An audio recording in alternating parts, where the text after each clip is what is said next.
This week we're crossing swords in a cutthroat market. Where we need to keep our wits about us. You killed her off. Shoot me now. Oops. Be sure never to let our guard down. I'm not saying a word. Nor am I. And keep on fighting till the bitter end. Always can rely on you. Stick it in. How do you spell unbearable?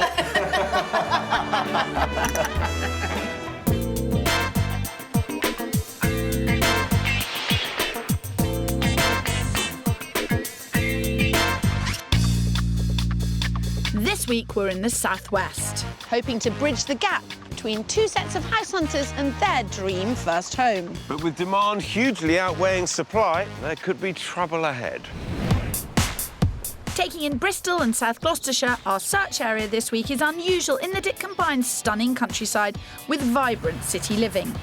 The area has excellent schools, first-rate transport links and a diverse range of housing stock, but without the kind of price tag that would make your eyes pop. House prices here are 10% above the national average, making it one of the more affordable areas in the southwest of England to buy. I'm offering a much-needed helping hand to newlyweds Fran and Tom, who are looking for their first home together in Bristol. Whilst I'm going to be scouring rural South Gloucestershire for the Shrewsbury family, who are finally putting down roots. Catherine and Tim Shrewsbury have clocked up 18 years of marriage but have never owned their own home. Tim's RAF career has meant the family have constantly been on the move, never staying anywhere for more than 4 years. When it was just the two of them, this seemed an adventure. But with 3 small boys in tow, moving has become an emotional wrench. The last few moves we thought, we really need to settle down, don't we? Because this is really hard. And allow Catherine and certainly the boys to have some stability. Tim has secured a permanent posting in the Bristol area, but his working hours mean that house hunting duties have fallen to Catherine, already busy being a full-time mum to Oliver, Adam and Luke. I've trolled through, must be thousands of houses trying to find something. I've been out and looked at houses and nothing's ever right. This is our kind of forever house, so we need to make sure that it is just spot on. Catherine and Tim have a maximum spend of £340,000. They both want a substantial 4-bedroomed house in a country setting, but have yet to agree on the look of the place. I like to see something that has a bit of character. I think in terms of Catherine's got more of a feel for functionality. I am more, there's enough space for the boys. I'm quite happy with the box so long as it's nice inside, whereas Tim will look at the outside and if he doesn't like the look of it, that's it, we don't step foot through the door.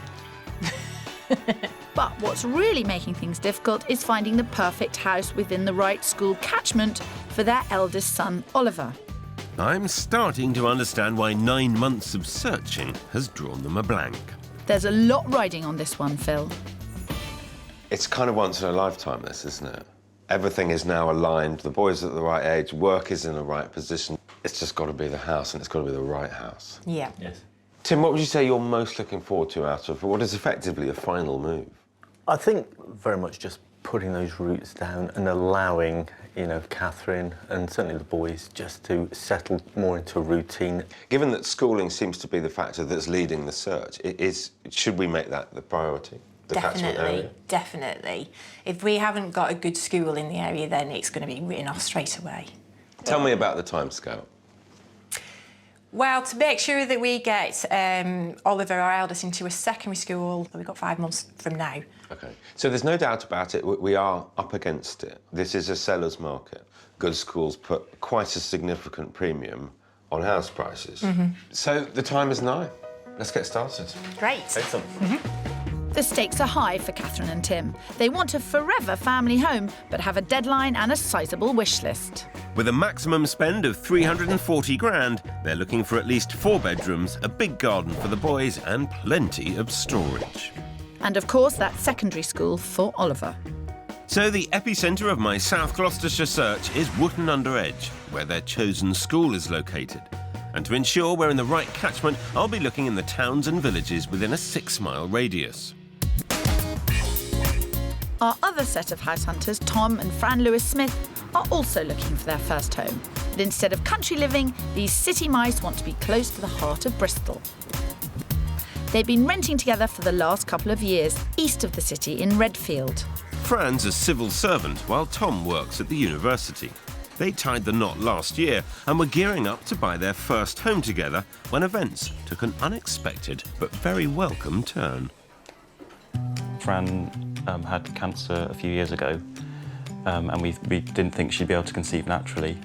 I'm really excited to be pregnant. I thought it was something that would be virtually impossible for me, and I'm really excited about how our home will be together as a family.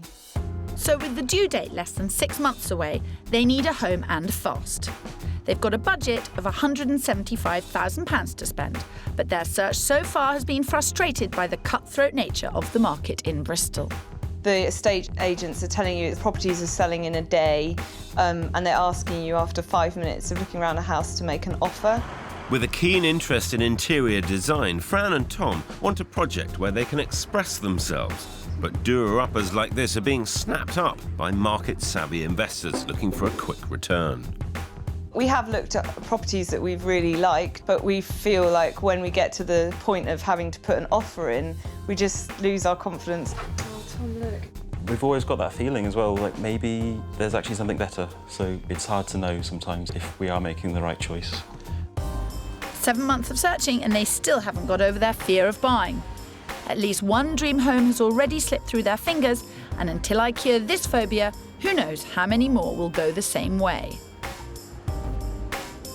If I had to wear one T-shirt all my life, it would say, if you like the first thing you see, buy it. So tell me about the first house. It was perfect. And we went home and we thought, oh, this is exactly what we want. It's exactly the right location. It's exactly, you know, we can really see the potential in this house. So ever since then, we've just been struggling. But it was on the market a number of weeks later, Right. having been done up and back on at a price we couldn't afford. Yes, obviously. Yeah. It's a particularly Bristolian problem. These things come up, the builder developers buy them, they do them up and they sell them very quickly for more. What are your 1, 2 and 3 criteria? A garden, 2 bedrooms at least. I don't like having a sofa and a kitchen in the same room. That doesn't make sense to me. So I'm going to stick with the fact that you haven't found the right house because you're up against the developers, not because you're super fussy. Drink up, we're going to go and find a house. Okay. Phil and I are very lucky with Bristol. Careful you don't jinx it, Kirsty. With £175,000 all in, Fran and Tom want me to find them a period property they can do up. With 2 bedrooms and original features, a garden is a must for green-fingered Fran, and for Tom a separate kitchen and living room. A bit of a tall order, given their budget. To find this, I'm focusing northeast and south of the city centre. This includes Redfield, where they currently rent, Easton, Victoria Park and Windmill Hill.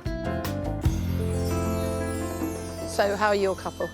Well, to use one of your expressions, I'm in clover this week. I'm feeling quite chipper about it. They have focused their requirements down to one school, one catchment area, and they need to make a choice of a house there.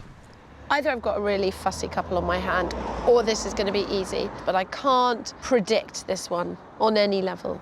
You usually know everything about everything. Yeah, no, I don't know why, I just can't. This is unnatural ground. This is unknown territory. Well, at least the locals paint a reliable picture. I love Bristol and its location. It's easy access to most of the country and the countryside all around. I think it's a lovely city, very alive. It's got so many different areas and things to do. And the rolling hills of South Gloucestershire are just as popular, so finding the Shrewsbury family their forever home is going to be a real challenge. Wootton-under-Edge is their favourite location, but with absolutely nothing suitable on the market within their 340 grand budget, I've got no choice but to start elsewhere. So we're heading 5 miles west to the pretty village of Cromwell, still within the Wright School catchment area. The house that we're going to have a look at is that one there. Wow. Yeah, that's quite nice. Positive. Good. Yeah. I hoped it had your name written on it, Tim, because it is characterful. It does, yes. I'll give you that. I We'll think get you you've through the done well door, won't we? Very much so. That's a start. I should be pleased for small mercies. Come on. This 200-year-old property represents a safe option for the Shrewsburys. who, let's not forget, are older first-time buyers and understandably worried about overstretching themselves. Here we've got 2 large reception rooms, a family kitchen, 4 bedrooms and a good-sized bathroom. It's got everything they're looking for and comes in a stonking 60 grand under budget. A formal dining room. It's nice. And leading down into the main living area. Oh, this is nice. Feels cosy. It is. Snug. Kitchen, very important room for the family. Just it feels small. And is there any opportunities to extend it at all? I don't think so, no. I don't dislike it. It does feel small, though. But you've got plenty of cupboard space and work surface. There is good cupboard space, definitely. Yeah. And I think if we had our more rectangular table here, I think we'd get around it comfortably then. This may not be the biggest kitchen in the world, but I'm impressed that Tim and Catherine are looking for solutions rather than problems. I also think they're going to be pleasantly surprised upstairs. This is the master room. It's quite a quirky room. Yeah. Yeah, it's got plenty of space. It's a very nice house, but with new carpets, fresh coated paint, it could sing and dance, this. Yeah. It's good value. You're right. Why don't you help yourself to the bedrooms, have a wander, see how the boys would fit in? Sounds good. OK.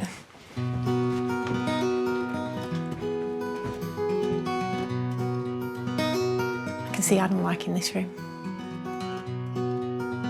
Oh, I like this. Well, they're reacting perfectly OK in there. I think it is the price that's actually making them really think about this. But I'm not really seeing a lot of love and passion in their eyes yet. What do you think of it as a package, the whole lot? It ticks a lot of the boxes I have in terms of, you know, the character and the like snug feel of the place. I question storage, and do we have enough storage there? Again, I'm not convinced on the kitchen. I love the feel of the downstairs. I think you've both looked around this in a wonderfully positive frame of mind, and you've looked for solutions. And that's, on the one hand, fills me with joy that you're going to be sensible and realistic and practical, and we're going to be able to discuss things and make them work. But on the other hand, this is your one chance to find something and buy something that you love. Sounds good to me. Good plan? But I'm delighted how positive you've been about this, but come on. OK. You're an old romantic at heart, Phil. Well, I hope you get your happy ending.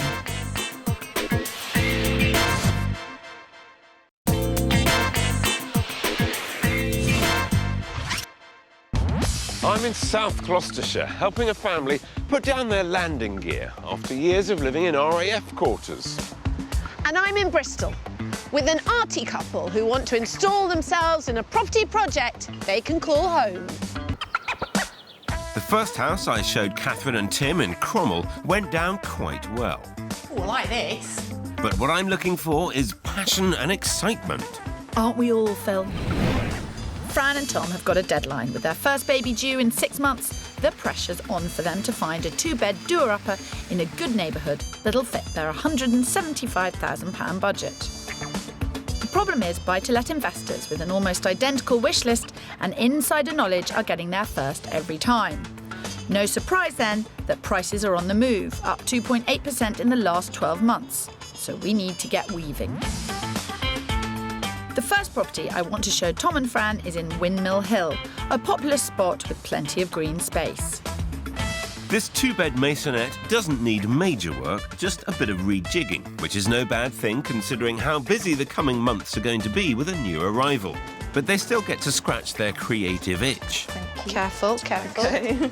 At 593 square foot, it's not huge, but it does have the separate kitchen and living room Tom asked for and that all-important garden for Fran. It's also 15 grand under their budget at £159,995. So, straight in, have you looked at a maisonette before? Yes. We did, Yeah, didn't we we? did. Yeah. The one we looked at before, the problem was no outdoor space at all. Ah, that is not a problem here. No, by Bristol standards, this has got Kew Gardens at the back. Brilliant. Yeah, Okay. good. Initial impressions. Yeah, it's nice. It's white. Yeah. It's good. Just poke your head through the door and have a look at the bedrooms. I'll just... wait here. It's a nice room. It's quite small. Yeah. But given the location and the budget, you've got to expect a few compromises. Coming down here, guys, this is where I think in terms of what was done to this flat originally, it all goes Pete Tong. And this is the kitchen. And I think you absolutely need to knock down that wall, because the reason to buy this flat is the large garden and have a big room which overlooks that. Yeah. So you've been very quiet. Are you utterly horrified by this? No. No. I actually think it's quite nice. It is nice. I'm not entirely certain if it's what we're after. The stairs coming in. I just feel like you're going to be going up and down to the stairs all the time. The reasons for this house are its location, its separate sitting room and its garden. Go and have a look at the garden. Okay. This is actually a very nice garden. In many ways, Tom and Fran are right. This maisonette is impractical, but it properly illustrates how rare a decent-sized garden is in Bristol, that I would risk showing them something which had quite a few downsides in order to try and get one thing with a decent-sized garden. I don't dislike it at all. It doesn't wow me, and I feel like we could probably find somewhere better.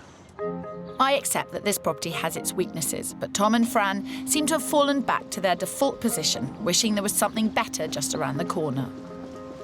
We're just going to have to think that size matters, Yeah. but not necessarily in the garden. Is that Yeah. the conclusion? Oh, yeah. Yeah. That's definitely Right. the conclusion. Yeah. OK, I like a neat, sharp sum up.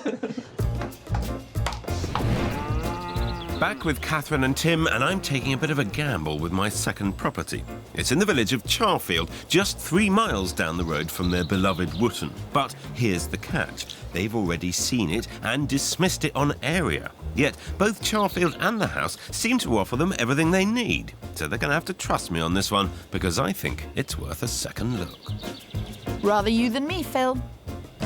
I'm not going completely barking mad.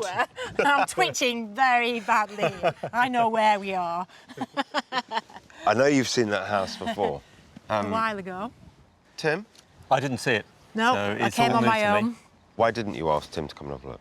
I think it's just we didn't get a good feel about Charfield. We've had friends that have kind of said, you know, Wootton is a better place to be if that's where you're looking. But then it is not priced as Wootton. No, it's not. No. It would be fascinating if Catherine actually let one slip through the net and it was the right house all along. Come on. Well, at least they're laughing, not crying. Could have gone either way there.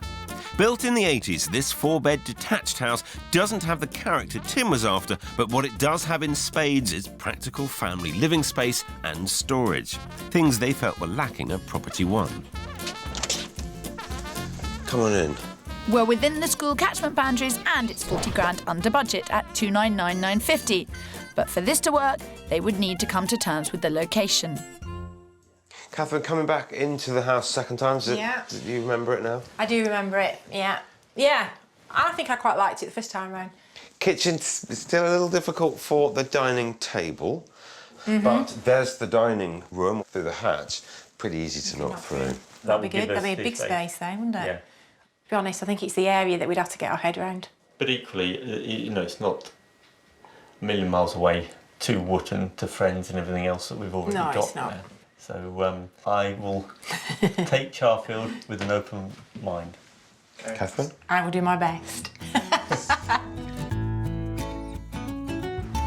This is going to be absolutely fascinating, but I'm not quite convinced that Catherine's mind is as open as she claims.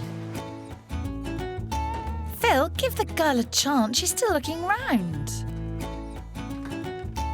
You were the one that was after a bit of character and kind of interest. How do you feel this one delivers? Obviously, it doesn't have the character of the previous property it had, but I'm not put off by that. Good, good. And I think from going around the last few minutes, you know, you just get that feel to think, yeah, it's got what we want. Tim is as good as his word. He's giving both this house and the area a fair hearing.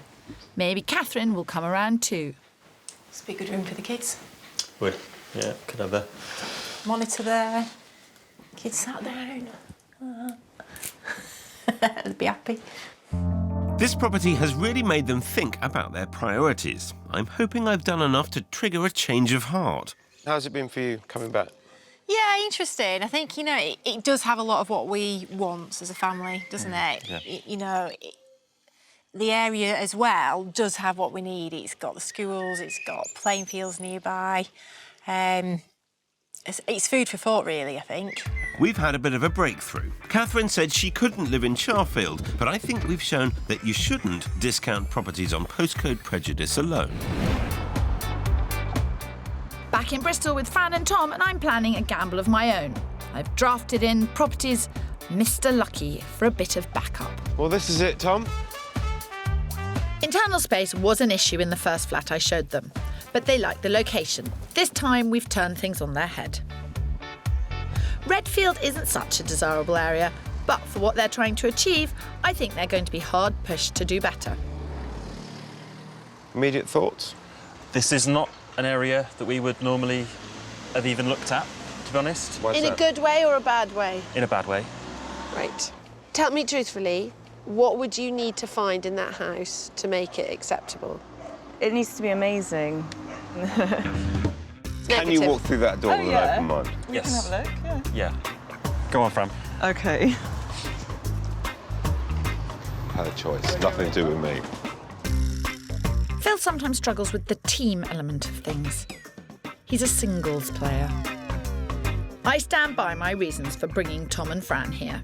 You get 2 large reception rooms, separate kitchen, 2 double bedrooms, and a converted space in the loft. Over 1,000 square feet for less than 140 grand, leaving them with 35 grand to renovate and turn it into something special. There's nothing you need to do to it other than tart it up. That's the level of work we were Expecting. Yeah. This is affordable within budget and still allows you to spend money on doing it up. And it's big enough. But, OK, it's not where you wanted it to be, but you know, there's a reason. Yeah. Do you want to have a look round? Yeah. Yeah?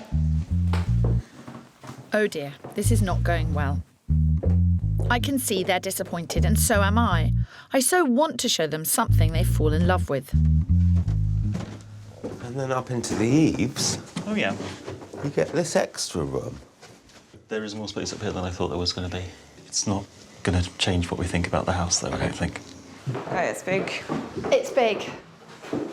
It's got a view of the park. And it has a view of the park. Well, now, increasingly, like, I've looked at this, I'm thinking, I don't know why I haven't bought a house around the corner from my house, where I live now. Why didn't you buy them? Thought something better was around the corner. Basically, an oversupply of wishful thinking and a lack of confidence has kept them off the property ladder. But I think Fran has had a bit of a breakthrough here. It's quite a big courtyard. It is, it's not bad. You could turn all this Shed. over. Not a great afternoon. No, it's back to the drawing board. Phil stating the bleeding obvious. Having looked round it, is there anything that we can learn from this? No. Well, other than you learn what not to do. Really? Ow, that hurts. Oh, Tom! That hurts. Oh, no. Could that come in useful? You killed her off. I'm up you-know-what creek without a paddle, and I'm going to need some kind of miracle to get this search back on track.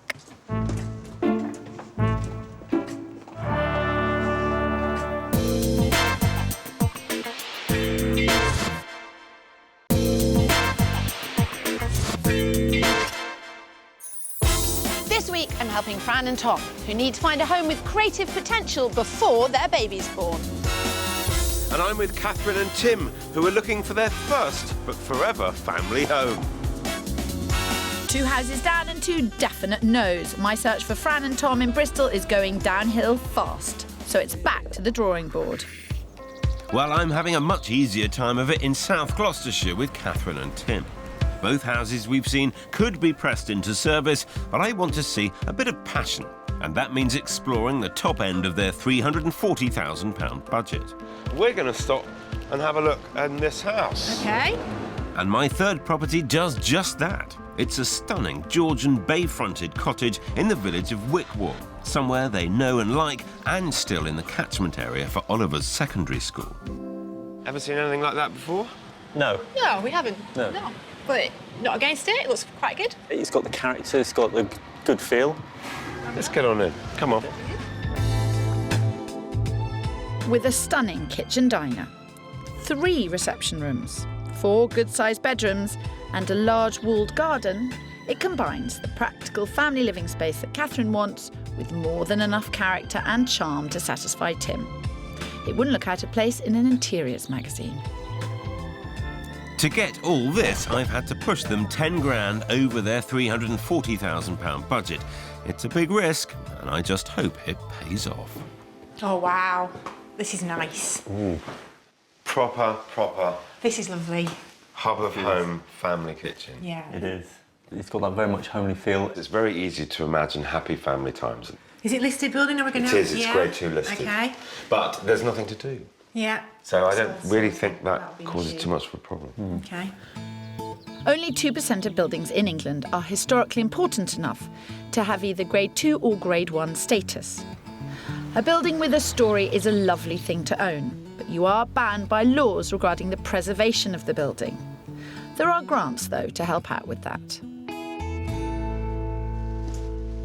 A lot of these older high street properties tend to have quite small or courtyard gardens. There's this one. It's a good size. That's good. It has that country cottage feel to it, doesn't it? Yeah. It's ticking a lot of boxes. It is, isn't it? It is. Happy days. This is how a viewing's supposed to go. We'll carry on. As we both know, it's not how they always go, so make the most of it, Phil. I intend to, but now that I'm on a roll, I won't be happy till I see tears of joy. Look at that view. Oh, wow. That's fantastic. It's kind of like what I'd hoped for but never expected, Really? to be honest. Definitely. We've never seen anything like this at all. And it's hard to not just quickly fall in love with it. There's nothing wrong with that. How will Tim deal with the budget? I'm hoping he likes it enough and say, yeah, let's do it. Hoping, fingers crossed. I was after a bit of passion from the pair of them, but this place has stirred up some serious emotion in Catherine. If it has even half the effect on Tim, we'll be home and dry. At 350, it's a bit of a stretch, but it does seem to offer an awful lot. The budget criteria is something that we just need careful consideration on. Is there anything that troubles you? The parking outside, as the family grows and we've maybe got children with cars, are we going to have enough room for them all? Yeah. You're trying very hard to think of negatives, aren't you? Fair dues, yeah. I think we've won the battle for hearts and minds. Now it's just a question of economics. Things couldn't be more different back here in Bristol. Fran and Tom have been seriously underwhelmed by the 2 properties I've shown them. And with the market moving against them, we need to work on our strategy. I've called a crisis meeting. Here we are with the file, all the properties that we've seen. Analysis of the situation is that Bristol market moves incredibly fast. The other thing is that you are at a tiny bit below price-wise what you actually want.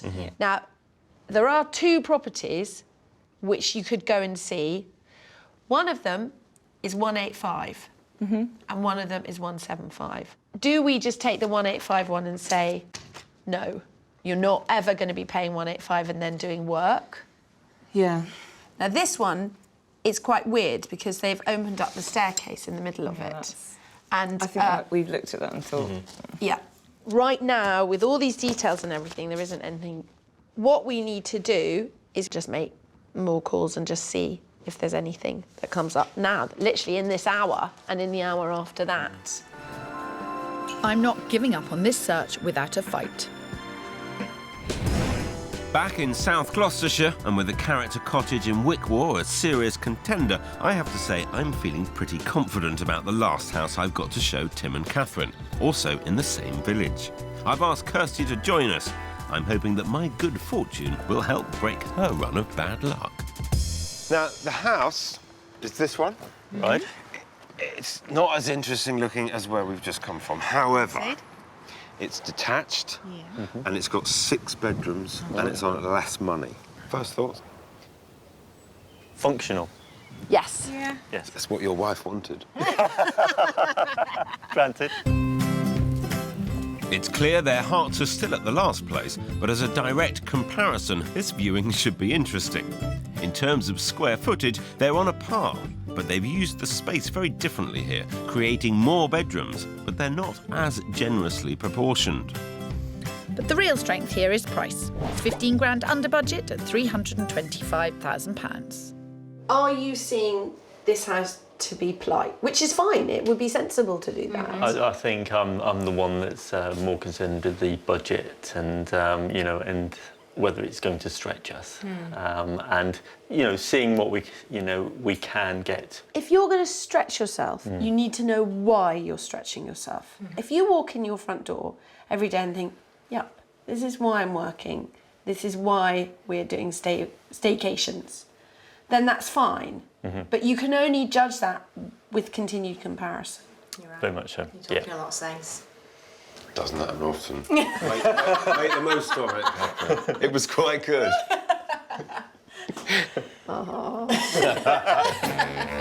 He's fantastic, Phil. He has me in stitches all the time. Let's focus on the job in hand. 6 bedrooms sounds good on paper, but I think knocking 2 of them into one would make much more sense for Tim and Catherine. At the moment, you see, this is the master bedroom. I just don't think that's enough, really, for what you've spent on the house. It would probably cost you about 4 grand to make that half of the house into a more generous bedroom, dressing room with a shower. Yeah. Cass had to put up with a lot, you know, following me around. So now it's time to, you know, give a bit back. And certainly if we can develop a room that she, you know, wants, then, you know, it's worth the money in my eyes. If it was down to you. At the moment, it's probably about 50-50, I would say. Okay. So, well, that's interesting, 50-50 on the house, and then, of course, this is significantly less money, which probably means it weighs in this house's favour. Yeah, I think we'd have to think really carefully if we said no to the sensible to look at the dream. But if you can afford the dream, why settle for the sensible? Tim and Catherine have got a real dilemma on their hands. I can see the boys loving this. They'll be fighting over it. That's going to make it difficult. I'm feeling a bit weird. What, one great house and maybe another, oh dear. Well, I'd actually quite like them to go for the other house. It's a pity it was over budget. Oops, you slipped up there, Phil. Thanks for that. Always can rely on you. Stick it in. At the moment, there are very few places to stick it. You've done a cracking job, unlike me. Well, you'll get there. I'm sure you've kept the best till last. What is wrong with you today? Nothing. Honestly? However big his head gets, his hair won't grow back. Just for the record, have I found 2 houses that would suit? Definitely. I think, Shoot me now. How do you spell unbearable? She's gone off in a sulk now. I don't care. We're happy. Wait for it. Wait for it. There we are. A new day, and all our phone bashing seems to have paid off. One of the Bristol agents has tipped us off about a property that isn't due to go on the market for a day or so, but as a favour he's giving us a preview. It's in Victoria Park, not far from where Fran and Tom currently rent, and a location they regret not buying in previously. So fingers crossed this place has got the right postcode. I very, very much like this street. This is much better. You've got the park there. Much better location. It's a lovely location. Do you want to go and have a look? Quite excited to go inside, yeah. Now that's more like it. Space-wise, this could be a great first home for the new family. It's got 2 bedrooms, 2 reception rooms, separate kitchen and garden.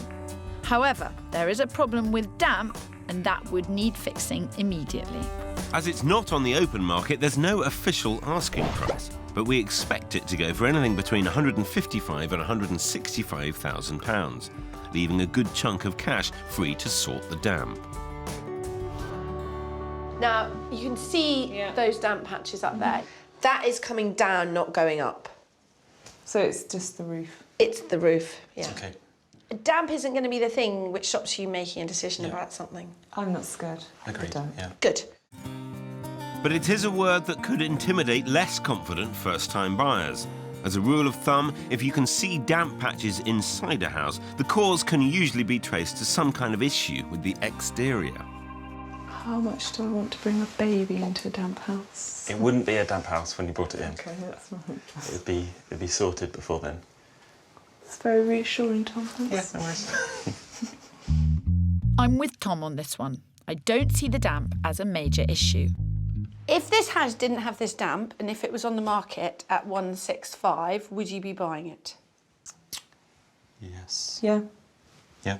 Yes. I feel like this is the really ideal house, and if we just could have the confidence about sorting out the roof. Great, we're getting somewhere. Before we go, I want to show Tom the back of the house. I'm keen to check the state of the roof tiles and guttering, because a lack of maintenance could be one of the reasons for the damp problem. All of these have got the newer style tiles, and those have got the old ones, yeah. While Tom and I are discussing the roof, we get an unexpected contribution from the neighbour.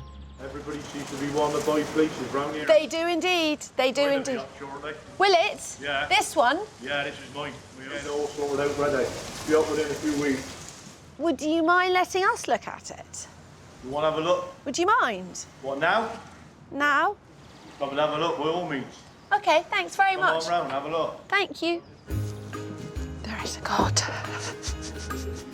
Although the vendor is happy for Fran and Tom to look around, he's asked us not to film the viewing.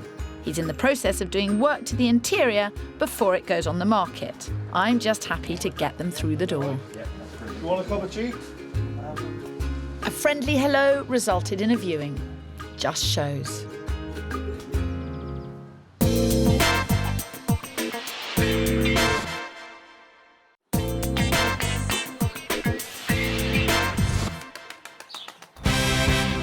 Fran and Tom liked both houses we showed them in Victoria Park.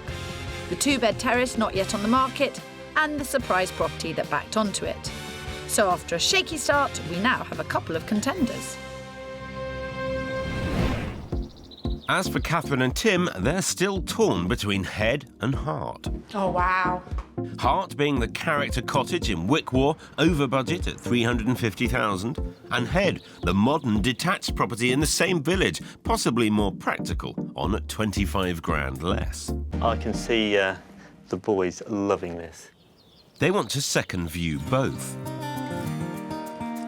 Ever pragmatic, Catherine is unsure whether the cottage can satisfy their storage needs. So before I meet up with them, they're taking another look. That's perfect. So the head seems convinced, but how about the heart? I'm being wowed as much today as I was yesterday. I can see myself standing here having a brew in the morning, looking out. You know, we're not going to be comfortable if we've just got no money to do anything and we're struggling to pay off the mortgage. Yeah. Is this just too much of a dream and not really the reality? Yeah. Catherine's obviously feeling the pressure. Buying a house is a difficult decision at the best of times, but if you've waited 18 years for it, I can only imagine. I'm hoping a second look at the detached six-bed property will help clarify things for her. Oh, you're looking very worried and troubled this morning. Feeling very, very, very worried and troubled. Come on in. Thank you. Catherine remains focused on storage, so before we go any further, she wants to assess this house's cupboard space. Ooh, might have your storage problem sorted. Let's have a look, let's have a look. It's not an issue, you can walk in. Well, that would answer all our storage. We have as TARDIS. take a look. A whole new dimension is added to the storage issue. What's going through your mind, Tav? I'm really confused. Really confused. I fell in love again this morning with the other place, but my head is saying this place makes much more sense. Poor Catherine. This decision is really spacing her out. Back in Bristol with Fran and Tom, and we need a plan of action as well. With both properties they're interested in not on the open market, we have to be a little canny about how we proceed. I think what we do is we gently deal with the vendor of the impromptu house, and he will give you at some point a figure. Now, we believe that figure should be somewhere between 155 and 160. On the other hand, the damp house, it doesn't feel okay. The damp has to be Yeah, finished the this damp week. would have to be done Like, straight away. I don't want to jump to any conclusions, but I really genuinely think within 3 months you will be in one of those two houses. I hope so. I hope so, because I'm going to be pretty pregnant by then. So after the last 48 hours, I'm going to feel really not happy bunny if you're not in one of those two houses. The same goes for me with Tim and Catherine. Apart from the bunny bit, obviously. But what's it going to be? Property 3, the character cottage, or property 4, the modern detached? What do you want to do? I think we would regret it if we didn't put in an offer on property 3. Definitely? Yes. 100%? Yes. Yeah. Excellent. Let's have a go. Okay. On at 350. Do you have a figure in mind that you would be prepared to pay? We have a bottom line, and that'd be 330, Okay. if that's realistic. So finances are tight, we'll pay 325 for your house. And if we can't, then happy days. We'll move around the corner and buy the other one. I'm going to go with you, Phil. Just whatever you say. Just do it as a good deal, please. No pressure. There's always pressure at this point, don't you worry. Here we go. Paul, hello. The difficulty we've had today is they've second viewed 2 houses in the same village and liked both of them. They're both very different houses, but they're also both on the market at very different prices. It's a 6-bed on for less money, and they've come up with a figure, and that is 325. Okay. Thanks so much, Paul. Cheers. Bye-bye. I think you've made a very sensible bid on a fantastic house. I think if you could get it agreed at 325, we would swing from the rooftops. It doesn't take long before the agent calls back. Sadly, their offer is rejected. The vendor will sell for $335,000, but that's more than Tim and Catherine are comfortable paying. So we're going to see if they'll meet us halfway. If you go back at 330, I think that should tie it Should up. do it. Yeah, if we can get it for 330, we'd still be happy. Yeah. Otherwise, we walk away. Yeah. Yeah. Let's do it. How you feeling? Sick. My heart's like racing. So I was saying, oh, this could be it. I'm home, please. They've come straight back and said 330 is their best and final. They'll pay that, but they won't pay any more. With all our cards on the table, we've got nowhere else to go except the bar.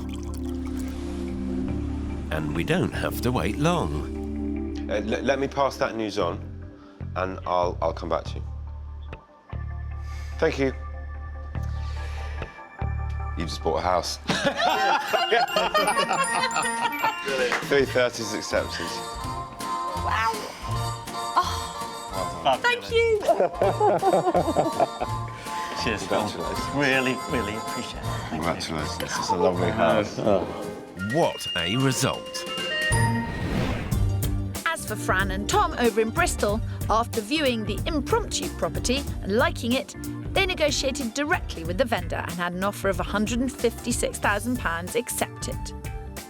Up until this moment, I'd felt quite nervous about putting in an offer on a house. You channeled Kirsty for the negotiations, didn't you? So then I felt able to kind of stick up for myself and felt a lot more confident about getting the right price. But despite the lucky encounter, it seems this property was not meant to be. As sadly, 6 weeks after accepting their offer, the vendor had a change of heart and decided not to sell. We are starting to look again, searching on the internet for other houses. Working with Kirsty certainly opened our eyes to a few things that we should be looking at. I think we're going to have a lot shorter house search this time round. I'm sure of it. And I'm also sure that with their newfound confidence, it won't be long before they find the family home they're looking for. As for the Shrewsbury family, they're just a few weeks away from getting the keys to their new home, and they couldn't be happier. As the completion date gets closer, we're both getting excited about the prospect of owning our own place. To actually find somewhere that I know is ours, we don't have to move again until we choose to move, is so exciting. This move was also about getting the boys in the right school and giving them stability. They're so relieved that they're going to be able to stay at the same school, and they know which secondary school they'll be going to and that they'll take their friends with them. So it's relief all round, really. To be honest, I think settling down is well overdue, so I'm looking forward to it. I think after 18 years of moving around, they certainly deserve it. Happy days ahead.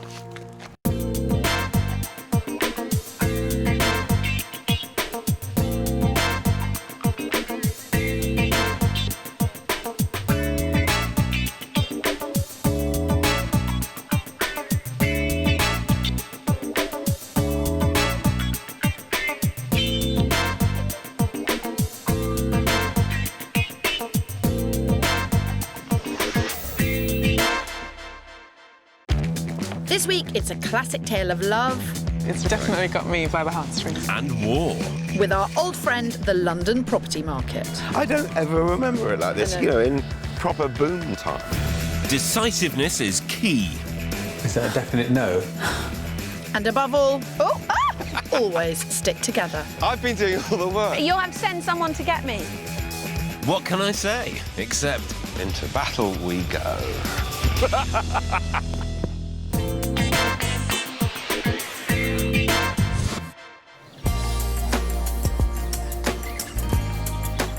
This week, our house hunting skills are being put to the ultimate test here in North London's super fast, super competitive market. But despite some frantic paddling, I'm confident that we'll be able to look more professional than we do right now. She's just along for the ride. What else am I supposed to do in a skirt? So a bit more leg? And legwork is the name of the game this week. Over 1 million people are predicted to move house this year. With mortgages more readily available, the housing market is on the up, and at the centre of all this is good old London town. the North London market's booming, with properties no longer selling in weeks or days, but mere hours. And this makes our jobs even more difficult. Our first set of buyers are designer Joe and financial analyst Pete. Born in Dublin but raised in Sydney, Joe met her English partner Pete 4.5 years ago, and it was love at first sight. Looks good. Well, at least on Joe's side, anyway. I was putting out all the signals and I was flirting like mad, and I didn't know whether Pete didn't fancy me or if he was just being essentially quite British. And, she says this, but I'm not sure this is true. Oh well, all's well that ends well. Their relationship was put to the test just over a year ago, when Joe was diagnosed with multiple sclerosis. I think it has been a difficult 18 months, but it has brought us closer together because Pete is an amazing man and we are an amazing team, and that is, I suppose, our saving grace. And Joe's condition has affected their search for their first home together. They need to think of practicalities like being close to the tube and accessibility. It's really heartbreaking to have another part of my life influenced by my MS. But despite the challenges, they're looking forward to their move. As this is our first home, it's exciting, it's alarming, it's slightly frightening, but it's definitely an exciting time. It's our first big purchase, and I'm really excited about owning a little bit of Britain with Pete.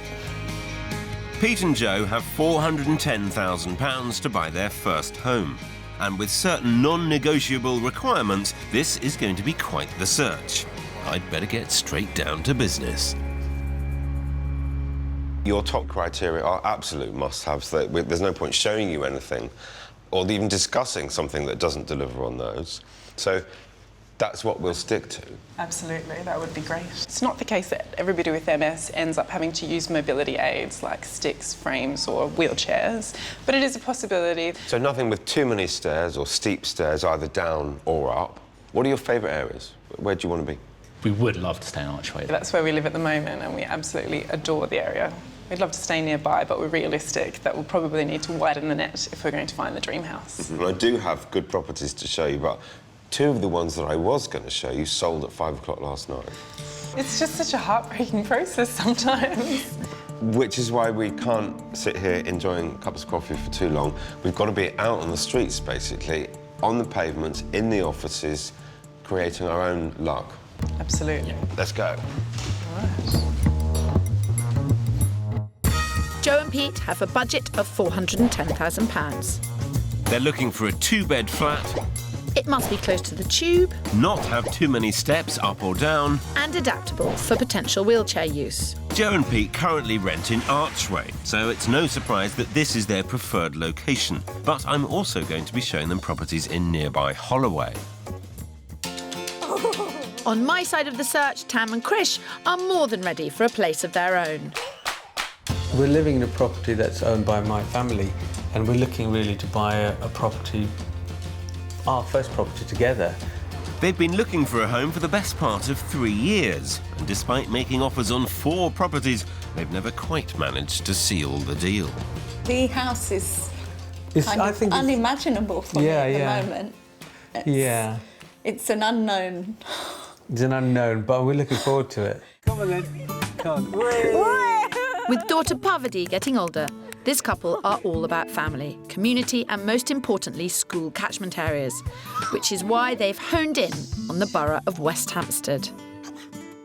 It's got a really nice local community feel. You can just sort of walk around the streets, there's coffee shops, restaurants, bars, nice places to chill out. But whilst a budget of £600,000 may seem like a king's ransom, sadly it's not in this particular postcode. Especially when my search is limited to the quarter-of-a-mile catchment area of their preferred primary schools, and within that area they want just a couple of specific streets. 3 years? Really? 3 years? On and off.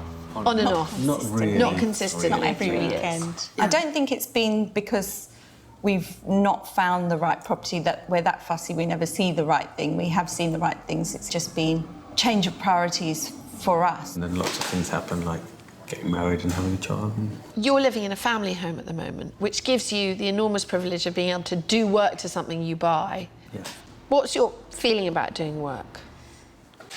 We'd really like to do that. Yeah, we'd be happy to do that. As long as it's not too extensive. Just describe the house aside from school catchment areas. For me, it'd be like a nice, really nice, light, airy space with a large communal area, a nice garden and 2 or 3 bedrooms or scope to make a 3rd bedroom. You know what you've got to spend. You know where you want to live. We're nearly there. I think you have walked to the edge of the canyon and I'm just here to push you over. Come on. You know, just do it. Yeah. I'm sure you mean that in the nicest possible way, Kirsty. Tam and Krish have £600,000 to spend. For that, they're looking for a 3-bedroom period flat with a private garden and a good-sized family living area. close to their desired primary schools. So what's your situation this week? Well, Joe has been diagnosed with MS, so they've got kind of a lot of practical issues they need to solve, like access and things like that. Oh, well, mine's a walk in the park compared to yours. Lovely couple, they've been looking for 3 years, but their circumstances changed. So now we're in a situation where we need 2 to 3 beds in this neck of the woods. Yeah. And very expensive neck of the woods. Very expensive. So you know... Are they realistic? Well, £600,000 is a lot of money. It's a lot of money, it's a lot of money, it's a lot of money. Unfortunately, not necessarily here. Isn't the market busy? It's unbelievable. I don't ever remember it like this, you know, in proper boom time. I think you're going to have a lucky week, because a rainbow seems to have attached itself to your shirt. Does it? Is it my lucky shirt? Let's hope so. I'm going to need it. As Joe and Pete want to stay as close to Archway as possible, I'm starting in nearby Holloway. Holloway has one of the highest densities of residents per square foot in London. The average cost of a flat here is around 430 grand, which is just above Joe and Pete's budget. In today's market, each property averages 20 viewings and 4 offers. Demand seriously outweighs supply. I'll be in touch. Thanks. But thanks to a little bit of Spencer magic, we're first through the door to a purpose-built block of flats. Well, you want it to be in the kind of buzz of things, in the heart of things. Holloway Tube is about 4 minutes walk. There's a cafe there, there's a gym, there's a yoga studio. So there's quite a lot going on. Absolutely, Okay. It looks fabulous. I've not really seen this part before. It's tucked away a little bit, isn't it? Yeah, it's lovely. Okay. This flat is on the 4th floor and has 2 bedrooms, 2 bathrooms and a great open-plan living area. And more importantly, it has wide doors and lift access, so it's future-proofed for Joe. At £410,000, I'm taking them straight to the top end of their budget. But for that, they're getting an incredibly well-maintained complex, a gym downstairs and a cracking long-term home upstairs. For what it's worth, I think it's one of the most practical flats that I've seen. It's very accessible. What are your first impressions of the space? My first impression, without wanting to be too negative, it's maybe a little bit small. I think that's expected with a Exactly, new build. They I tend know. to be a little smaller, perhaps. But than I see maybe- that there is a balcony, and that's definitely a big plus. Absolutely. I had thought it'd be design-minded Joe rather than practical Pete who would need winning over on this flat. But she's keen to figure out if this place will work for Pete's piggy bank. What is the service charge for this sort of flat? That's the sting in the tail. So it's $2,300 a year. It's a little higher than we had planned to spend in terms of service charge, but I suppose we'd have to go and take a look at the numbers if we decided that this was the place. Whilst Joe and Pete recognise that the flat suits them on a practical level, And walk-in shower, which is really handy. I'm not sure the figures are adding up for them. The service charge was always going to be a bitter pill to swallow, but the block and the flat does offer a lot. I just wish I didn't have to take them straight to the top of their budget on my first property. Joe's MS means they need their first home to be highly practical, but I'm keen to find out if it works for heart as well as head. So what's it to be, this first one? I don't know, I'm slightly torn because it really ticks so many of our essential criteria. I think perhaps we'll have to have a think about the service charge and how that would work with our budget. That said, I think it's actually bigger in size than I first thought it might be, and you know, it's in a perfect location. Perfect location? I think that lucky shirt is working its magic, Phil.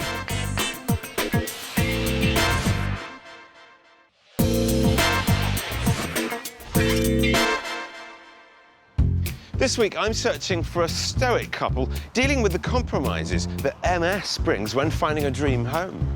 And I'm with a couple who can only live in certain school catchment areas. Either it's going to be an education for them or an education for me.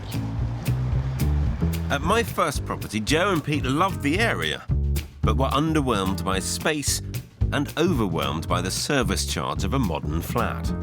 It's a little higher than we had planned to spend in terms of service charge. And I'm in charge of Tam and Krish's search. Did you see that? And there's only one place that they want to be. That's West Hampstead. With its village feel, independent shops and cafes, and green space, there's no wonder it's such a popular area for families. Great transport links, really nice people, good for green spaces as well. It's a really lovely area to live in. It's great for families with children. It's got a real feel of community about it. But all this comes with a very high price tag. A good-sized 3-bedroom flat with garden in this area is likely to set you back over £700,000, which is 100 grand above their budget. But I'm not one to shy away from a challenge. So I'm kicking off their search with a great property within one of their preferred schools' catchment areas. So here we are in this chosen area for the chosen child. You can see why someone would want to live around here. It's lovely. This flat's set over 2 levels and offers 3 good-sized double bedrooms, light, spacious open-plan living and the all-important back garden. The small kitchen is a compromise, but this place comes right in on budget at £600,000. So, straight in, what I need from you two is total death-defying truth and honesty, like dagger style. First impression was the kitchen area when I walked in, Yeah, unfortunately. Coming into the kitchen. Yeah, coming into the kitchen. That threw me a bit, but it's wide, and it's got bay windows, and it's difficult to see past in. Yes. It's not low ceilings for me as well. Well, you asked for honesty, Kirsty, and I think you just got it. The kitchen is an issue, but I have a solution. It just takes a little vision and the hard work they said they didn't mind doing. There are possibilities with this flat.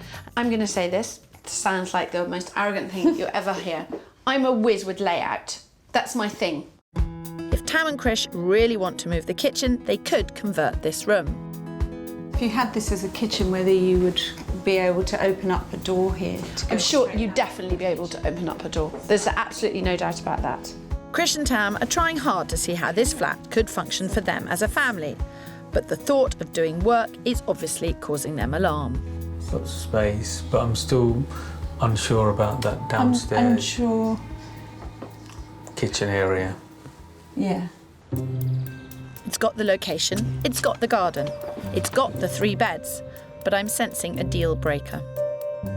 I don't know. You're not keen on that bit? I don't think you can change it that much. Is that a definite no? I think it might be. The kitchen seems to have blinkered Tam to what else this flat has to offer. The immediate impression is that it's a pokey little flat because you're walking into one room. I guess with any of the places, finding one outstanding feature that kind of draws you to that place. Yeah. Does that mean that you're looking for 10 out of 10 in one box and that you can survive 6 or 7 out of 10 in the majority of boxes if you have one thing which... I think so. I think especially so. And it seems 3 bedrooms and a nice garden just aren't outstanding enough. I need 10 out of 10 for something other than location in my next property. Good to know, tough to find. Back with Joe and Pete, as Property 1 scored so highly on location, we're staying in Holloway, and just across the street from the first place we viewed. It's the flat over there, ex-local authority. As they wanted more space and lower service charges, I'm taking them to an ex-council-owned property. Renowned for their size, some might say what you lose in curb appeal, you gain in square footage. And this recently renovated 2-bed is true to form at over 50 square foot bigger than Property 1. Split over 2 floors, it also has its own private outside space. It's on the market at £350,000, and better still, its service charge is a more manageable £750 a year. So you've got the bonus of your own front door. Yes, fantastic. Decent width hallway. Yeah. New kitchen, which has been put in recently. Yeah. And then a nice. lounge dining room. Wow, it's lovely and bright. South-facing. Ah. Yeah. Yeah, I do love a south-facing, yeah. Onto a rather cute little garden courtyard. Adorable. Pete, what were your thoughts on the outside? It's not the most beautiful outside that you'll see, but I think what's much more important is what's on the inside, so to speak. Okay. All right. It's been an incredibly hard year, not just for Joe, Wow, that is quite a deep tub. but for Pete too. Oh, this is really nice. And I want to find out where he is with this search. How are you dealing with the whole kind of pressure of this big decision? Not only is it your first time buy, but you've got a lot of other things to deal with as well. Well, it's a big decision, you're absolutely right. Probably just about the biggest decision we'll ever take. But at the same time, Joe and I have been through a lot together over the past 18 months. So this kind of prepares you for making big choices in life. So I've shown you two very different styles of property. I think both of the places that we've seen so far have definitely ticked the requirements. If I was to give a preference so far, it would be this one. What do you suspect will be going through Joe's mind? I think she likes it. She's not shy, so if there's anything she doesn't like about this place, she will let you know. We'll hear about it. Or I'll hear about it. You certainly will. Well, you better find out yourself. I'll catch up with you in a minute. I've just got some phone calls to make. The challenge for me this week is actually just keeping on top of the market. So I've got about 100 people to speak to. And that's all in a day's work for a house finder in London at the moment. There's the lovely big windows in here as well, which will let in lots of light. That's definitely a bonus.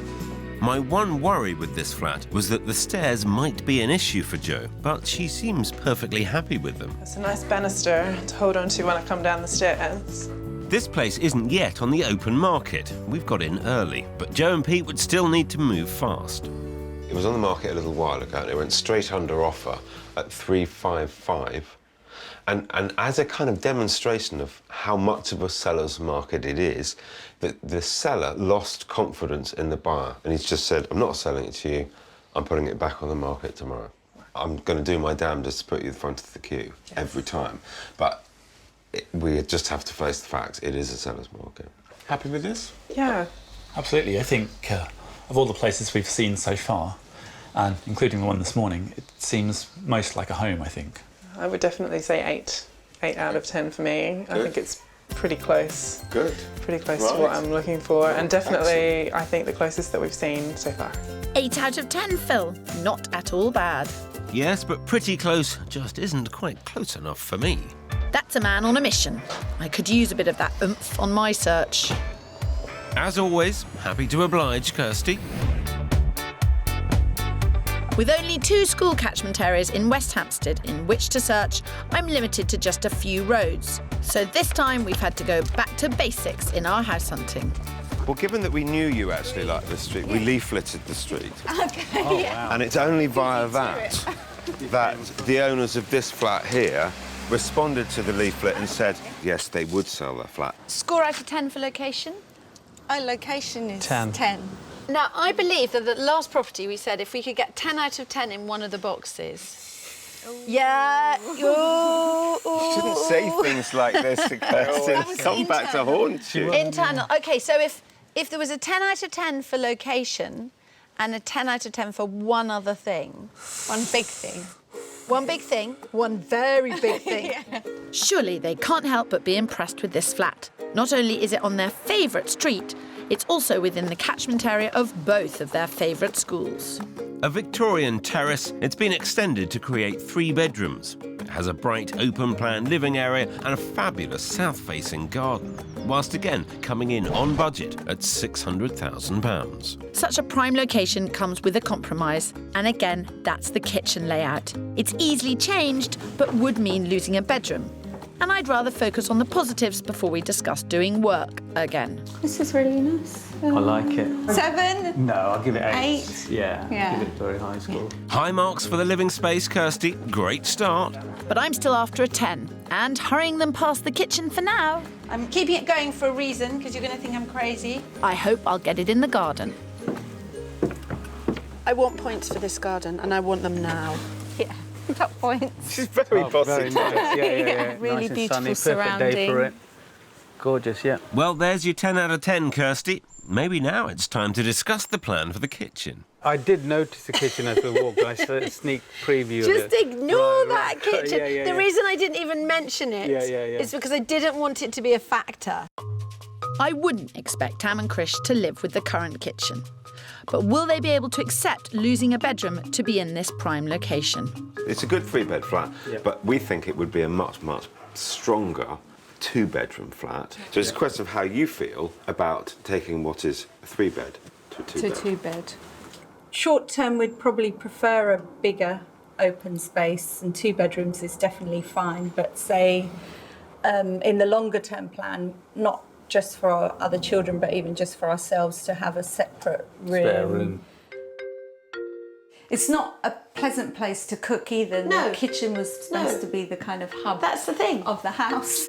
We'd never normally recommend losing a bedroom, but our search area is limited, and so too are our options. Tam and Krish have said they're willing to do work, but they are struggling to see the potential here.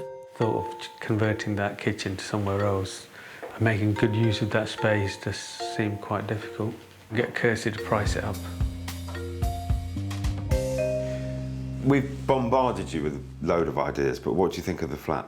I really like the space, really like the feel of the flat, and the location obviously spot on, and the garden's beautiful. The configuration of the flat itself I need to kind of have a think about. But the kitchen is resolvable here.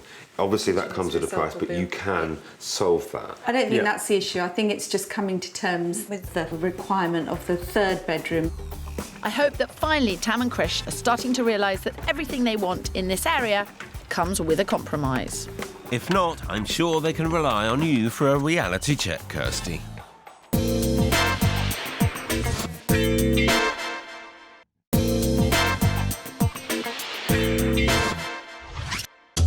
This week I'm in West Hampstead with Tam and Krish. They've got a big budget and only need 3 bedrooms. A doddle, you would think. And I'm over in Archway with Joe and Pete, a practical couple looking to pair their needs with the perfect property. 600 grand, Phil. They've got 600 grand and I'm struggling to get the third bedroom. It's a joke. It's the a market's joke. gone crazy. I'm trying to help Tam and Krish come to terms with the compromises that need to be made in this market to find a dream home in their dream area. Whereas my battle with the London property market is edging closer to a win. My second flat in Holloway scored an impressive 8 out of 10. That said, I think my third option may rate even higher. Joe and Pete rent in Archway and it's their favourite location. Let's see what they say to a place just round the corner from their current flat. What, no need for me to tell you anything about Archway, is there? No, this is where we live at the moment and we absolutely love it. Well, what makes it work for you today? Well, you have everything that you need really close by. So there's restaurants, there's cafes, there's supermarkets, even kebab shops if you really feel the need. I think I've got a bit of a find. Gorgeous building. Lovely. Yeah, it's lovely. This is a bright and airy flat with 2 good-sized bedrooms. Joe's MS means accessibility is a priority, and this place has wide hallways and a lift. Very well looked after, this block. It's very clean and neat. It's on the market at £365,000, so well within their £410,000 budget, which means money left over for any modernising they want. Now, the hallway kind of sets the tone for the rest of the flat. It's quite spacious, lovely parquet floor, I love the storage parquet. cupboards. But come through here, the living room. It's incredibly bright. It's lovely and It really bright. is. Yeah, I really like the natural light. It's got windows on 3 sides of the flat. Oh, fantastic. It's divine. Yeah, it's really lovely. I really like it. Yeah. Yeah. It's definitely, I know I said that the style was not important to me, but in the end, I do love the way that this flat feels. This couldn't be going better, Phil. Joe's condition has made their house hunt all the harder, so it's great to see her finally getting excited about a possible new home. Come and have a look at this, Joe. Not used as a bedroom at the moment. No. I know the second bedroom's important to you. You've obviously had a lot of visitors over the last 18 months. We often have family and friends coming to visit us. My mum comes regularly to London. She stays with us. How does the actual flat work for you? I think my eyes lit up at the design of this flat. I really love it. So I think because we looked at some numbers, I think we realised something lower in our budget is going to be more comfortable for us. So all going well? Yes, it is. I love it. Well, it's won Joe over, but what does practical Pete think? I really love this flat. It has such a nice feel. I think maybe it needs a little bit of modernisation. It's Room and got my budget. heart, you know? You have a good... Yeah. You're having a moment, are you? Yeah, I have to look at my list, remember all the priorities. This is going really well. They're up there and they're kind of buzzing, and it's fantastic for me to see them excited. Whilst they've got lots of practical requirements, and those have certainly had to lead the search, I still wanted to find them something that would give them the excitement and the kind of romance of choosing their first home together. Those look like happy feet to me. File it down, repaint it, job done. And they've not even seen the communal garden yet. Wow, I can't believe it has its own garden. Who would have thought it? Well, a final little surprise is this. It's really beautiful and so well kept. How do you feel about the flat inside? I really adore it. It's really definitely got me by the heartstrings. It's beautiful, yeah. Good. It's a really lovely flat, and I can see the potential to make it our own and to make a home there. It's really nice. So it's given you the feeling? Yes.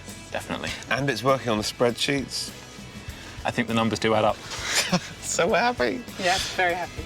You can't ask for much better than that, Phil. If they're happy, I'm happy too.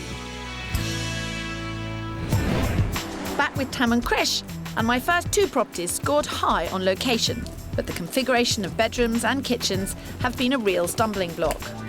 Hard as it is to believe, they really need an extra 150 grand in their budget to get a 3-bed with good family space and a garden in this patch. Property 2 was a great find and on their dream street, but to make it the home they want, they'd have to forfeit a bedroom.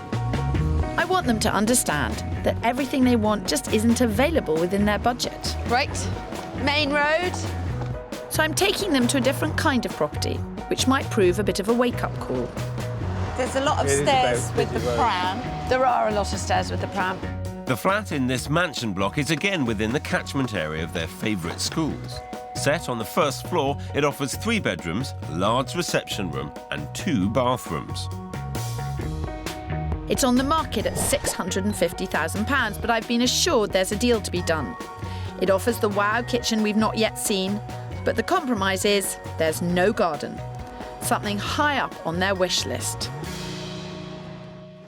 So this is a totally different beast from what we've seen. It is a large mansion block flat. So you've got big bedroom with ensuite bathroom. Very big. Hugely high ceilings, lots of space, large sitting room. But it seems their thoughts have already turned to outside space. I can tell that you don't like it, Krish.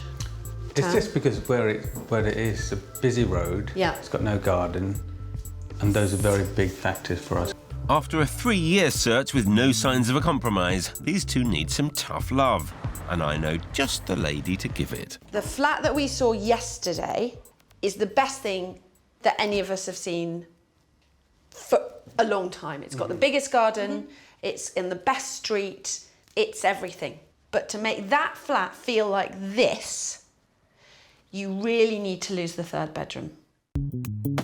Tam and Krish have 2 options: to live with a flat like this or do the work needed to yesterday's place. Either way, it's time to pick their compromise. It's nicely done. Yeah, feels like a nice hotel ensuite. Yeah. I don't know whether they really get that 3 beds, a garden and good reception space is just not available for their budget within the catchment area of these schools that they want. It's as simple as that. The kitchen at least seems to have pleased Krish. You like this here, don't you? It's nicely Space. set up. It's sort of tidy. But that's about it. I'd definitely rather compromise on the high ceiling than on the outside space. Cool. Yeah. This could be a great home for them. But if nothing else, I hope it's made them understand their priorities and the compromises they're going to have to make. Overall, I think the property we saw last just had so much more potential as And well it had in a terms lot of of the space and the things that we garden. wanted. What changed in the night? Because when we left it yesterday, I left that flat thinking they haven't got it. I think it was more not just about doing the work. I think it's, as it stands, whether we could afford to do the work. And then going Leeway on that. backwards from a 3-bedroom to, in a sense, 2-bedroom. I can see Tam and Krish are still unsure, but I'm hoping that after their 3 years of searching, I might slowly be hammering home the need for compromise. If anyone can do it, Kirsty, you can. Back with Joe and Pete, and they want to take a second look at one of the properties I've shown them. But I really didn't think they'd asked me to meet them back in Holloway at the ex-local authority flat. Good morning, you two. Good morning. So, in Holloway, you wanted to have another look here? We definitely did. I was a bit surprised, I have to say, after your reaction at Archway. I really loved the building that we saw yesterday from a design point of view. I think it's really beautiful, but I'm not sure if Pete entirely agrees. We think we could be in a position to maybe make an offer today, but we want to be absolutely certain that we're picking the right place. Do you want to go back and see the Archway flat as well? We do, yes. Yeah. Fine. Sensible couple. So let the battle of Archway versus Holloway commence. Now, we've got to really kind of analyse this, how it would be for both of you to live in and how it compares with the flat in Archway. When we saw this first, when we walked out, I really thought this could be our new home. And the whole evening I was imagining living in Holloway and, you know, how that would be. And then having seen the Archway flat yesterday, which I loved, I guess I'm torn. It's a big decision to make, and Joe and Pete have a lot of factors to consider, but time really is of the essence. Because, you know, this flat went on the market officially yesterday. Yes. Yes. They've had 7 viewings. Oh, my goodness. They've had 2 offers. Oh, wow. OK. That puts the pressure on, doesn't it? I'm afraid it does. Yes. Unfortunately, time, tide and the London property market wait for no man, not even Phil Spencer. I think it would be quite difficult to have 2 people cooking in here. It's not going to hang around. So if we did want to make a move, we would have to make a move soon. Whilst they weigh up the pros and cons, I need to check in with Kirsty. Hello, Poppet. How are you? Hello, Poppet, indeed. I'm very well, thank you. How's it going? Well, listen, I know you were going to come over this morning, but I don't think it's worth it. I did have another property to show them, but it went under offer. The 3 that I've shown them, they want to go back to 2 of them. They can't decide which one, so I'm in a happy place. Well, that's fine. You're in Clover. OK, well, I'm sad not to see you. Well, I'm sad not to see you as well, but at the same time, I'm quite happy with the way things are, so I think you've got your work cut out your end. OK, you're right, you're right. I'll focus on my work. OK, yeah, you focus for a change. Ha ha ha. Speak later. OK. See ya. Bye. Bye. And Kirsty's not the only one that needs to focus. Oh, it does have a lovely light in this garden, which is It is. I really like. Really nice. It's been kept really well as well. Have you 2 seen enough? I think so. It's definitely food for thought. Yeah? Yeah. Do you still want to go and see the other one? Definitely, I think. It'll be really instructive to see them one after the other. Yes. And I think we'll be ready to make a decision. But what will that decision be? OK. OK. Going well.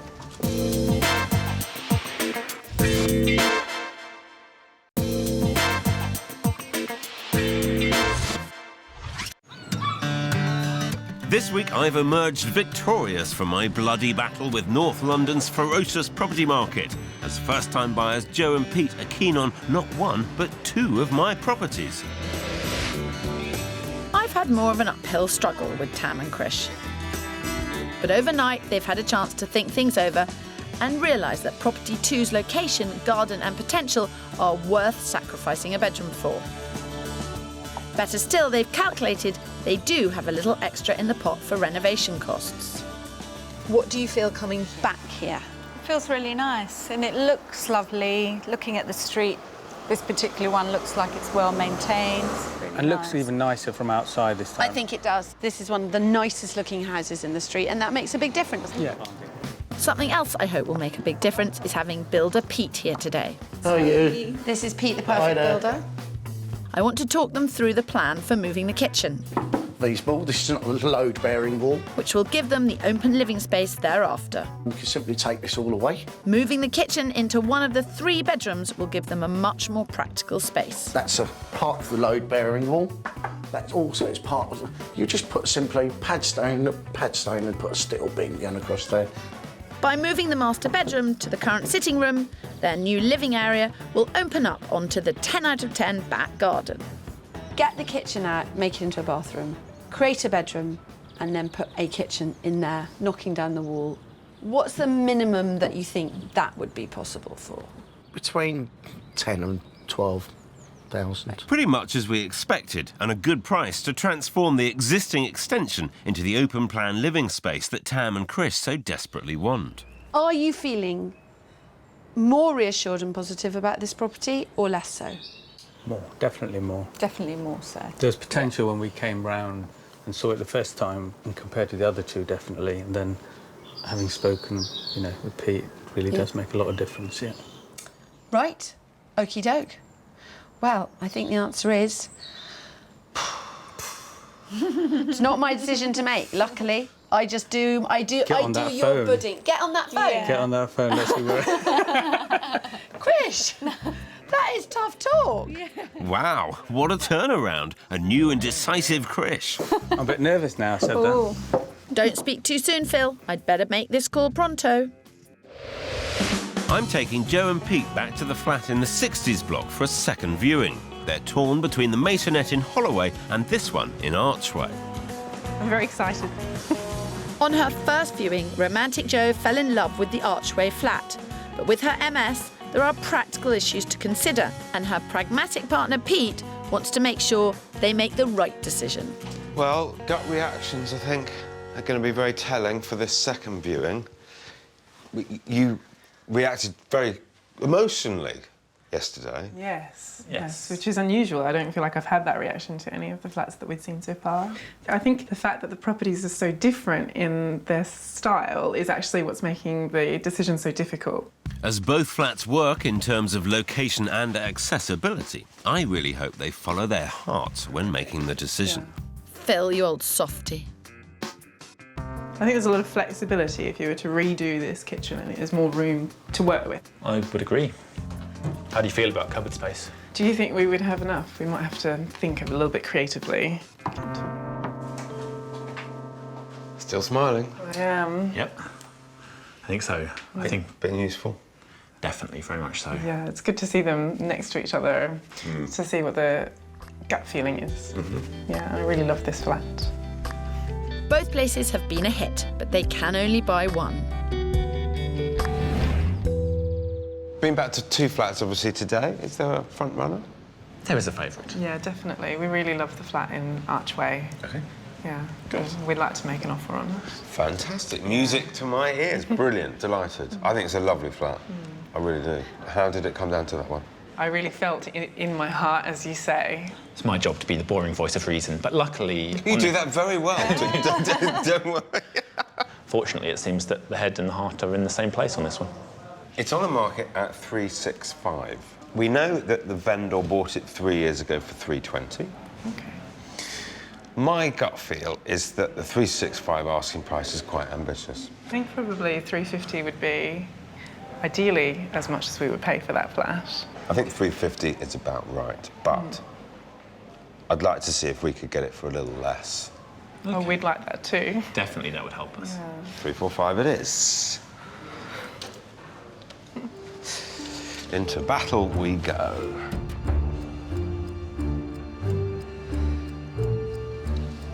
It's ringing. Hello, is that Richard? I've got an offer for you of 345. Excellent, I will wait to hear. Thanks so much. The owner of the flat is hard of hearing, so all communication has to go via email, which slows down the process. You all right? Yeah. You look so nervous. Slightly. I'm so nervous. So for now, we just wait. After 3 years of failed house hunting, Tam and Krish are putting in an offer too. The flat we found isn't yet on the market, but it will be in the next couple of days, and there are already viewers queuing up. On Saturday, a load of people are lined up to see it. It hasn't been publicly marketed yet. If you offered the asking price or just below, you could get everyone locked at. Yeah. So what's going through your minds? Just to secure it, just to get it now. So should I just do it? Yes. I think so, yeah. Happy? Krish? Sure? Yeah, yeah. Okay. As it's not on the market, Kirsty has to negotiate directly with the vendor.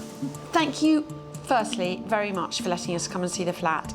It's a great flat. You have got masses of people seeing it on Saturday. We don't want anyone to step inside that flat.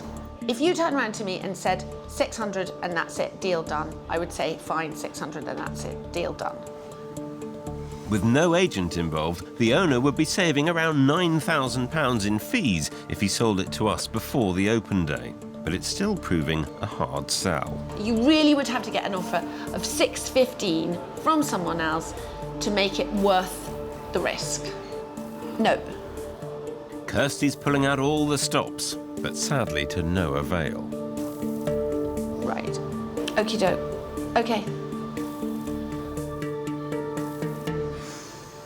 I am not going to say what I'm thinking right now because it would not be edifying. That sounded really hard. If he doesn't want 600,000, why is he asking for 600,000? We've got to keep calm. In spite of our offering the full asking price of £600,000, the owner is keen to proceed with the open day in the hope he can get a higher offer. As we don't want our offer to be used as a benchmark for a bidding war at his open day, Kirsty has taken it off the table. Are you okay? Sort of. No. Yeah. I mean, in a way, I thought it would be too much to expect to get an answer straight away. I didn't. I'm going to absolutely make sure he knows there is no offer. Okay. Not the ending I was hoping for, but I know this flat is not worth over 600,000 and I won't let Tam and Krish pay a penny more. Back with Joe and Pete, after a nerve-wracking wait, we finally get a call. And so the negotiations commence. Richard, hi there. How did you get on? Okay. Yes. Yeah. I don't want to say they absolutely wouldn't go up, but I can say that they wouldn't get to that figure. The owner wants 360, but I'm reluctant to let Joe and Pete go much higher than 350. Their best and final offer would be 350. Thanks, bye. He's going to have to email the lady in the flat and tell her that he's going to go down and see her. Okay. So I think it's likely to take some time, but he's got the offer on the table. How have you found the whole process? When we were looking by ourselves, I found that what we were seeing was defined by what we couldn't have because of the MS, whereas this has been really exciting because it's been what we want. We haven't got there yet. Yes, not quite yet. Just the flats we've seen has been a fantastic result. Leave it with me. Yeah. And I will ring you as soon as I have news. Okay. Thanks very much. Thank you, Phil. And the very next day, it's good news for Pete and Joe. With both parties compromising slightly on price, a sale was agreed at £355,000.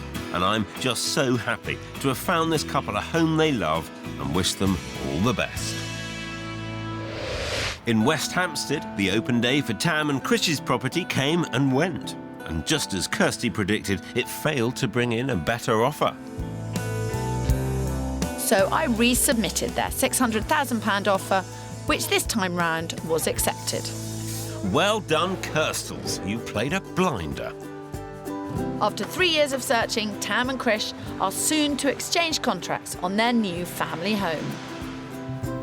Kirsty and Phil really helped with prioritising what our needs were and what the main needs were and what we might have to sacrifice in order to get that. I'm looking forward to that back area where we're going to have the living area, kitchen, dining area, and creating that kind of space where everyone can hang out. So it seems the compromise on bedrooms was worth it to be in their #1 location. I don't think we'll be where we are now without their help. It's a dream. Yeah, it's lovely. It's a dream. It's a great result for the whole family and a victory for Phil and I in our battle against the London property market.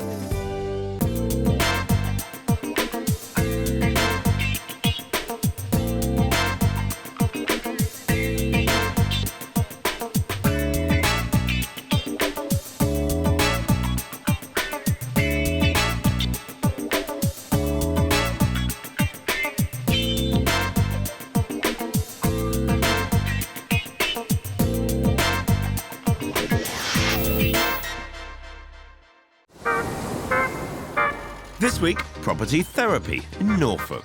The only way to get out of the rut is with absolute honesty. There's stubbornness. Do you see any areas of compromise? I really don't. Anxiety. Don't be worried about buying the house, be worried about not buying the house. And confusion. Are we giving you mixed messages? Luckily, we are highly trained professionals. I have good mind-reading skills. Yeah. But with the pressure of this search, we may start to lose the plot too. Oh, no! no, they haven't got any confidence in me. No! I'm in East Anglia with a retired couple looking for a home in which to enjoy their golden years in seaside style. And further inland, I'm with a pair of northern birds who are desperate to become Norfolk Broads. Both couples want to relocate to Norfolk, a big sky county blessed with an impressive range of quality property. Historic market towns, idyllic villages, and 93 miles of unspoilt coastline make this a popular holiday destination. House prices here are 12% below the national average, but the market is hotting up, so time is not on our side. Our first set of house hunters are retirees John and Peggy Williams, who hooked up 15 years ago. We first met when I put an ad in the newspaper, personal ads column, and John answered my ad. I found Peggy in between the births, deaths and marriages section. She sounded like a good sort. So is it dinners on a tray, slippers warming by the fire and a low-maintenance garden? Not quite. John worked as a computer games producer and with £450,000 plans to create an open-plan home that incorporates everything from mood lighting to a fully automated home entertainment system. We are definitely not traditional pensioners. The last thing we want to do is just to fade away into the sunset. Quite so, but on the issue of the new house, there's a bit of disagreement. Now, I'm probably slightly different, less keen to have a major project. For the last 11 years, they've been living together in Derby. But now their property is sold, they're ready to fulfil their dream of moving to the Norfolk coast. 62, our first home together. The start of a new adventure. Are you really 62? Are you? Ah. With close to 150 miles between them and their search area, house hunting has been heavy going so far.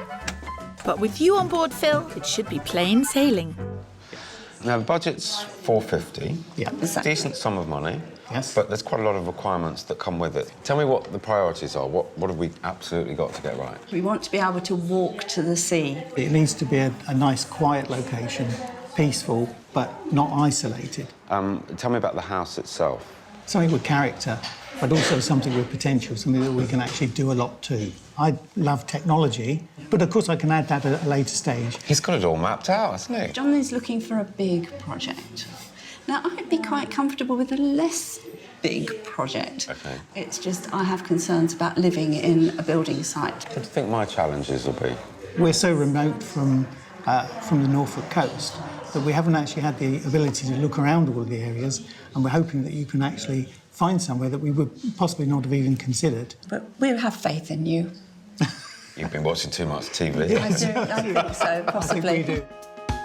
Peggy and John have a maximum spend of £450,000 and an extensive wish list. John wants a major project, whereas Peggy is more interested in the feel of a property. It should be detached and secluded, with character, have 4 bedrooms, a big garden and a garage. And they also want to be within walking distance of the sea. So my search will focus on the towns and villages along the North Norfolk coastline between Haysborough and Weybourne. Our second set of intrepid house hunters are nurse practitioner Yvonne Walker and her partner, forest ranger Lisa Bealby. 12 months ago, they decided to swap the hustle and bustle of city life in Leeds for a more tranquil existence in Norfolk. So they sold up in the north, moved into rented in the east, and with a budget of £325,000 began to hunt for their dream home. But things haven't exactly gone to plan. Our search has been a bit chaotic because one minute we're looking at an old cottage, maybe we don't think that's going to work, so then we start looking at a newer build house. There's just too much going on. For Lisa, it's all about outbuildings and acreage, but for Yvonne, getting the house right is the priority. I think I'm a lot easier to please. I'm looking at the outside more than the inside. Yeah, you do say that, but you do have quite a lot of stipulations about the inside as well. Unsurprisingly, this lack of direction has netted them precisely nothing, unless you count 35 rejected properties and a whole heap of confusion. It's all starting to get a bit much. I really desperately need to find somewhere. And I think until we find somewhere that actually is our home, that I won't properly feel like I live here. Still feel like a bit like a visitor. We need to reboot this search, but to do that is going to take a bit of shock therapy. This process, when you say, I need someone to help me, it happens for a variety of reasons. People don't have the time, or they live in a completely different area to where they're looking, or they've got into a rut. In your heart of hearts, why do you think you haven't found something so far? When I go to see a house, it might seem perfect, but I get into my head that there must be something wrong with it.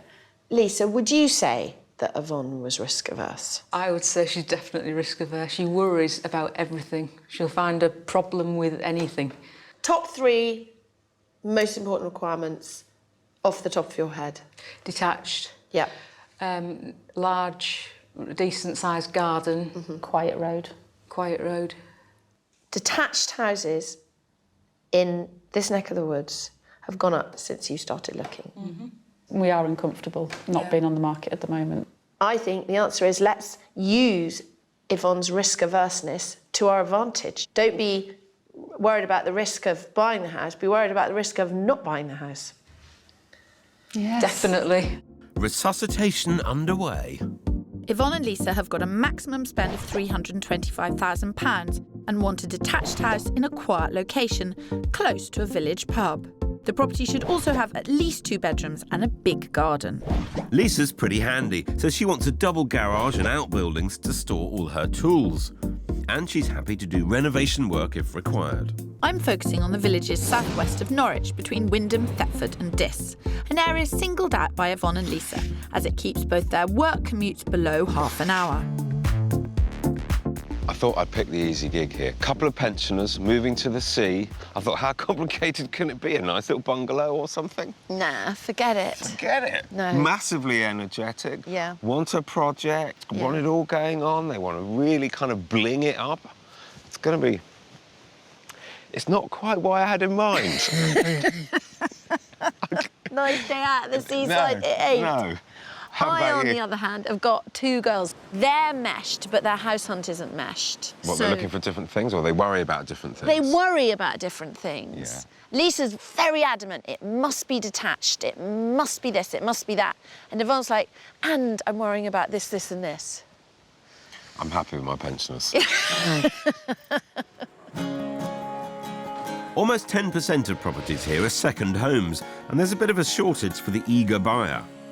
But I think I found a contender for John and Peggy in Munsley, a tranquil village right by the sea with spectacular views. The house I'm going to show them is cheap enough to allow John to pay for that ambitious project. It's got everything on their wish list with the possible exception of curb appeal. But if they can get over that, then I think this property could really hit the spot. I'm interested to hear what you think of the potential, whether there is enough to do. Yes. And whether it's big enough. On first glance, not wowing me, I'll be honest. How about you? No, it's not got possibly the curb appeal that we were looking for. As predicted, but the merits of this one lie more on the inside. John wants to end up with an open-plan house, and I think this place is crying out for that kind of treatment. There are 2 reception rooms, a big kitchen and 5 bedrooms, all of which are in good condition. It's on the market at £280,000, leaving them a sizable 170 grand to bling up whatever they think is necessary. I mean, what's not to love? Would this give you an open plan layout? That we're looking for? Yes. No. No. I think We want it across the back of the house. need to open up. But you'd then be replacing what is quite an expensive kitchen. Yes. But I think that's what we would do, to be honest. I know you like the location as in the village. How about the location of the house within the village? That is a problem, I'm afraid. It wouldn't be our ideal.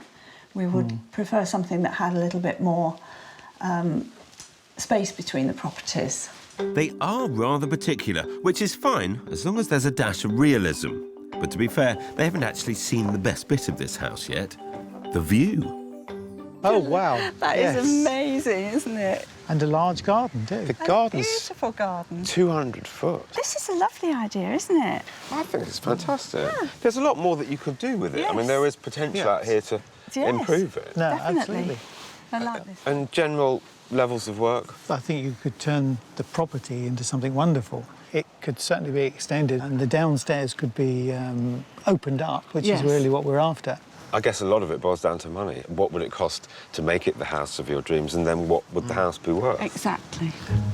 Too true. For anyone intending to make big modifications to a house, its ceiling price should always be taken into consideration if you ever want to sell. In other words, it is possible to over-bling. Now, bathroom. That's small. On the small side, isn't it? Just a bit too small, isn't it? Yes. I think you could knock these rooms into one, but it would still be too narrow. To make this place work, John would certainly have an uber project on his hands. But apart from the excitement of the view, it's not exactly got their spirits soaring. How'd you get on? What do you make of it? No, it's not quite. It's not got quite the right feel and flow to it. That's my concern. Okay. And I think we could do things to change that and to improve, but we feel it probably wouldn't be warranted in this particular house. Okay. I think we love Munsley, but the location of this particular house isn't quite right. Okay. So, just the property and the location that are wrong. Apart from that, all good. I do really like them, but this is not going to be easy. This is not going to be easy.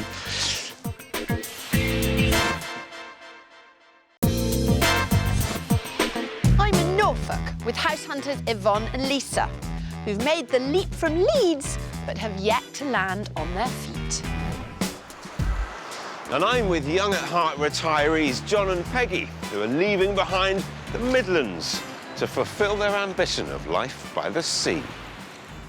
The first house I showed Peggy and John in Munsley resulted in a bit of a sinking feeling all round. So the pressure's on to find them somewhere that really does float their boat. And with Lisa and Yvonne, worry and indecision have been holding them back from spending their £325,000 on a detached house in the country. But I've now officially appointed myself as their new life coach, so everything is going to be all right. We're kicking off their search a mile outside the village of Besthorpe, a tad more remote than they'd really like, and it does have a bit of road noise, but I think the plot and the property more than make up for it. How does the house strike you? It's not bad. It's slightly pink. You need to tell me what's going through your mind. When we were sitting in the pub and talking about the rut, the only way to get out of the rut is with absolute honesty. And if I'm being honest, this place pretty much hits all the points on their wish list. There were 3 bedrooms, 2 reception rooms and a new kitchen. Plus, it's in move-in condition. With 2/3 of an acre, this gives Lisa the garden she wants, and although there's no garage for her tools, it would be no trouble to build one. It's on the market at £350,000, 25 grand over their budget. But we know that a deal could be done within their price range. Before we head inside, though, I want to walk them around this fabulous garden. You've got a shed here. All of this goes round. All the way up there? Yeah. Oh, down there, right down there? Yeah. That's really good. Right down there. So moving on. And is it oil or gas here? And just wondering, there'll probably be oil or gas. You see, that is the kind of question that worries me, Yvonne. I've got to be honest. That is such a peripheral. Yes, worrying, you see. Yeah, you see? I'm going to withhold that information from you, You're Yvonne. so cruel. I am not cruel. I am realistic. Kirsty, cruel? What a thought. This is the sitting room, and then coming in now to your diner kitchen. It's nice. I like the fireplace. I'm sort of thinking about how I would change it. Yes. Obviously, this wouldn't be the sort of furniture we would put in. No, you can't look at the furniture. Yeah. You want to feel it, I suppose. There are a few cracks on the render. Is that just the render, or is that? If you're looking in the country and you're looking at this kind of house, there are going to be cracks. Melissa's nodding a lot. She's got that expression on her face of a woman who's quite pleased that someone other than her is saying these things. Yes. Bit of damp up there. Yeah. We're not ganging up on Yvonne. It's just that first viewings are simply about deciding whether you want to live in a place rather than worry-warting. I like it. It's kind of... I'm absorbing it and about how I would have it, because I think it looks a bit plain at the minute. Sometimes people ask me, why do people need help buying a house? And this is exactly why. This is house hunting with hand-holding, and it's what Yvonne needs. I can hear the road noise. Yeah, you can. Can you? Yeah. Is that a problem, do you think, the noise? It puts me off. Does it? Yeah. All is good. This is only stage 1 on the path to property enlightenment. Keep the faith.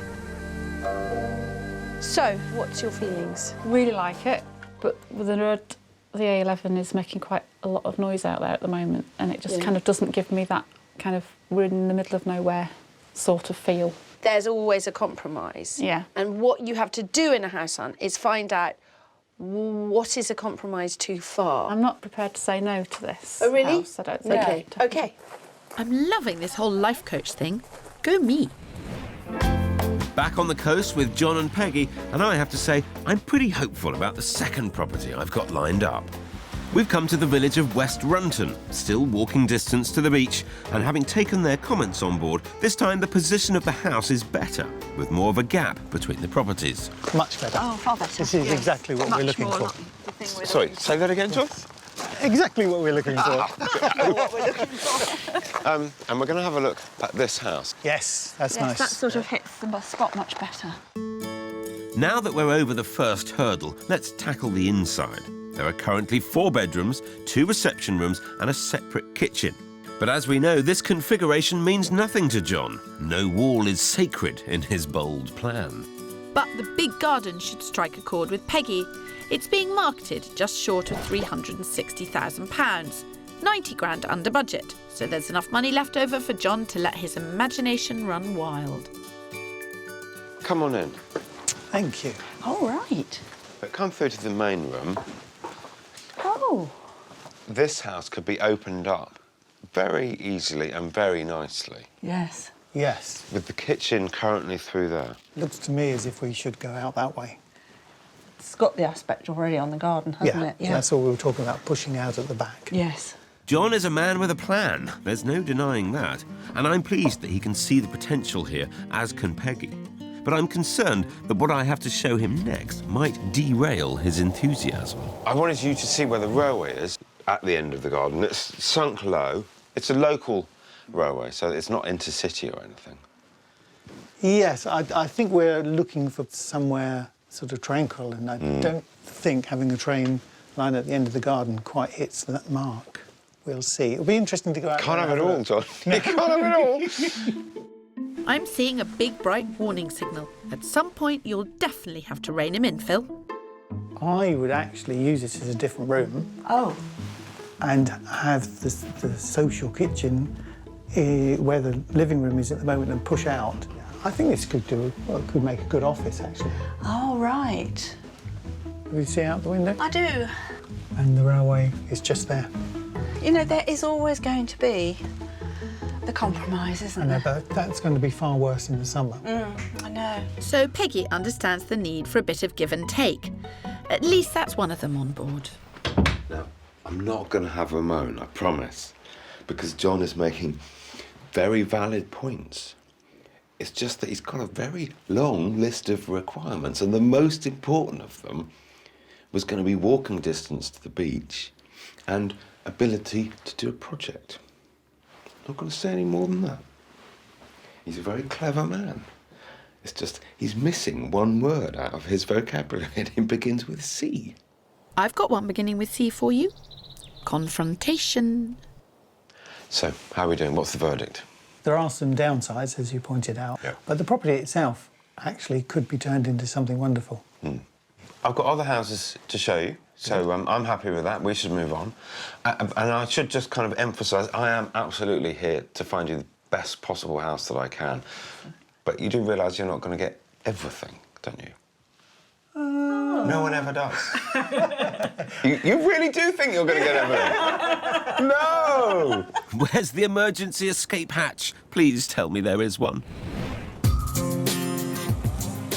Further inland with Yvonne and Lisa, I've asked Phil to come along for a group therapy session. If I'm going to get these girls thinking differently, I need to shake things up a bit. So I've taken a gamble with my second property. It's in Banham, a pretty little village. It's on a big plot and there's no road noise. I think it's perfect for them. Yvonne and Lisa had seen it online and wrote it off because Lisa doesn't like bungalows. But this is more than just a bungalow. I love this house. OK. Just so you know. What do you love about it? I love its crickle windows. I love its parquet flooring. I love its vast garden. I love its incredibly peaceful position. I love the fact that it really looks no different from when it was built in the early 40s. So I think I've got confused. I thought we were looking for a house for Yvonne and Lisa, not you. Phil, don't try and get clever with me. What do you guys think? Not a lot to see at the moment, is there? It's not very attractive, I think, what you're trying to say. Agey on the outside, but worth a second look. Surely that's your department, Phil. Moving on. This place needs a fair bit of work, and it'll be interesting to see how they react to that. But it's got space and character, with a large living room, separate dining room, lovely retro kitchen and 5 bedrooms. Add to that a garage, outbuildings and a substantial plot, and this place could be amazing when fully done up. It's on the market at offers in excess of £310,000. We've got just under an acre here, and it opens out to farmland at the back. So in terms of kind of privacy. Are you thinking, let's humour her? Or are you thinking, this could be a house in which we live? I really like it. It's really nice outside. Yeah, it's got great potential. And Please don't humour her, ever. No, what happens if we do? It's a terrible road to go down. No. Phil, I humour you all the time. You just don't know it. With Yvonne's track record of worry, I want to make sure the level of work here doesn't scare her off. Now, you're the one, Yvonne, that's supposed to be frightened of this house. Yeah, I'm meant to be frightened of it. And I suppose I am a little, in the fact that I think there's quite a lot of work to do. Do you think, essentially, that if you're passionate enough about something, you could overcome I'd hope fears? so, yeah. Yes, I hope so, yeah. Because if the setting's right and I get a right feel for it, then I'll be prepared to do the work. Yeah. I do like it. I like it. I'm glad you like it. Yeah. I wanted to show you what happens out the back here. Look at that. wow, nice. And coming through here, you've got another 2 rooms. This would be fantastic for my tools, because I like a spot of DIY. So seeing a house like that doesn't faze you? Not one little bit, no. How do you sense Yvonne's dealing with this? I think she really likes the place. And for you, I mean, correct me if I'm wrong, it was more about the setting and the position It than was, the yes. outside. Yeah, I'm not that as particular as Yvonne for the inside, no. But it's still important Lisa has a good look around, particularly if it's going to be her doing most of the work. Nice light room. Yeah, peaceful. We like this. I've got to be honest, when I first saw this house, I thought, brave choice, Kirsty, brave choice. You've got 100% right. It was a good choice. It's really sweet. I get Stand the feeling corrected. you want something, Phil. This whole conversation unnerves me. Really? Yeah. Can't work out what it is, but I will eventually ascertain what it is you An want apple? of me. This is an apple that has easily fallen from the tree. Nice pear. Quite firm as well. Bet they'd taste good. Look at that, farm views. You could have a little haven out here, couldn't you? Look at the view. That's lovely. I think we've all learnt a valuable lesson about prejudice and bungalows. It's a chalet, Phil, a chalet. At the end of our first day together, it's all looking pretty peachy. Yeah. If I say so myself. It certainly does. I think so. Well, I'm pleased. I thought I'd better check that Kirsty was doing a half-decent job, and it turns out she was. Yes, she was. I needn't have worried. Absolutely not. Phil's never going to get bored of saying things like that. I guess the only question remaining is, chalet or shan't they? Give me strength.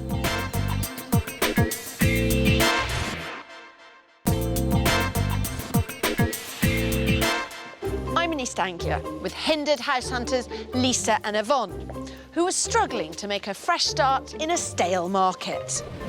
And I'm working with a pair of golden oldies who really do want to live beside the seaside. Yvonne and Lisa are definitely making progress towards a purchase. 2 houses down and already 2 contenders. I wish I could say the same for my search with Peggy and John, which has barely got off the starting line. With 1 definite no and 1 possible maybe, I've decided to mix things up a bit. So for our 3rd property, we're heading to Sheringham, a quintessential Norfolk seaside town. Peggy's been quite clear. She doesn't mind a bit of work, but she's nowhere near as gung-ho as John. So it's time to redress the balance. I've kind of cast this one as more of a Peggy house. Oh, right. I wanted to kind of explore an option that wasn't so much of a project. Yeah. Well, I noticed there's no garage, which we were hoping for, and also the width of the property means that there's nowhere to put a garage. Sure. Which could be a potential issue. What I would really like is if John just relaxed and enjoyed the viewing, so we can find out a bit more about what Peggy wants. There are hints of the contemporary style they like here, but overall, the decor is a bit more traditional, with 2 bright reception rooms, 4 bedrooms and a good-sized garden. It's just shy of £340,000, 110 grand below their budget, so more than enough to install all of John's high-tech gadgetry. Over the last 3 years, everything's been done. So it's rewired, replumbed, extended, windows. Yes, the lot. The lot. All the things I want to do. John, if you don't mind me saying, so you've got a look about you that says, I'm going to try and be interested, but really... No, I will certainly look at the rest of the house. I mean, it's a really nice kitchen. I don't think we would actually do it this way, to be honest. But we wouldn't change it from something that was perfectly acceptable, would we? I think there might be a little bit of disharmony here between us in that. I'd be quite happy to go with certain things that John might not be so happy to. We looked at a John house this morning. We're looking at a Peggy house this afternoon. Once again, Peggy's open-minded about the idea of compromise. But John keeps on shutting those doors. So this is the main living space that they've added onto the back. Oh, right. Mm. Yes. L-shaped room. Yes. Unusual supported by the dining room. The dining room, which looks a nice size room. And now a lacklustre response from Peggy, which is somewhat worrying. This search is rapidly getting out of hand. I think it may be time for that confrontation. Where are you genuinely at between a turnkey property versus a project? Well, you've brought us to a turnkey property and it's still not fulfilling our criteria. So I think a project is the way we're going to go. Are we giving you mixed messages? No, I'm getting things are becoming clearer. Good. Doesn't make it necessarily any easier because the market is tough and the wish list is long. Mm-hmm. And I'm not sensing any element of the wish list which... we can let go of. Yeah. Yes. I think I need you to have the same discussion with John as well to find out if... because I think he was the one who is the one that needs to identify the compromise. I've just been wondering why on earth I always get myself in these kind of awkward situations where I have to be mediator between man and wife. It is part of the role of a house finder, but it's not easy, particularly with John. He's very set in his ways. But you love it, Phil, helping a damsel in distress. You two in here? Yes. Having a look Having around. a look at the garden. Yeah. How did you get on, John? It does have lots of very nice rooms, but I have a feeling I would still want to make some changes. Do you see any areas of compromise or... I really don't, to be totally honest. I'm just hoping we can find everything we're after. I'm kind of worried that your list of requirements is so lengthy and so specific. It means we've got very few properties that we can seriously consider. And it's a question of kind of how long you're prepared to wait to find it. This is going to be our final move, and we've got to make sure it's 100% right. Yeah.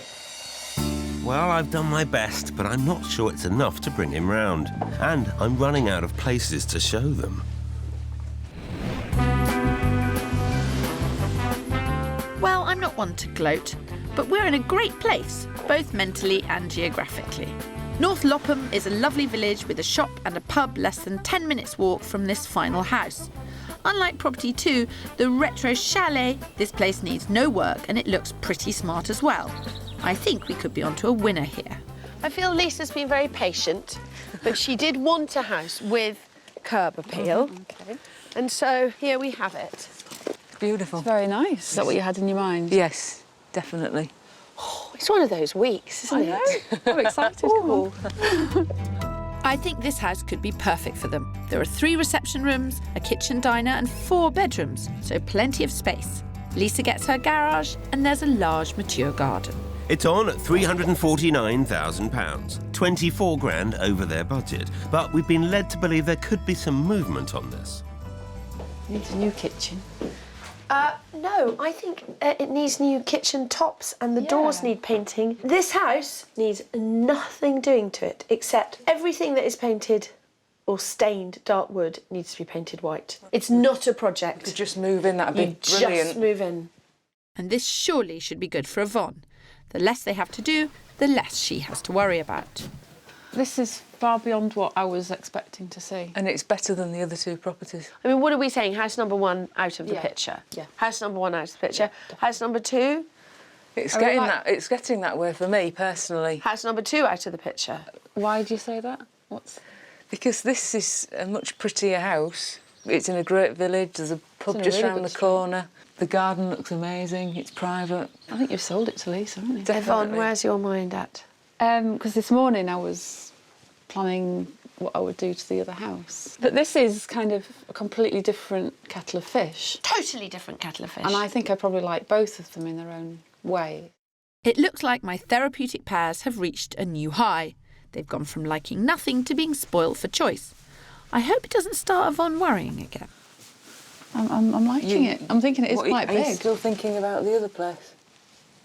Well, yeah, but also the money here. It's a lot more money for... Yeah, but at the other house, you've got to remember that it would cost money to do it up. Yeah. There's more to do We'd there. end up spending. Where this place, we could just move in. I hate showing people things which are stretching their budget. But sometimes it is a necessary evil. Because something has to go. If it's not the double garage, if it's not being in good nick, if it's not the curb appeal, if it's not the quiet road, if they stick with all the things they want, then the compromise is the budget. Is Yvonne going to take us back to the other house? Is she going to insist on seeing it one more time? I don't know. But I think this is the one. This is definitely the one. There's only one way to find out for sure. This is kind of what we originally had in our mind's eye, I think. You've seen over 30 houses in a year. Is this definitely the best one you've seen? This, for me, is definitely the best one. Yeah, it's definitely the best one. It's perfect. It is. And I want it. Is Lisa the decision maker, Yvonne, at the end of the day? Definitely. She is the decision maker. If I said I wanted to go back now to house number 2, Lisa, what would you say? It's very ridiculous. There you go. So now their only worry is the price. 24 grand over budget. But that's the sort of challenge I like. Back with Peggy and John, and after a difficult last viewing, I'm hoping that some joint decisions have been made about where their compromises lie. For our 4th property, we're staying in the village of Sheringham, otherwise known as Last Chance Saloon. Well, this house here has just come to the market. I think it's an absolute belter. But I'm a bit nervous because it is my last chance to get it right for John and Peggy. All okay? Yes, lovely. Holding hands, obviously still in love. How are discussions? Any conclusions? I think in reality we appreciate there's got to be compromise somewhere. And maybe we could potentially have something that's not quite as much of a project. Okay. That's the mix between the project and cosmetic. Yeah. Well, it just so happens. Well struck. Come on, you two. Phil, you seem to have worked your magic again, you schmoozy old charmer. I barely recognised John. Thanks, Kirsty. And while we're on the subject of flexibility, after a moderate amount of reworking, this place could be perfect for them. As usual, the layout could change, but the important thing is that overall there's the space they want. In its current form, there are 2 reception rooms, a kitchen, 4 double bedrooms and a well-maintained garden. It's just come onto the market at a touch under £380,000, 70 grand below budget, so money left over to do what they want to do. But before we head inside, I want to show them the real selling point of this place and the main reason they're in Norfolk. Oh, my word. You wanted a little bit of peace, countryside, ability to see the sea. Well, there it is. That's a fabulous view. It is. So far, so good with the setting and the view. But as we know, it's the inside that has to strike a tricky balance.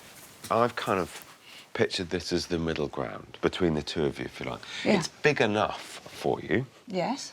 So it doesn't need extending. No. But yet there is still plenty for John to get involved in terms of updating it. Yeah, I'm already trying to work out how we can add some nice techie gadgets to the property. We would get some new lighting so we can get our mood lighting in the place. I'm not a fan of conservatories. I would actually probably replace that, but generally it's got the feel. Yes. And it's a property that you would want to do it to. Credit where credit's due. John isn't single-mindedly focused on his project this time. He's starting to think more like Peggy about the home they could create together. It's lovely, isn't it? It is. They're like different people. Mind you, I suppose I shouldn't be surprised, because it is a very good option, and it's a good option for both of them. That's what I was trying to find. It's time to put my feet up. The bath needs changing, doesn't it? It does. And the whole suite. Yes. But we could do that. I think we could do that. I think you can modernise this really nicely. Very easily. There have been several moments throughout this search when I really thought we weren't going to find them the perfect house, but we might just have done it. I think we like this one. I would endorse what you've just said. I think it's lovely. I'm glad. Yeah? Yes, it's really nice. I mean, I think the view is wonderful. And, Which is a big, big plus. Big plus. And the property itself still has lots of potential. It's been a good viewing. We're very, very happy, I think. It's been a journey. So this is the property they want, but I've still got to secure it. The journey's not over yet.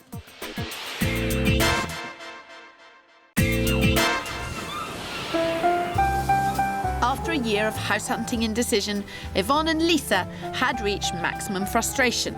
But after a short course of property therapy by yours truly, we're on the right track. They want to buy the cottage with curb appeal in North Lopham. At £349,000, it's 24 grand over budget, and it's my job to get the deal they want. As for John and Peggy, they've also found their dream home, the detached house in Sheringham with panoramic views, and are keen to make an offer. It's on the market for £380,000. It's pretty fresh on the market. I think only one other person has seen it. Yeah. Right. Okay. It's owned by an ex-estate agent. The general thought locally is that the houses opposite the one that we're looking at would be worth about £340,000. The view would probably put 50 grand on the price of any house with that view. I've just got a gut feeling that kind of 362, 363 is probably where where things will settle down. Have you got a figure in mind? Well, we've been sort of chatting about it, and we don't know whether or not something like 350 would be just too cheeky or not. Let's start at 350. Yeah. And gauge the reaction. Yes. Yeah. Hello, Jen. It's Phil Spencer. Oh, I'm very well, thank you. How are you? We've just been having a very productive chat at this end, and I'm pleased to say the viewing went very well. And I do have an offer for you from John and Peggy.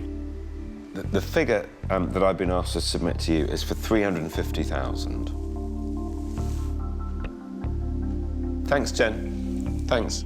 Good luck. Bye. She promised to submit it in as positive light as she can. OK, thank you. But she is also mindful that she'll be talking to someone who's got 40 years' experience as an estate agent. Further inland, and our pootle around the village of North Lopham has somehow landed us at what could be their local. Phil would be proud. Is this as good a place as any to make an offer on a house? Yeah. It's perfect. I would think so. Is that really what you want to do? Yeah. Yes. Absolutely. Absolutely. It's the best house we've seen. It's great to see Yvonne's newfound confidence, and finding the right house has played a big part in this. I want to secure that house.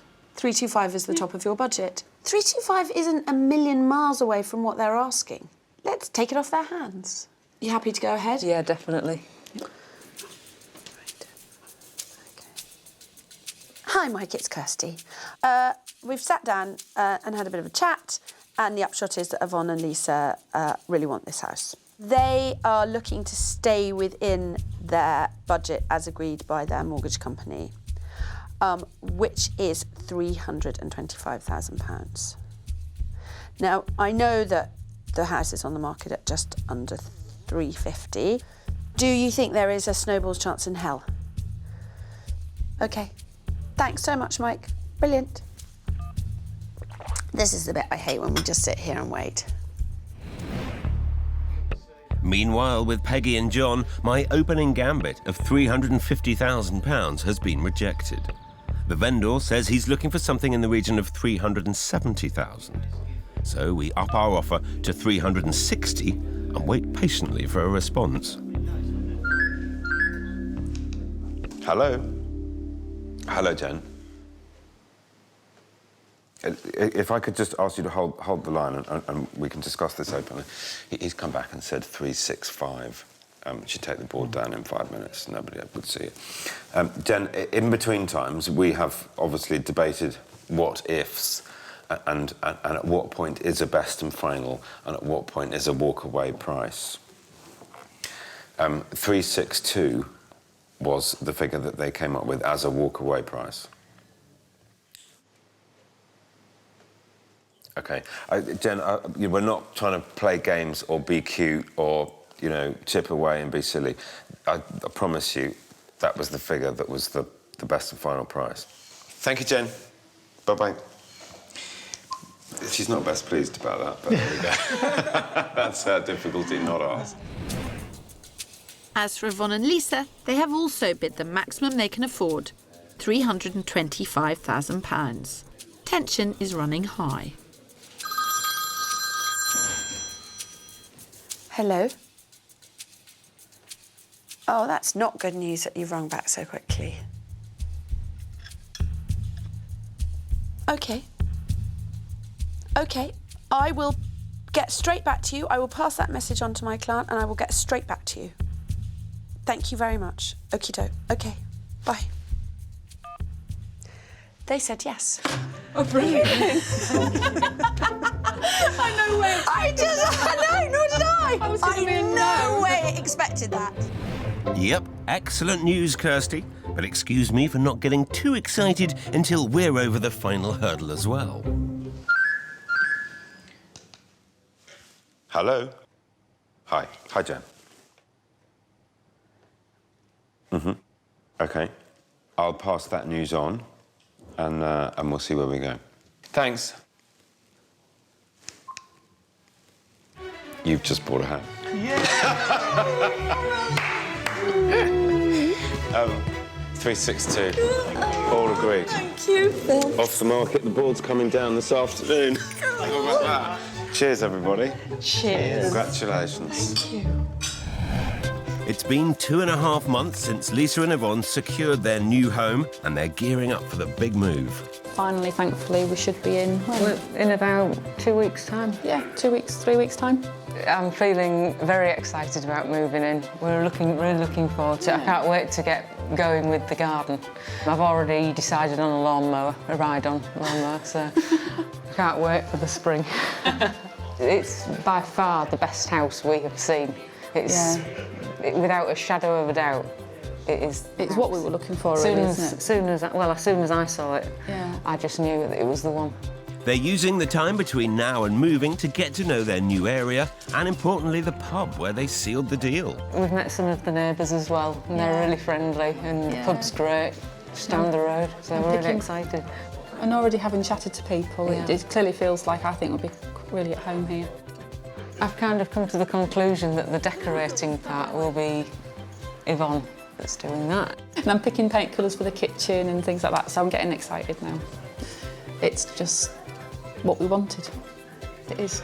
Thank you, Kirsty. Yes.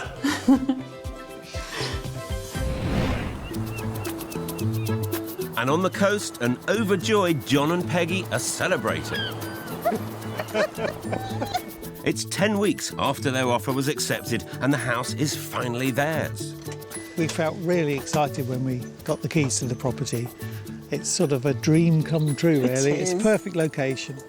It had this magnificent added extra that we didn't anticipate being able to get, and that was a sea view and a fantastic countryside view. How could we possibly not love it? It was just too great. They've wasted no time getting plans underway for the big renovation project, and they're getting some professional help too. We've had quite a few ideas about what we can do with the property. We've been talking to the architect and builders as well. Yes. Trying to formulate the plans forward. The main point of the extension is to actually move our living space to the back of the property, where we benefit from this wonderful view. We've met lots of the neighbours. Yes. Everybody's lovely. And Hilary from next door. Everything's worked out perfectly. And very much quicker than we anticipated as well. Yeah, I think Phil pulled it out of the bag. He did. So that's 2 new homes and 2 very happy endings. Job's a good 'un.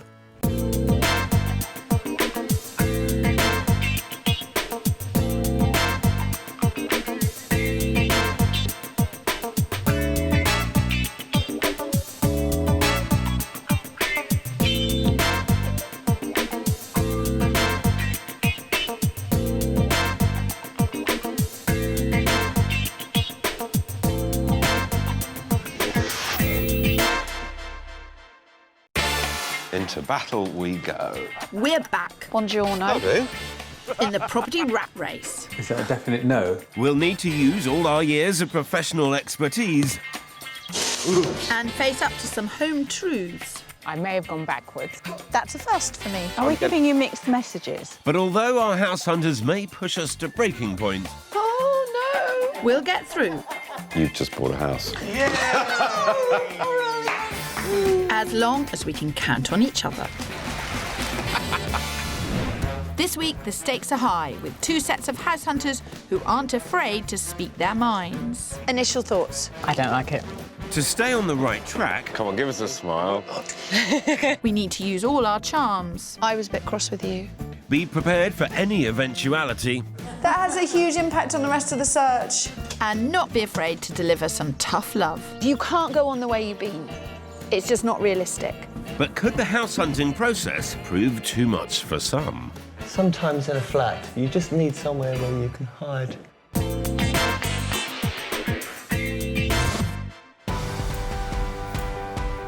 This week, we're in a city and out of town as we try and find dream homes in East London and Essex. Where with very different house hunters with very different budgets in very different markets. I'm searching for properties in Essex with husband and wife Tom and Lisa, a couple seeking their forever family home. And I'm in East London, helping workplace designer Anisha Hurst and her husband, webpage designer James, battle their way through the frantic and unpredictable London housing market.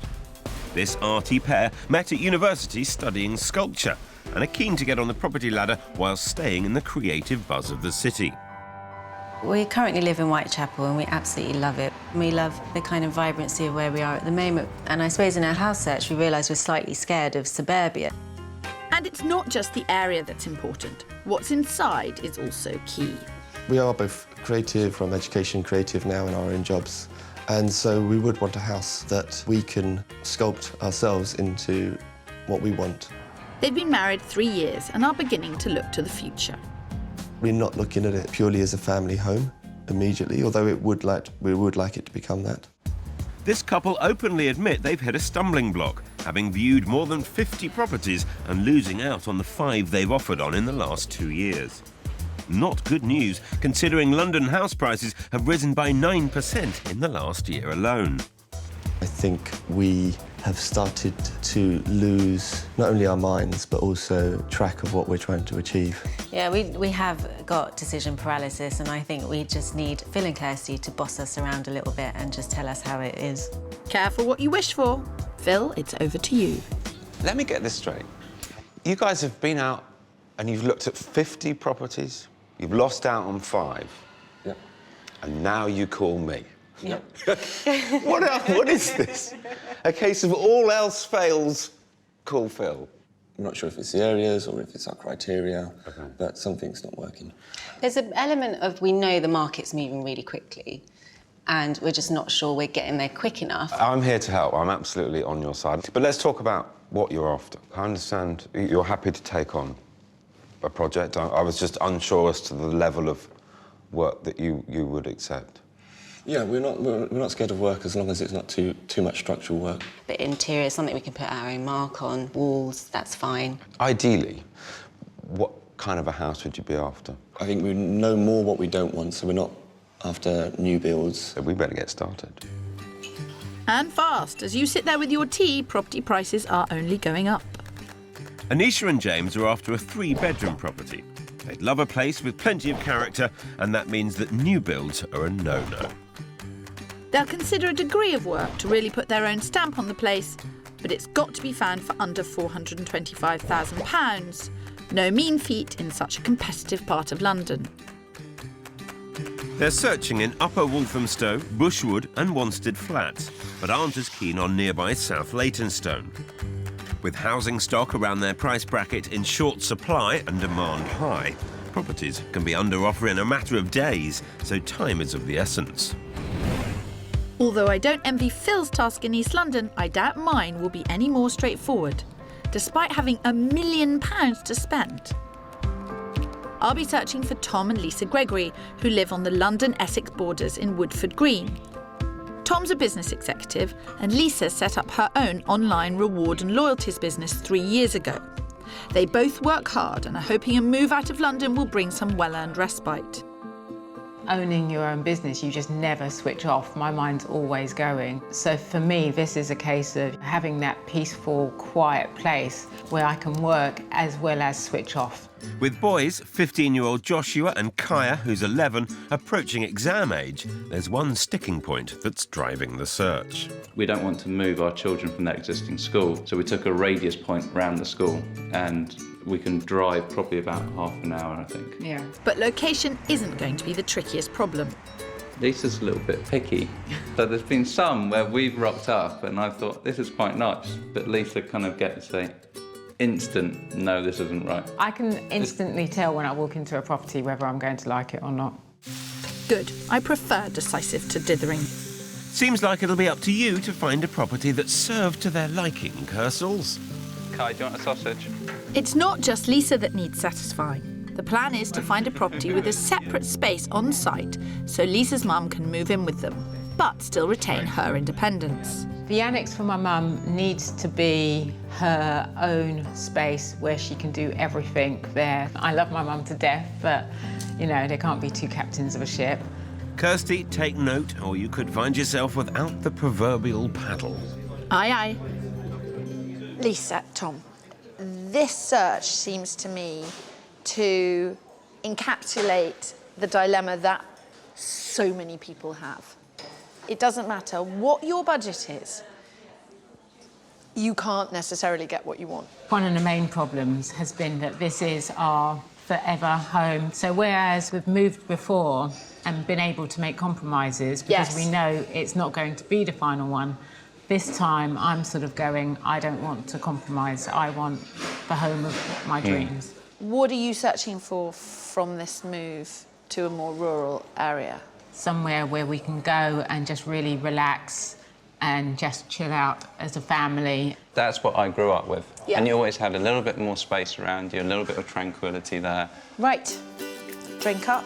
We've got some house hunting to do. Sounds like finding them a place to chill out is going to be hard work for you.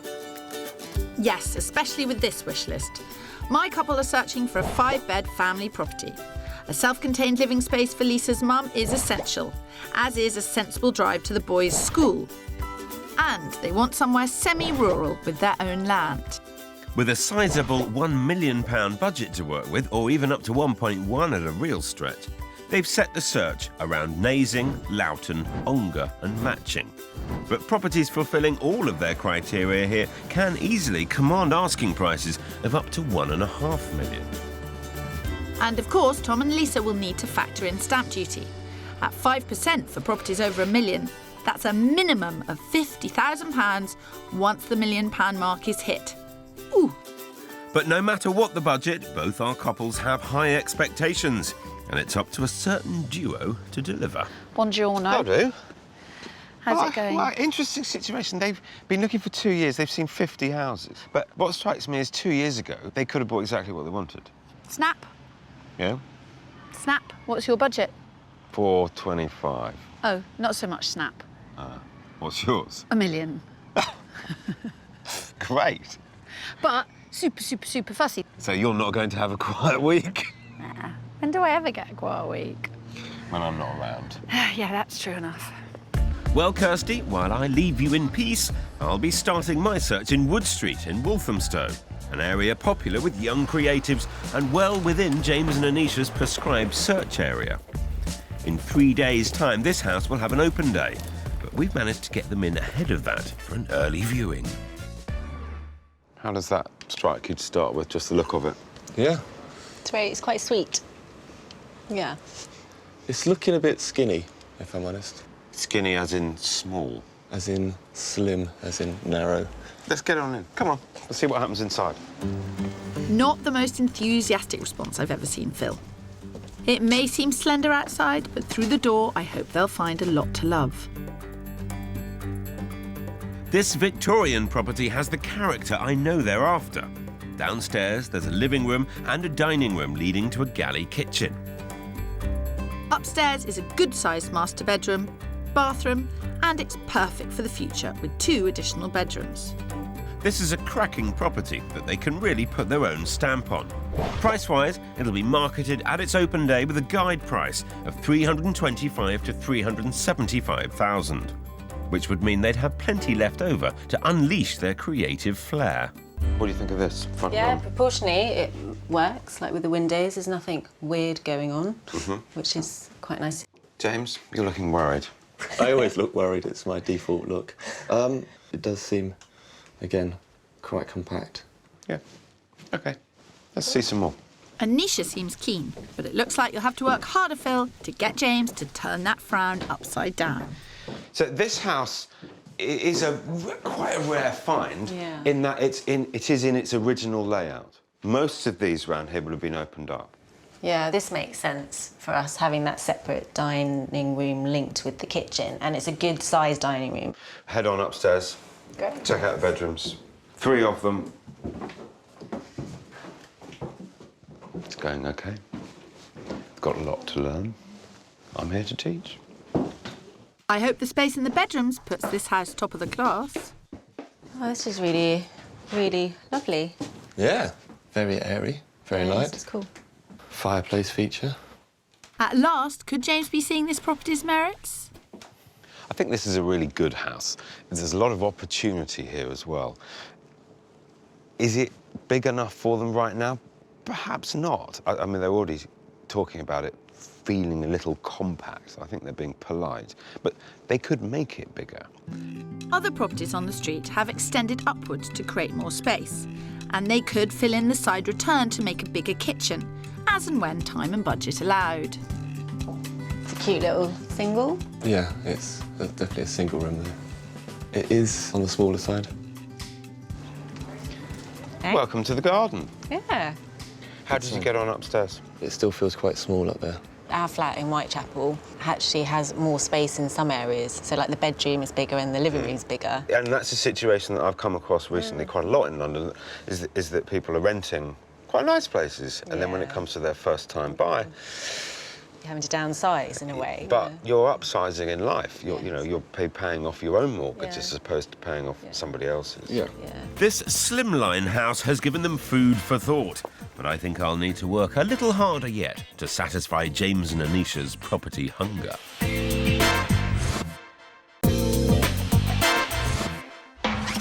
This week, I'm trying to help phobic first-time buyers James and Anisha get over their decision paralysis in a property market where if you blink, it's gone. And I'm in Essex, helping Tom and Lisa find their £1 million dream home. But let's get one thing straight. Big budgets do not an easy search make. Tom and Lisa have spent the last 3 years seeking their forever family home. I'm starting their property hunt in Bishop Stortford, 7 miles north of their search boundary, but with just cause.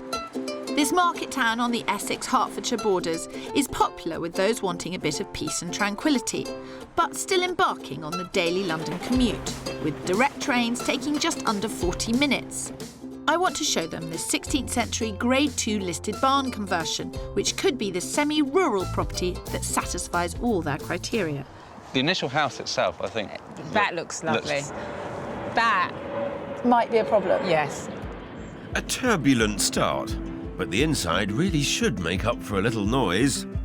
There's a 30-foot living room, separate dining area and kitchen, 3 bathrooms and 5 bedrooms.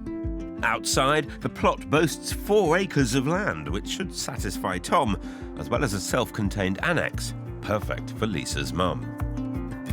It's on the market just shy of £900,000, so well within their budget. So what you've got here is your main reception room. Wow. First impressions, it seems quite open but quite light for a barn. Yeah. Seeing more? Yes. Yep. Right. A positive turnaround. Could the plane noise be no more than a distant echo? Kitchen. Light. Yeah, it doesn't seem big enough. What do you think of the Arga? Sell it to me. If you buy the house and you don't want the Arga, I'll give you a good price. I'll give you good money for that Arga. Done. Come now, Kirsty. Don't let this couple lose focus. So what we've got here is what's currently used as the master bedroom suite. What is fantastic is, ta-da! Have a look Oh, wow. in there. There's an ensuite. There's a very nice ensuite. Oh, and that I like. I knew this search wouldn't be easy, but I'm finding Tom and Lisa hard to read from room to room. Hopefully they'll appreciate the upstairs space on offer. Oh, I like the high ceiling. High ceilings are nice. It's not huge. No, but for one of the kids, this would be plenty big enough. Lisa isn't searching for a house in a anything's possible type of way.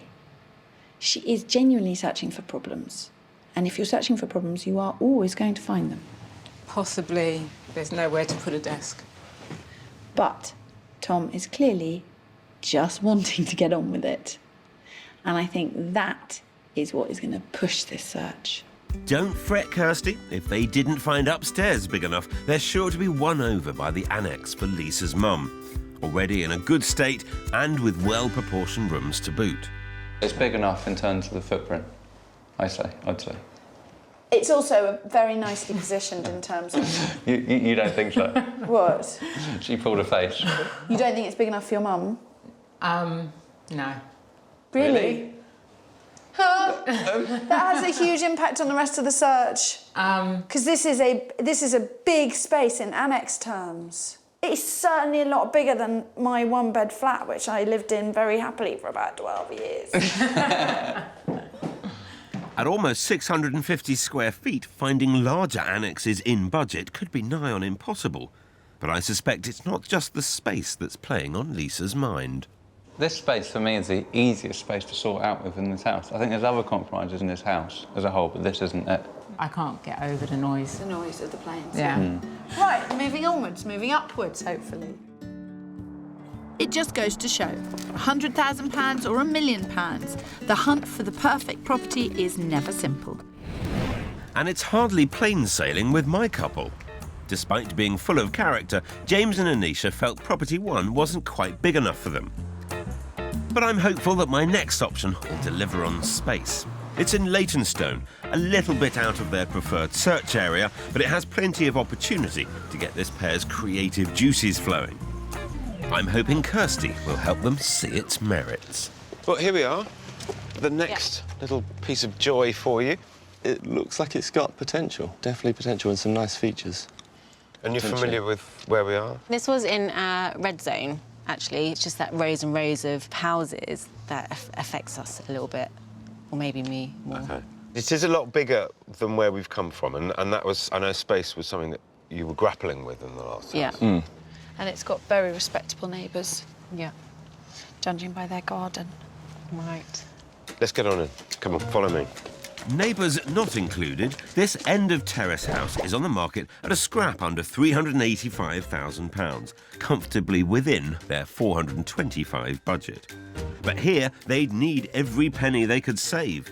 The property's been owned by one family since the 1920s and is certainly the project they've asked for. It's well proportioned, with a 25-foot sitting room, kitchen and separate dining room, and a fair-sized garden by London standards. Upstairs, there are 3 double bedrooms and a bathroom, with an internal floor area 280 square feet larger than Property 1. This place will surely give them the space they're after.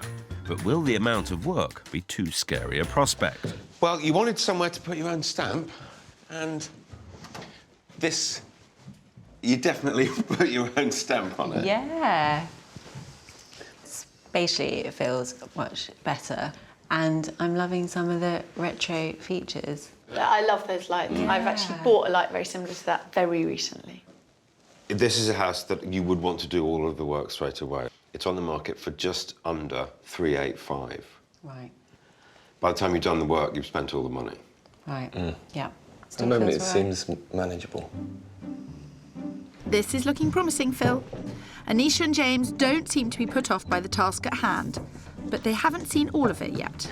Kitchen. This is where the majority of your work would be done. It is slightly worrying looking at it from here, how much there might need to be done. Yeah. By the way, there are cracks in this house. Yeah. End of terrace houses are prone to the pressure of the build-up of the houses. Yeah. It is the type of thing which is easy to sort out. However, if you're worried about the condition of a building, it's still worth getting a structural engineer's report. I just hope you can keep James smiling in the bedroom, Phil. Steady on, Kirsty.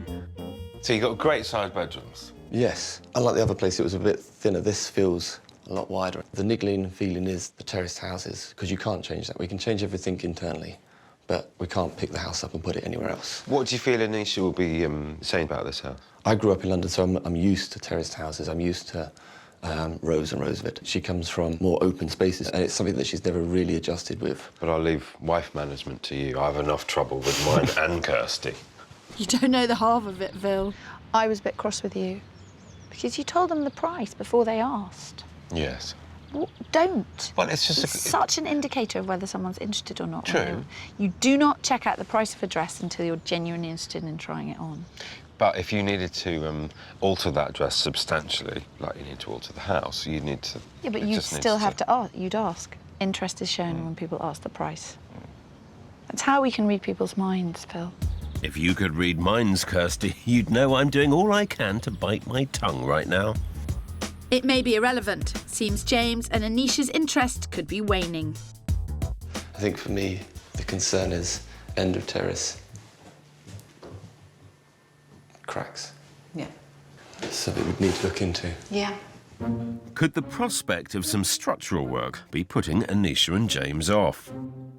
Sometimes in a flat, you just need somewhere where you can hide. You can hide all you want, James, but you'll have to face us sooner or later. No, I can't tell. Is that smiles or grimaces? Smiles because we're excited by it, but also, you know, we have to think about it financially. I would say that it is a real contender. It's great to see that James and Anisha are so open to this project. I could really do with the same luck with Tom and Lisa on my next property. After small bedrooms and the noise of planes meant the first house failed to take off, I've brought them to Dunmow, an Essex market town with boutiques and cafes right on their doorstep, and where houses are in high demand. However, I'm really pushing the limits on distance. A 30-mile drive from the boys' school.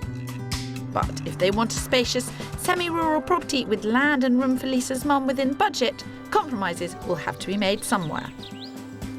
Fortunately, in this case, it won't be on the look. This house is stunning. I like the house, the outside, and there's no airplanes. I have a big problem with this house. Why?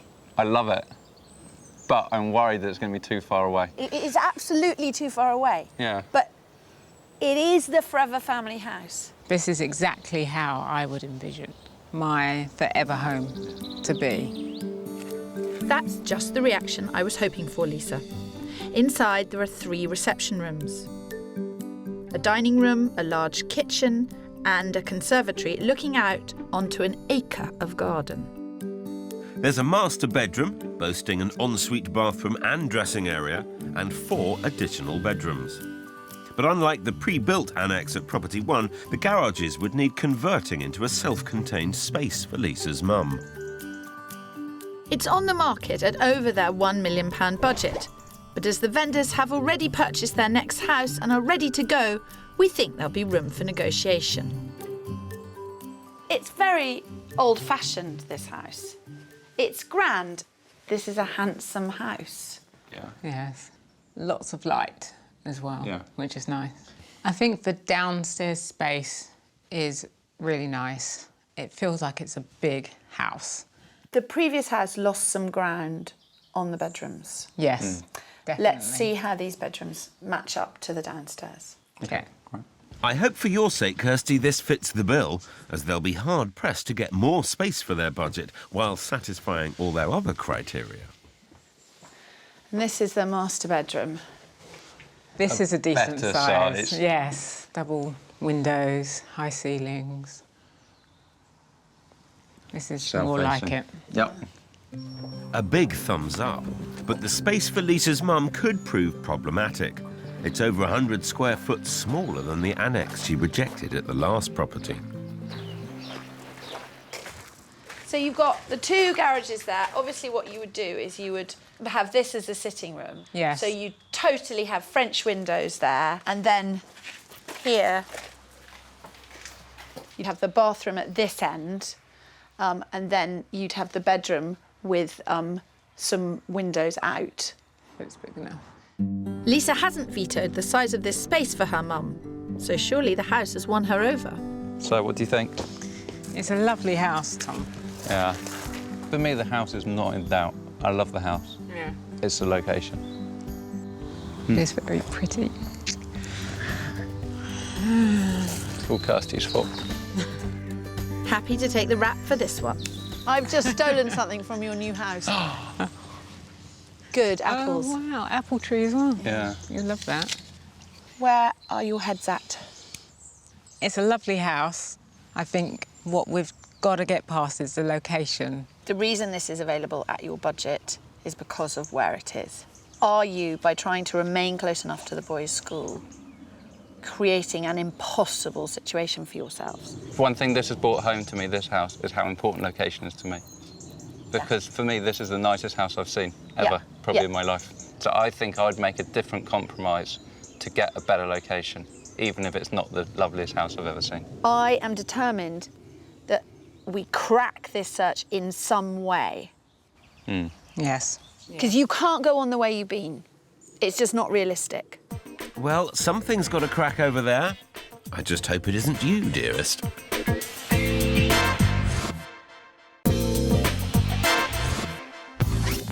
Funky East London's where it's at for me this week, as I tried to find James and Anisha a little piece of it to call their own. But boy, is it proving problematic. And I'm in the Essex countryside, trying to find Tom and Lisa a forever family home. After viewing 30 properties, they're pretty desperate. But are they desperate enough? I know I am. Tom and Lisa failed to be won over at property number 1. And although they love the second property in Dunmow, the distance to the boys' school could be a deal breaker. My first-time buyers, James and Anisha, weren't sold by their first property either. But with the project property in Leytonstone a strong contender, I'm trying something a bit risky with my third option. It's a new build, something James wasn't keen on. But I'm hopeful they'll see its merits, especially as it's in one of their top locations, Wanstead Flats. 450 acres of open grassland. Well, one of the things that you guys have been struggling with is the fact that you wanted a blank canvas. How about if you could actually design your own home from scratch? They was not expecting that. Yeah. But OK. OK. So kind of like a new build? Yes. Yeah. I know new build wasn't up on your list, James. No, it wasn't on my list at all. But I'm open to all possibilities. I do hope he means that, because I'm personally really excited by this opportunity. This is one of 4 properties due to be completed within the next 4 months, and all being built in a Victorian style to be sympathetic to the surrounding area. Once completed, the house will have a sitting room and separate kitchen. Upstairs will be a family bathroom and 3 bedrooms, with the master bedroom looking out over the grassland. The unit I'm showing them is on the market at their maximum budget of £425,000. Not yet complete, James and Anisha would be able to agree a specification for the property, which should certainly appeal to this design-conscious pair. I'm not sensing a degree of excitement at all. It's really interesting to see James so thrown by this. It's not often you're kind of stumped for words. I can tell by your expression. Yeah, I'm so out of my comfort zone at the moment. I'm actually really excited about it. Come on, give us a smile. Let's go see the rooms. I just hope you wind up with a more convincing smile than that, Phil. Into living room. Okay. This really is reflecting the Victorian style with a fantastically high ceiling. Absolutely. It's a great space. It's changing my perception. This is your finished product. Yeah. Finished in 4 months' time, no hassle, no stress. Cool, I think. Is it cool? You're really not sure, are you? I'm so out of my depth, I don't... Yeah. James may feel out of his depth, but after 2 years of searching, they can't go on treading water. This is going to bust my noodle. It's already busted my noodle. I'm like egg fried noodle right now. I know, it's hilarious. Poor James has gone delirious. This is fascinating in here. James, in his own mind, had written off new builds, so coming here is really challenging his perception of what they offer. I think this could be a very strong option for them, I really do. And, of course, it's also in their #1 location. But I don't know if they're going to go for it or not. Is Phil the man to return James to his right mind? Here is the first floor, the main room at the front. Good sizes, 1 big and 2 medium. There's examples of walnut floors, Yeah. slate tiles. They've allowed for a certain sum for the floor, but if you choose to put in a more expensive floor, you'll pay a bit more, Yeah. bit more money for it. Absolutely. The chance to be creative seems to have put new builds on the table. What would you like to do now? I think I would like to see property #2 again. Yeah, I think that makes sense. Thinking about how much would it cost and how much time would it take to get it to a state where we would then move into versus what we've just seen. Yeah. Come on then. After dismissing so many houses in the past, it's exciting to see 2 viable options that seem to suit Anisha and James's needs. If only I had the same luck. I've been hard-pressed to find somewhere in the right location and on budget for Tom and Lisa's family. This is my last chance to impress, so I've brought them to Nazing, which should appeal, being only 10 miles drive to the boys' school. This property is set right in the middle of the 1,000-acre River Lee Country Park, so it's certainly got tranquility and a royal visit. Look, there's Phil Spencer. Morning. Welcome. Thank you. So, initial thoughts. Straight up. Lisa, don't hold back. I don't like it. The look of it. Yes. From the outside of it, it doesn't catch my eye. Everything else which is closer in is going to have more compromises. And we've got to analyse, because otherwise we've moved no further forward with Tom and Lisa's search. We? OK. Well, if you don't want to be here, No, you don't have to I'm be here to help. You're here to help. Come on, let's get it. If location is as important as they've been saying, they can't afford to write this place off. This converted barn is vast. There's a 34-foot living room and spacious kitchen, as well as a separate dining room. Also downstairs is a master ensuite, family bathroom and 3 additional bedrooms, with a 5th bedroom upstairs. Outside is truly spectacular, with over an acre of land and adjacent to a 135-acre lake. Plus, there's a barn garage, ripe for development for Lisa's mum to live in. But closer to London equals a bigger price tag, and this one's on at nearly £1.2 million. It's the blankest canvas I've ever seen, but it is absolutely fantastic. I think at the moment it seems very industrial. I like this. This room's lovely. The height of the ceilings and the beams. You can make a great feature of this room. Now he's in the right location, Tom seems happy, but I'm worried Lisa's struggling to see the amazing potential the property has to offer. And then you've got this enormous kitchen, room for a table. It's massive. Huge. It's massive. You could swing 2 cats in You here. could swing 10 cats in. You're not going to grow out of this, that's for sure. No, you're not going to grow out of this. Why don't we split up, because we've got loads to have a look around. I suspect outside will seal the deal for Tom. So the grounds are, I think, just about an acre. OK. Which follow the fence line down there. I love the lake. I love the lake. And yet within 20-odd minutes of Woodford Green. Yeah, which is pretty special. This sounds promising, but I'm not sure it's enough, as I still have to convince Lisa. So that would be your mum's? And I think it's big enough. And I would be tempted to put glass here. Yeah, the whole thing. Yeah. It'd be lovely. A positive reaction from Lisa, but there's a lot to think about in this place. How will Lisa be thinking at the moment? I think her challenge is going to be, is it going to leave her mum too isolated? So I think that's the one thing which we need to get over. OK. Of course, if she was somewhere closer to neighbours, then you're not going to have the semi-rural, secluded setting. And then, da-da! And this is a great size. Given how negatively you felt when you came in, where would you rate this house now? From the inside, I can tell that it's definitely got potential. There seems to be some turnaround, although I'm worried Kirsty isn't being told the whole story. Did you glean anything from Tom? His concern was actually on her behalf, or on her mum's behalf, Yeah. and whether living here, her mum might feel too secluded and just out of things. Come again? Yeah. You cannot get an acre of land, semi-rural, at this budget, in this neck of the woods, in the middle of a picturesque village with a pub that she can walk to. Is that what we're saying? He knows that, but it's obviously his mother-in-law. This is a whole new issue. I think we really need to get to the bottom of this. I appreciate being in the middle of a beautiful setting means it's a fair distance back to civilization.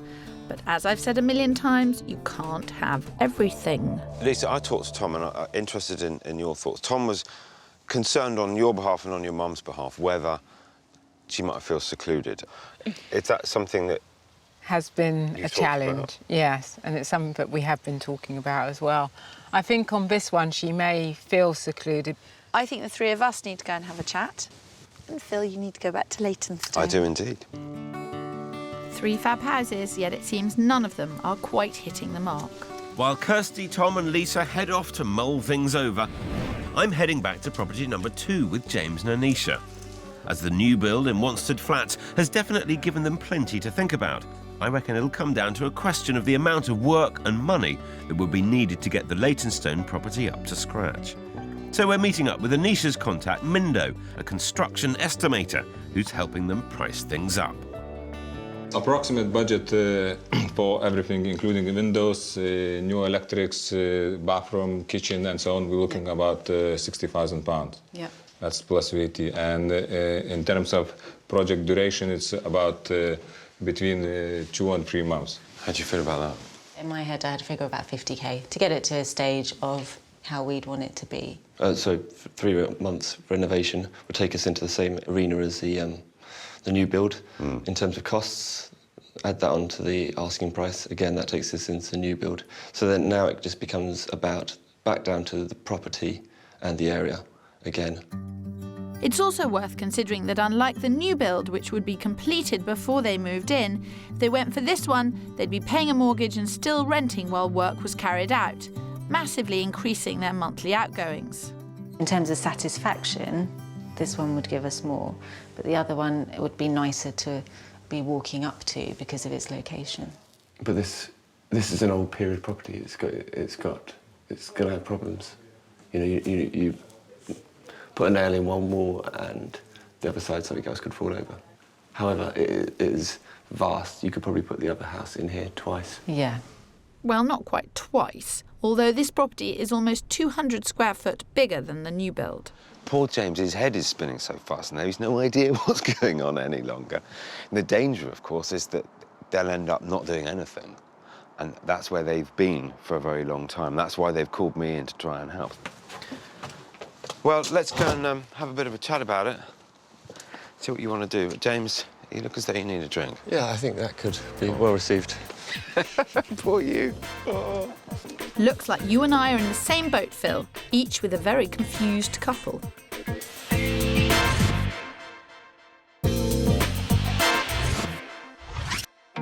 We're in London and Essex this week, and in East London, James and Anisha have been struggling to make a decision on their first property purchase.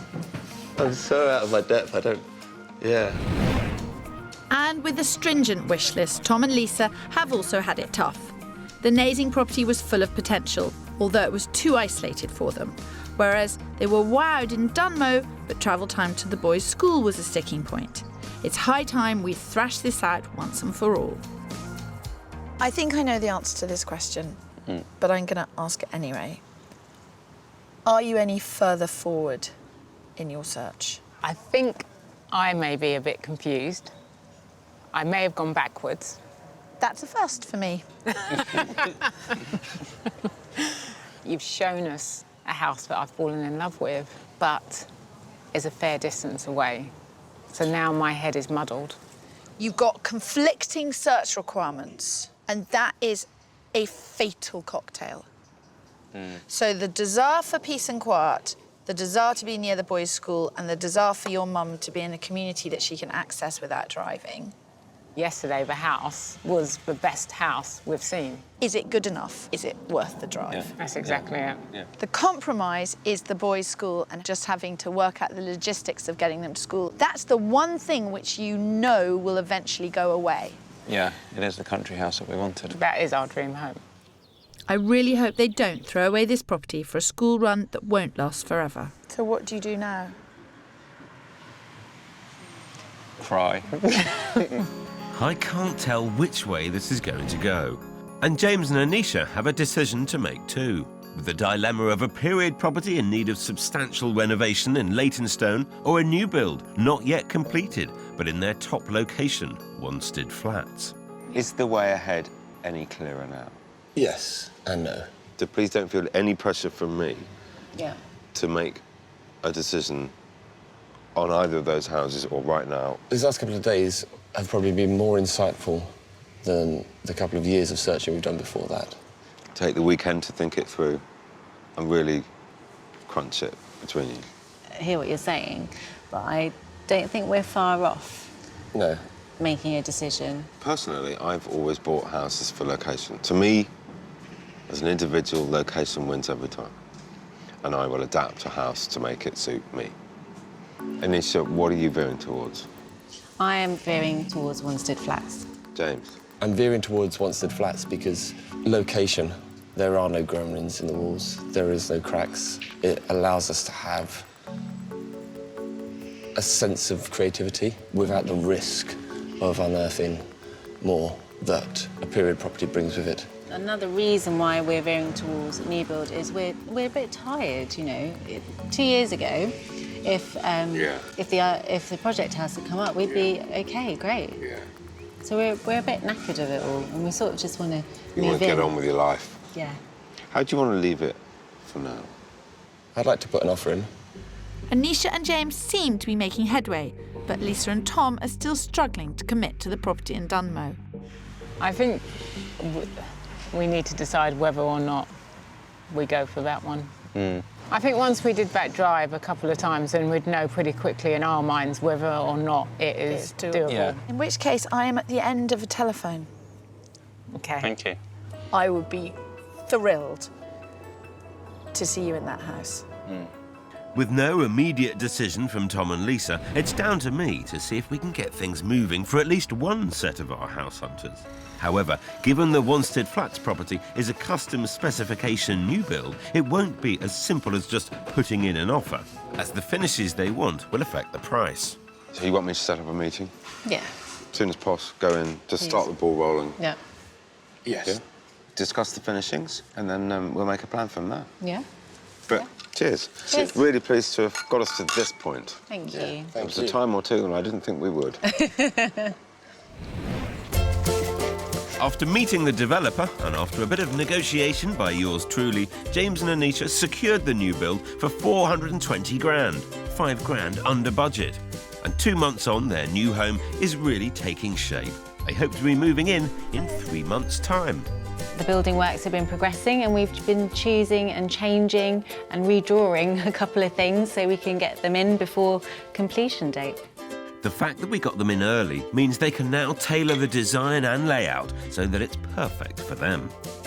Anisha drew out the kitchen, the bathroom, as well as choosing all the fixtures and fittings. Well, thankfully, Phil kind of ignored our requests because otherwise we would never have seen the new build. Yeah, he made us realise what we actually wanted, or thought we wanted, wasn't as important. I think the location of the property is exactly what we wanted. It is that nice blend of London living with a view out onto greenery. Great, the scaffolding's come down, you can start to see the view, and that's what we wanted. We're just really happy with how things have turned out and really excited about moving on with the next chapter of our lives. Tom and Lisa have finally made a decision too. After driving between the property in Dunmow and the boys' school a few times, they realised it wasn't as bad as they first thought. They made an offer, and 8 weeks later, they'd just picked up the keys. There's a big compromise in this house, which is the travel distance to the boys' school. But in terms of everything else you get, it was by far the best house we'd seen by a long shot in the last 2 years. Yeah, and that's something which Kirsty really helped us get to the bottom of. The kids are only going to be at school there for a few more years. And this house is going to be for us for the next 40 years. They secured their new property for £980,000, 20 grand below their budget. What Kirsty did for us was kick us over that last hurdle, because I think without her words, we possibly could have still been searching for... Another 2 years. Yeah. With the search now over, Tom and Lisa are settling into their new family home. As we opened the door for the first time, it was really kind of emotional because this is where we're going to spend the next 40 years of our life. Also for the kids as well, for the boys and for my mum, and bringing the whole family together. It's a real family home. Firstly, Kirsty found us the house. And secondly, she persuaded us to buy it. She has found us the perfect house. Yes.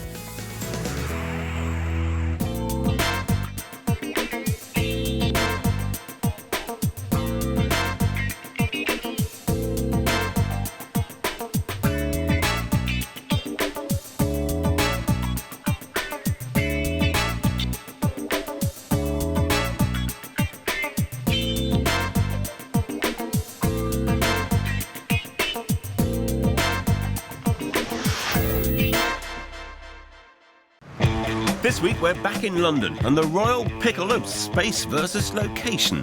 With two scrupulous sets of subjects. Matt usually ends up getting his way. There's a court jester in our midst. Oh, Phil, you look small today.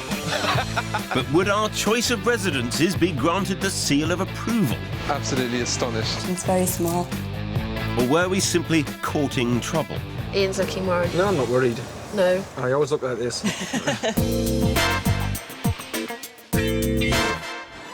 This week we're catching up with two sets of hard-working young professionals who were looking to claim a corner of the capital as their very own. We certainly had a tall order with 6'7" identical twins Chris and Matt Wickham, who were looking to make the biggest purchase of their lives so far together. And trainee solicitor Gemma Pollock was after her first home with help from Dad Ian, but with a wish list at odds with her budget. Unlike other parts of the country, demand for buying property in the Big Smoke has risen ahead of supply. There just isn't enough on the market. And to top it off, in the wealthy pockets, house prices have gone up and up and up. So if you want a posh postcode, be prepared to pay the price. This time our searches for properties with the right potential focused mainly south of the river, from Wimbledon to Clapham to Putney. London is home to Western Europe's tallest building, so hopefully it's a city that can accommodate our tallest first-time buyers. 26-year-old identical twins Matt and Chris Wickham have identical housing needs. They've both outgrown their rental pads, So they've been working hard, and between them, they've saved up a whopping 20 grand deposit to buy their own place. Ideally, as close as possible to their finance jobs in the city. We've looked at a few places. We looked a bit in North London, but it was just so expensive there, it was becoming impossible. Their money may not stretch far, but at 6'7", these basketballing brothers also have a size issue. The fact that we are quite tall does impact on what we're looking for. High ceilings would be lovely, I think, so that we don't have to duck. With little things like we have big feet, so our shoes take up a lot of space. With size 14 feet, they're going to need some super-sized storage. Very sadly, the boy's father recently passed away. They've decided to use the inheritance to top up their deposit and increase their budget to 350 grand, hopefully helping them find their perfect pad. It's been a dream of ours to kind of buy with each other, and there are very few people you can enter into a mortgage with, and someone you can trust implicitly, like my brother. But these two peas in a pod do have some differences. I've been told that I can be very awkward. I like things the way I like them, sort of thing. I would describe Matt as stubborn. Stubborn. Sound familiar, Kirsty? What I need to know from you two is what's not important. If the bedrooms weren't exactly the same size, I think that's something we could compromise on, as long as we can stand up straight. And, for us, location is the most important thing. You have 350,000 to spend. Do you feel the weight of the responsibility of investing that money wisely? Definitely, yeah. We want to make the best use of it. London is one of the most expensive places to live in the world, and what you're seeing does not reflect what you're spending. Yeah, we're not afraid of doing a bit of work to a property, and we are realistic. Right, OK, drink up, because flats don't find themselves. Thank goodness, we'd both be out of a job. Matt and Chris ideally want no more than a 40-minute commute to work in the city. And have high expectations when it comes to location, preferring the central spots north of the river, like Pimlico and Victoria. But I will also be pushing them south to show them how much more they can get for their money. For £350,000, Matt and Chris are after a place with 2 equal-sized bedrooms. As this won't be a forever home, they'd like good investment potential. They aren't afraid of getting their hands dirty with a bit of work. Oh, and no hitting their heads on the ceiling. Our other search requires an equally concerted effort. Gemma's a 22-year-old trainee solicitor with more than one string to her bow. A high achiever, she hits the high notes in the orchestra she plays with in her spare time and also in her career. I got offered a job with a law firm down here. I thought it'd be a good idea to get used to living in London. Relocating to London from County Durham's been a massive step for Gemma, so her dad Ian's keeping a watchful eye.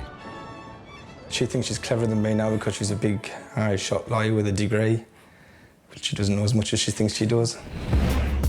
Brainbox she may be, but street savvy she's not. Green to London, Gemma and her friend have rushed into renting in Peckham, an area where she doesn't feel at home. It's causing Ian to lose a little sleep. We were shown this flat after seeing quite a lot of other ones that weren't very nice. It's not dangerous, but it doesn't have a comfortable feel about it. He is very protective, both my parents are. They always like to know that I've got home if I'm out late on my own. Gemma's determined she wants to live on her own, but she can't afford it yet. So, like up to 80% of first-time buyers under 30, she's getting a little helping hand from her parents. They've generously decided to remortgage the family home to the tune of £80,000. Lots of people invest in property. We're investing in property and in our daughter at the same time. And, we know we're going to get a return on that. Since getting herself in a pickle about postcodes, Gemma's swatted up on South London and decided she'd like more of a rural feel for her first home.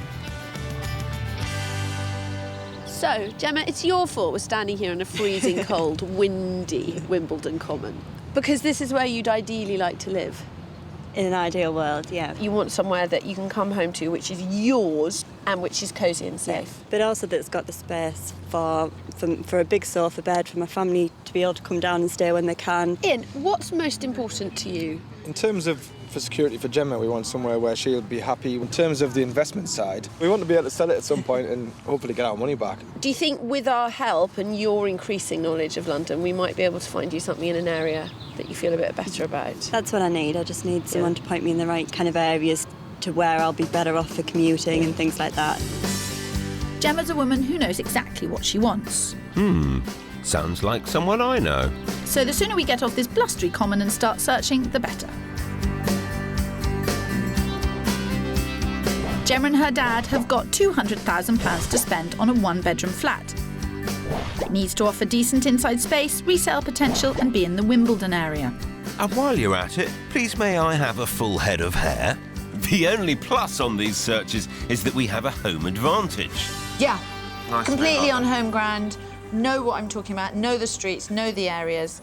All of that's really good. You know what you're talking about and everything. This is going to be interesting. Thank you, Phil. The average age of a first-time buyer in London is 32. That's 2 years older than the rest of the UK. Compared to this, our guys are getting in early, but it's a major life step. And it's up to us to see they spend their money wisely. First up, we're in Wimbledon, where Gemma would love her first home to be. A really swanky one-bed flat here can set you back a staggering £500,000. Whoa there, can I just remind you of Gemma's budget? We've got less than £500,000. So that means getting all Gemma wants will be incredibly tough. Wimbledon lies 7 miles southwest from the centre of London. It's home to the most famous tennis championships in the world. But the real attraction in this area is Wimbledon Village, with its pretty high streets lined with cafes, bars and fashionable boutiques. You would never know you were in London. I think this first property is the ace in the pack. They're going to love the location, which is a stone's throw from the Common. So, Wimbledon Common. Yep. It would be hard to find a safer, more bird-cheeping, tree-lined street than this. Yep, lovely. I'm quite encouraged. It's a nice, appealing-looking building. Yeah. The gardens and grounds are nice. Yeah. The area is spot on. Your dad's positive. How positive are you, Gemma? No, I like it. I like the look of the block. I really like the location. I like the security of it as well. Okie dokie. This 1960s building has a smart exterior and the bonus of a secure entry buzzer, which means Ian can sleep easy. It's in beautiful nick and perfectly formed, but small.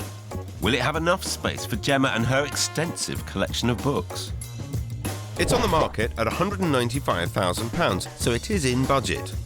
So, this flat is really what you were describing. It's little and it's a nest. Pretty small. Yeah, the kitchen's very small. It's nicely done though, it's nicely done how the space is. It's not the smallest I've seen. This property was originally a studio flat. The entire space is about 323 square feet. As well as all her books, Gemma has got a piano to squeeze in. I think I can probably get everything in. I think the piano could go either along here with the television on the wall or even possibly along there. She thinks she can make it work. Good on her. When myself and your mother bought our first home, as soon as we walked in the door, we knew we can see ourselves in this. Do you get that sort of vibe from it? I do, to a certain... I do to an extent. It's a nice property and it's nicely done. It's whether, with everything in it that was mine, it'd be too much of a compromise. That's what you've got to weigh up.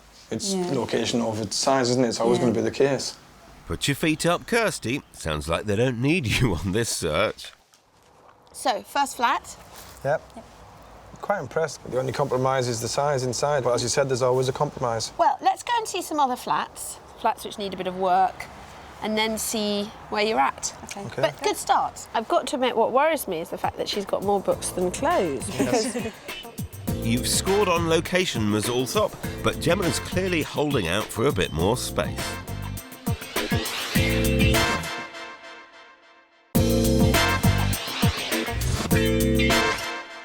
This week we're back in London catching up with young first-time buyers. The first flat we showed trainee solicitor Gemma was in the perfect spot, but didn't match her high hopes space-wise. And towering twins Matt and Chris also had expectations through the roof.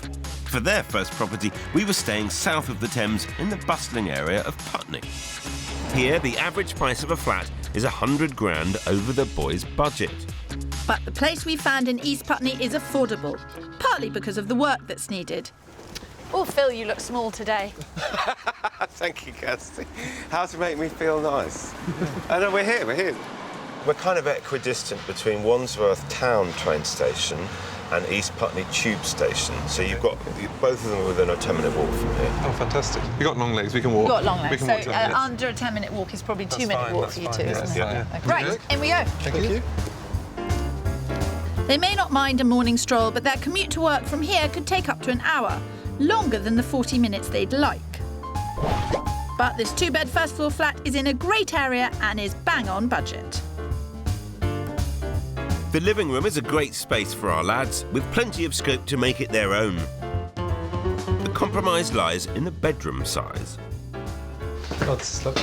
Wow. It's a good size, yeah, really high ceilings. I think the first impression is it feels big and roomy to me, really airy. It does tick a lot of our boxes at the moment. This is a lot bigger than I thought we would be looking at. Its condition is letting it down. If you two spent one Saturday in this flat, you could add £10,000 to the value, and that is no word of exaggeration, is it? Possibly more. No, that's the exciting thing I think about it. You could do a lot with it for little effort. But will our supersized siblings remain as unfazed by the little and large bedrooms? There's definitely a senior bedroom and a junior bedroom, and I don't know how you would resolve that. Have you thought about that?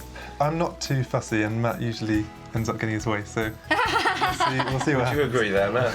Well, painting me in a bad light, but no, possibly. I think I would make sacrifices. I'll do some more cooking. Compromising already. They'd make any mother proud. It looks like we might have to be a bit more creative with space in this room. Yes. I mean, there are lots of things you can do. You could move the kitchen into the living room. Yeah. Creating an open-plan kitchen living space means that this small bedroom could be knocked into the current kitchen, creating a giant sleeping space. It'd be something you'd have to save up for a little bit. Yeah. We were forewarned that it would be a big room and a small room. I wasn't necessarily quite prepared for the size of this one, I think. Well, have a wander, have a think. Okay. Take your time. Thank you.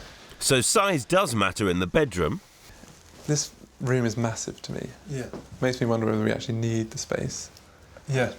But there's too much square footage in the sitting room. It's a very good flat without other things to compare it to. It's quite difficult. No, it is really difficult for them, but I'm really keen on how much value you can add to this flat. So, time for some reflection at man. I think you can easily see that you could do something to it and make it a nice place to live. It's a great investment, but we would be willing to sacrifice the size to maybe reduce our commute in a little bit. We got a maybe in the bag? Definite maybe in the bag. Maybe in the bag. Okay. A definite maybe. What do they call it in basketball when you get a shot? Is it a shot? Slam dunk. Slam dunk. So it's not quite a slam dunk, but it's, it's getting there. It's getting there. Thankfully, you know more about property than you do about basketball, Kirsty. But what we both know is that although they like this flat, we can definitely do better. We're also hoping to do better space-wise in Wimbledon for trainee solicitor Gemma's first flat. Her dad Ian's helping out. We're still in their favourite area and near tennis courts, although these ones are perhaps not quite so famous. Being on this busy road means Gemma has great transport links on her doorstep, but handily the property's set back, so it isn't too noisy. This top-floor flat has much more space than Property 1, 86 square feet to be exact. But it needs work if Gemma wants to recreate the style of the first flat. So if Ian's looking for a project, this place could be the one. It's come down in price to £205,000, and I'm confident we could get it for a bit lower, which would bring it in on budget. It's looking very neglected at the moment. Yeah, it's a nice big space there. It's nice that it's up on the top floor. It'd be very safe. A lot of work needs doing on first impressions, which is a slight negative. I'll say the problems with the trays outside. It is going to block all the light coming into either of these windows. This property would definitely benefit from having this tree cut down. If Gemma and Ian think this flat is a contender, we could make an offer subject to tree surgery. Gemma likes the space, but Ian's face tells a different story. I don't know how keen Ian really is to do that much work. He's got the experience and capability to start this place up, but he looked slightly crestfallen when he came in, like he knew he could do it, but he didn't really fancy coming down to London and putting in a new kitchen and bathroom. But it might be unfair. ever the sensible solicitor, Gemma's got her practical hat on. My concern was that, obviously, even if we can get it for 200, it then requires my mum and dad to put the money in initially to get it up the standard that we want it to. To me, if you could put that flat No, don't say. into that building number 1, that would be ideal. And it would also be £300,000. Exactly, yeah. Ian had better watch out. There's a bus approaching. If he carries on with that chat, Kirsty will throw him under it. Fortunately, we're making bigger strides with twins Chris and Matt. Oh, don't get run over, Matt. The next property I'm showing them is all about postcode. We're staying south, but heading to popular Clapham. High on the boys' list of preferred areas, there's a young vibe and plenty to do here. They do get a little less space for their money, but this flat offers oodles of curb appeal. What do we feel about this location? I'm absolutely astonished that we can afford somewhere around here. I mean, I know the area quite well. It's a 5-minute walk to Clapham North Station. It is. 20-minute commute into the city from there. Location 10 out of 10. I mean... 10 out of 10? Oh no, Chris is not so sure. I'll put it up as a solid 9. In we go. OK. Thumbs up for the location. Recently reduced, it's still £5,000 over budget, but I've been told there could be wiggle room. This is risky. Your last one failed on bedroom size, and this is even smaller. Yes, but has period charm and very little to do to it.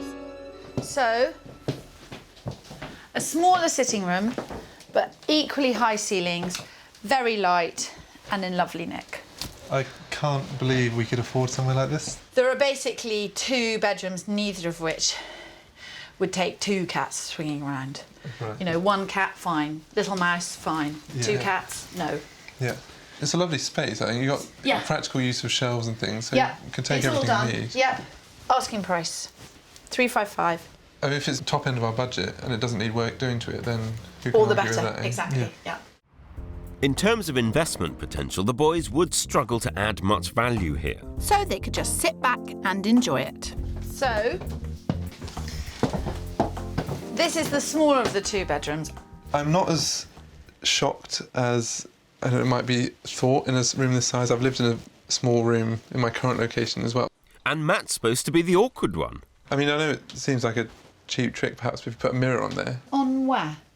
On the wall. The wall. Oh, Right. each to Ideas, their own. ideas. Yeah. He didn't mean a mirror on the ceiling, Kirsty. Let's move on and see if Chris is as laid back in the other bedroom. So, not huge. It's bigger than I thought. Really? Yeah, you undersold it, I think. Did I? Oh, that's rare. I mean, for the location and our budget, it's surpassed my expectations. Is it the location that is so fantastic you're just like, as long as this flat is humanly habitable, we'll go for it? I can't really find a negative. I think you agree on this flat. We have pretty similar tastes. Yeah, no. It's good. Hopefully we'll be easy. I think you're easy. OK. In the good way, not the bad way. OK, thanks, Kirsty. I know what you're going to say. Oh, bless. So sweet. Just want to put them in my pocket, but they're a bit big to keep as pets. And think of the food bill. I mean, it's hands down better than the last one, and the last one was good, so I'm taken with it. Yeah. Top marks, Kirsty. So, gents, what do you reckon? I'm kind of blown away, really. I would agree. I'm astonished, actually. Do you want to see another flat? Yeah, I mean, if you can, if you can better it, that'd be fantastic. But I mean, OK, that is how I like to end a day. Things are not so positive with Gemma. Along with Dad, she's viewed 2 properties in her preferred area of Wimbledon, but each one felt like too much of a compromise. We've got one last chance to find Gemma a safe haven in the city, so we're taking her a couple of miles out of her comfort zone. We want to show her how much more house she can get for her money in Tooting, an area that's on the up. It's a really good place to buy property because there's lots of bars coming up and cafes. It's great. You get a lot more space for your money in Tooting. It's a fun place to live. It's the next affordable area in Wandsworth. She started off in Clapham. All the city workers then couldn't afford Clapham, so they came to Balham. Now Tooting's the next one. It's certainly an area that I've long championed as a good bet. Did you do a paper round around here, Phil? Is that true, or is that No. just a myth? No, that's a myth. Started by... Milk round, too posh for a paper round.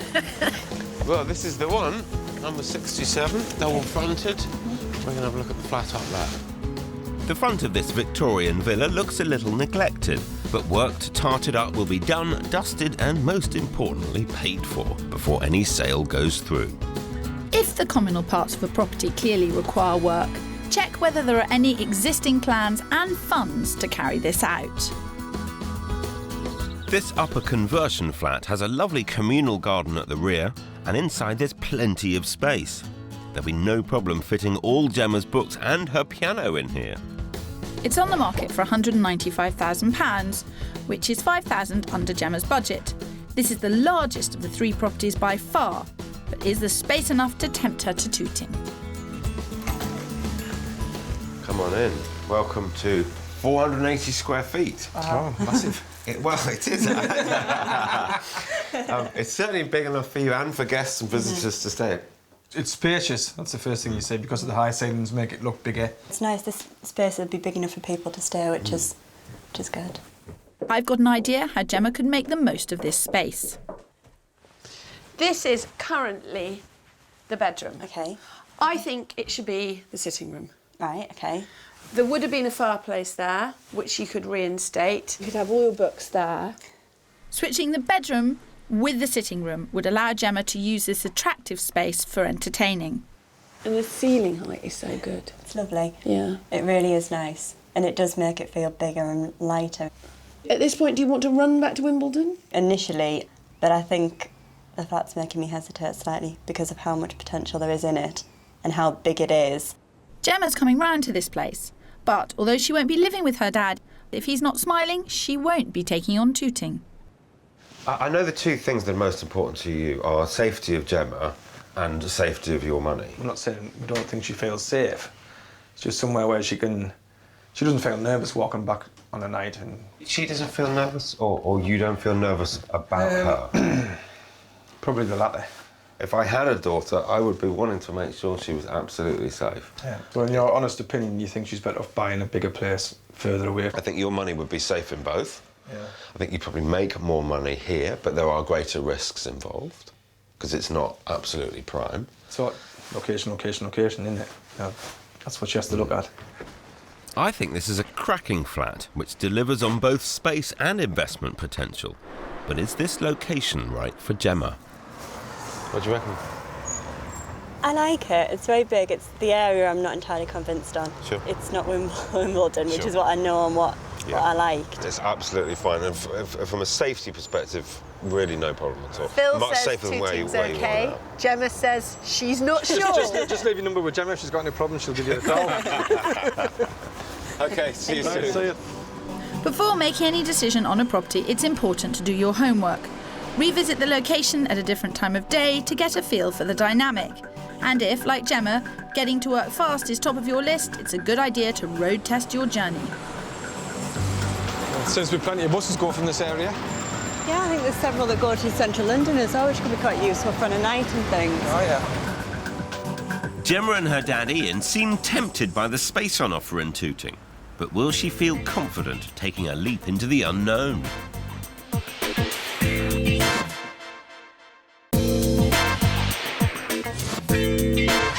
We're back in swinging London, where we're presenting the arguments for space over location with trainee solicitor Gemma.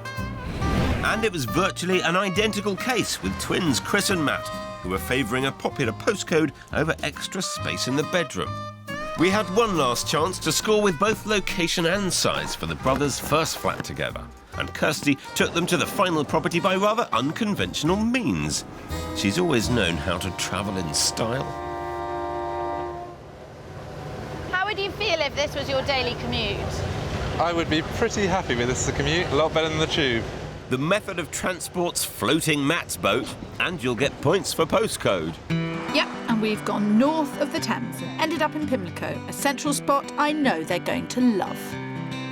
Pimlico is in Westminster, the second most expensive borough in London, where the average house price is over £880,000. But Because you can get more square footage for your money, ex-local authority can often be the smart choice for first-time buyers. So my wildcard property is this 2-bed flat in an ex-local authority building. You might set the cat among the pigeons here. Estates aren't everyone's cup of tea. But the sweetener is the basketball court, within shooting distance.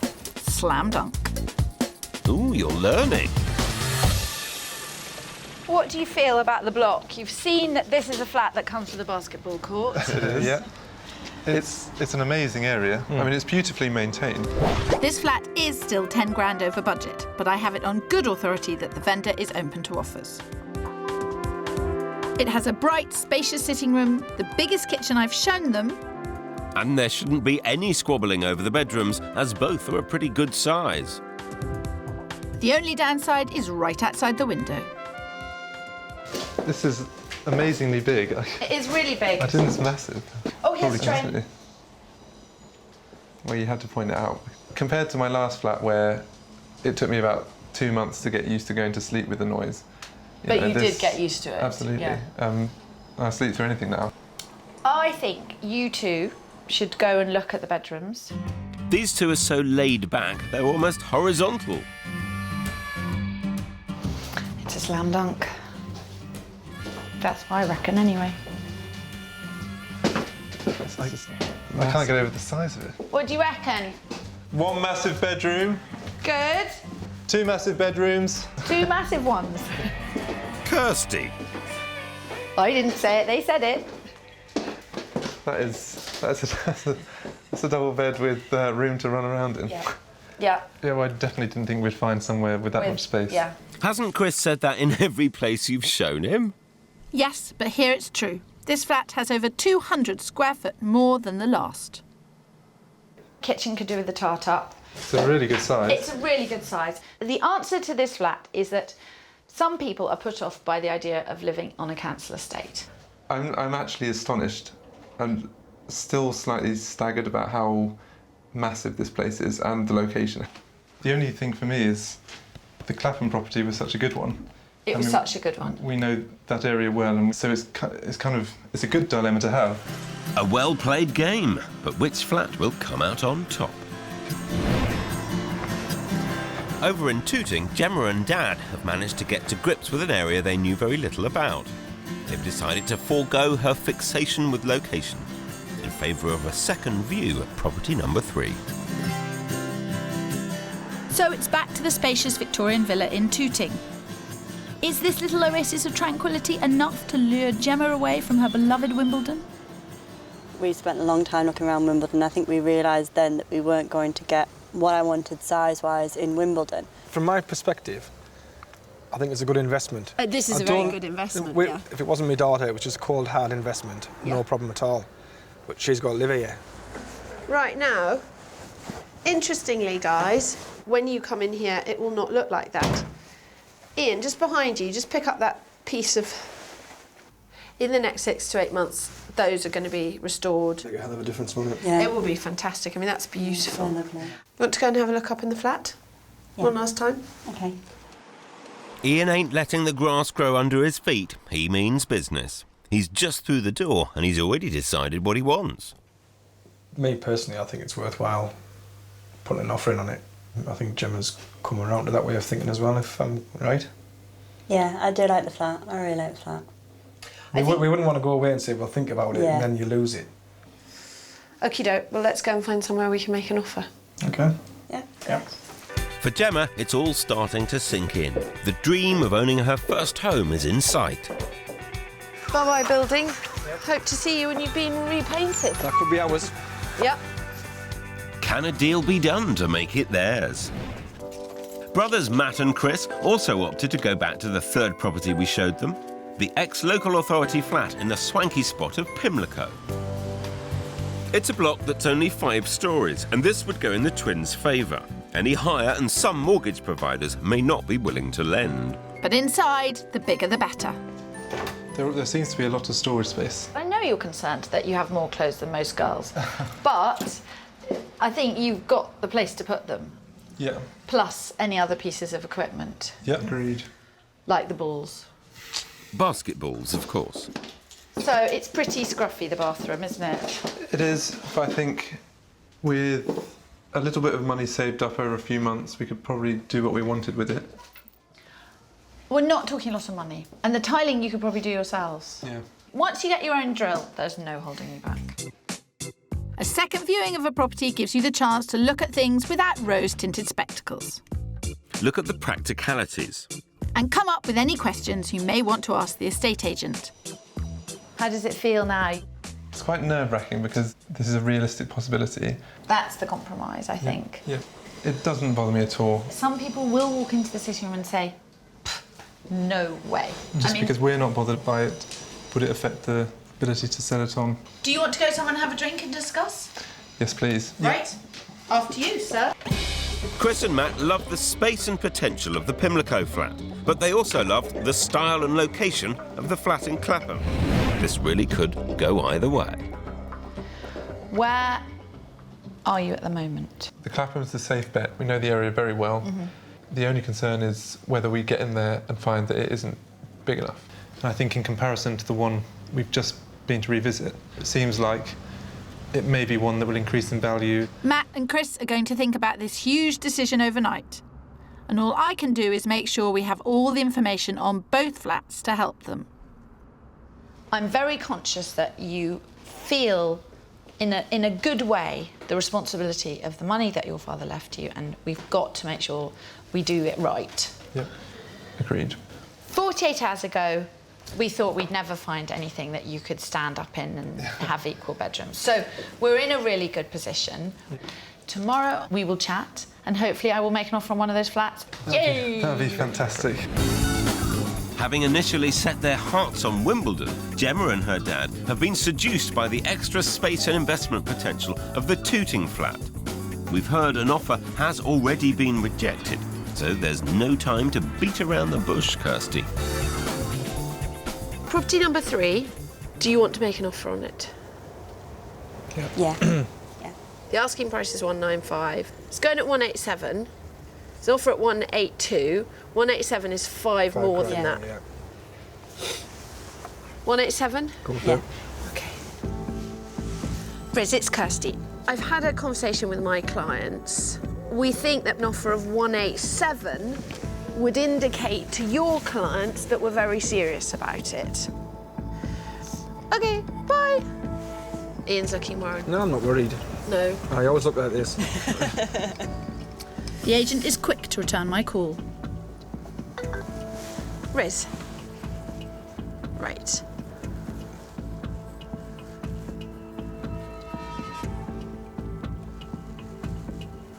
Right. Right. What are they planning to do?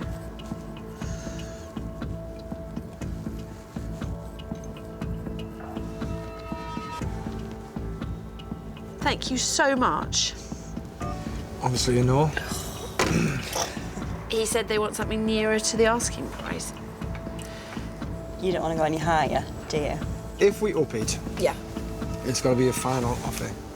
You can't continue going up and up and up. My only concern is that there was another offer on the table at the weekend, and if they then want to get back in touch again and get told So we put in 187 and they go with 190. I'll tell you what I'd be inclined to do. Yeah? Offer 190 and say, if it's not acceptable, we'll leave it on the table. Okay. Yeah, I'm happy with that. It's crunch time. I've got one last stab at clinching this property. The final offer's in, and it doesn't take long for the response to come back. For my money, that was too quick to be positive. Hello?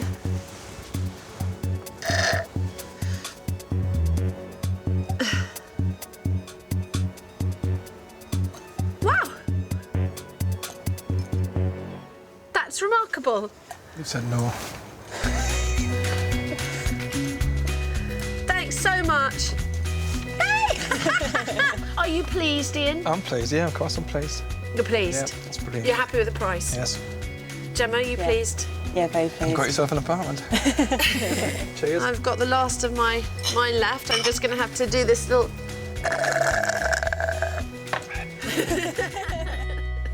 call that fanfare? Some tooting might have been more appropriate, as that's where, with a little help from the bank of Mum and Dad, Gemma secured her first home. 2 years on, how does our northern lass feel about her move into the unknown? I didn't know anything about the area, I didn't know where it was in terms of transport or how long it would take me to get to work.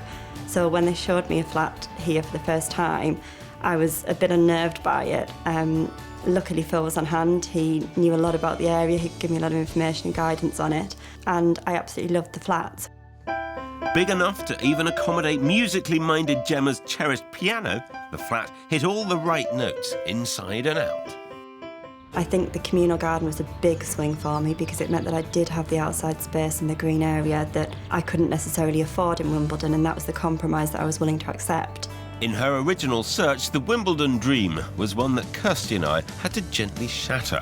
I don't think I'd fully thought through what I could afford and the kind of realities of what I would want on a day-to-day living basis.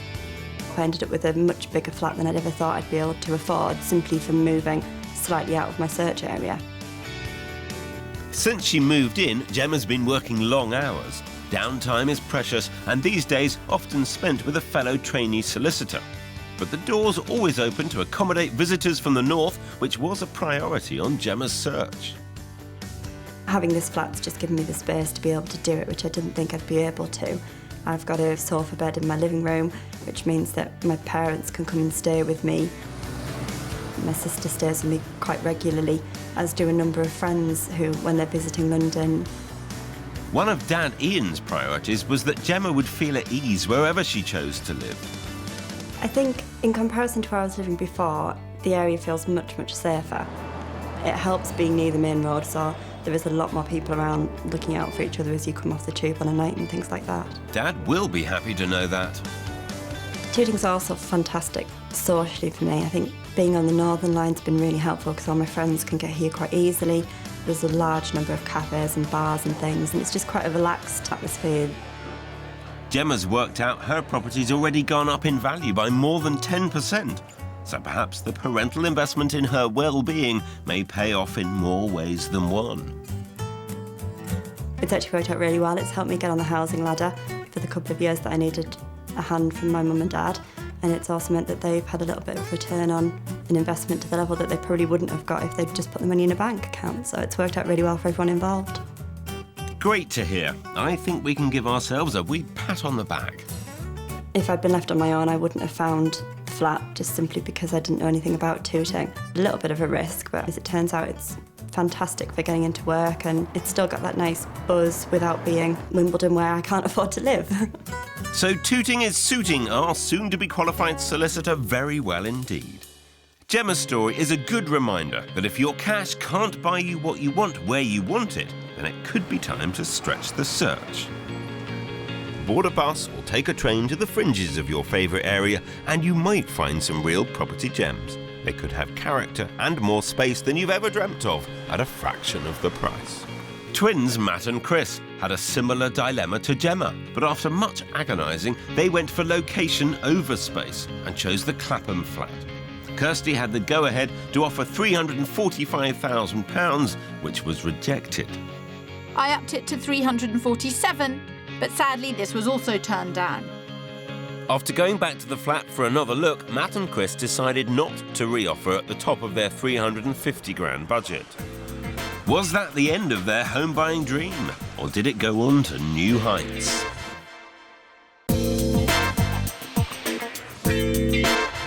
It was a year ago when Kirsty took on the tall order of finding towering twins Chris and Matt, somewhere that would, quite frankly, fit them both in. There was a lot to consider, not to mention space for their size 14 shoes. I'm looking forward to seeing how they're all getting on. In their search for a home with future rental potential, twin brothers Chris and Matt went for the one in the more familiar area of Clapham. But when they couldn't get it for a favourable price, let it go and committed to widening their search area. What then happened? One of the places you mentioned to us was Balham, because I know you're a fan of the area. Yes. And so we came and had a look, and just so happened, I think it was the first flat actually in Balham that we looked at, was the one that we've subsequently bought. Was it an area that you'd considered before Kirsty and I suggested? That's the thing, not at all. I think both of us really, as far south as we'd been was Clapham, and we really like Clapham. We were so fixated on getting as close to the city as possible for a short commute that we kind of discounted it, which was, in hindsight, naive, I think. Having lived here for just over 7 months, they're now completely enamoured with their new neighbourhood. It's been great. Balham's perfect for both of us. Great bars, excellent coffee shops for our work. Commuting up the Northern Line's really easy. It's not too overpopulated, it feels. And, love it. By venturing just that little further south, the boys found a home that offers them nearly 300 square foot more than the one they liked in Clapham. Part of a large house divided into 5 flats. Theirs is split over 3 levels, 1 bedroom on the lower level, 1 on the top, and the bathroom and living area in the middle. It also gives them a share of the freehold in a street full of expensive family homes and only 5 or 6 minutes walk from the tube. Great for now, it's also a good future investment. Please come in if you head up and take a look at the room on the left first. This is it. Yeah. Lovely and light. Yeah. And whose bedroom's this one? This is my bedroom, even though the ceilings are a bit lower because it's in the eaves. Can stand up perfectly well here. Oh, this is great. I mean, you've lost a bit of ceiling height, but you've gained storage. Yeah, the storage is fantastic. Because so many places we looked around, you'd have maybe a little cupboard under the stairs. But this, we can get 2 bags of golf clubs, 6 hoovers and a mattress or something. Awesome. And the size 14 shoes, I remember. Yeah, quite the collection. It takes up a lot of space, so I needed it. Chris's bedroom has slightly more headroom and also good storage. And this is my room. Light and bright again. Big ceiling height. Yeah, it's lovely. It does give a bit more of an illusion of space, so it feels like a good-sized room. Well, that's the thing as well, because it's got the wardrobe is a built-in wardrobe is double height, so you can get 2 racks of suits and all that if you want to. Yeah. Almost even Stevens in terms of bedroom size then, and the open-plan living space is the icing on the cake. Wow, you have done well. Did you know the moment you walked in, that's the one? I came to see it first without Chris, and I was really excited. So I remember calling Chris straight away saying, well, you have to come down here. This seems like a sizable flat for London, considering their budget was £350,000. So how much was it on at? It was on at 425, so we kind of thought this way out of our price range, but the estate agent said he's a property developer looking for a quick sell. Okay. Maybe he'd go for a deal. Okay. So Matt kind of came down on a speculative whim and... What did you offer? We thought we'd go in aggressively and just offer 345. So under our budget and with a tiny bit of wiggle room. Okay. So how did that go down? Not very well, I think. But not as badly as I thought it was going to be. Yeah. Because he didn't say outright no, see you later. It was more of a, we can't go that low, but do you think you can go up a bit? And then we started going up incrementally in 1,000s. Okay. And eventually... Squeezing the pips. Yeah, we squeezed it, yeah. What did you get it for? We ended up getting it for 355, so... 355 on a 425 asking price? Yeah. Fantastic. Yeah, so I think we were just very lucky with the timing, really. Well, and also good tactics. Good negotiating. We learned that from Kirsty, the aggressive side. I'll let her know you said that. It's a great achievement and all the more poignant for these two. If my memory serves me correctly, buying this was part of a legacy from your dad, wasn't it? It was indeed, yes. So, I mean, wouldn't he be proud? Wisely invested, good deal done. Yeah, I think he'd be very proud. It's a shame he didn't get to see it, but I think everyone that's been to see it has said great things. What a result. Many congratulations. Thank you Lovely very much. flat and a superb deal. Bill. Thank you very much. Yes. Great to know it all panned out. Well, it's good to see that Chris and Matt finally have fallen on their feet, even if they are a size 14. They've got themselves a great flat and a really lovely place to call home. I'm quite sure they'll be happy here for many years to come.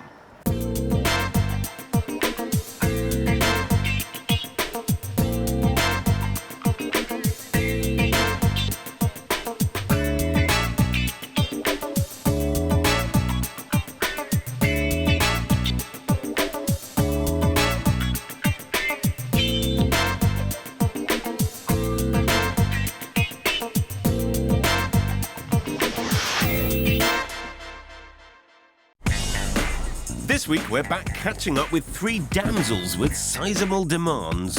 It's not very big. I wanted to go for a breakfast bar, but that's not going to work, is it? Was it going to be tears before bedtime?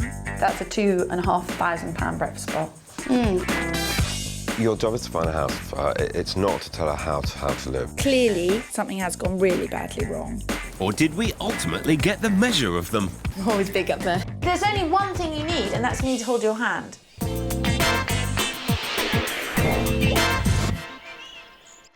This week, we're catching up with a trio of female house hunters, all of whom wanted our help to find them their dream first homes.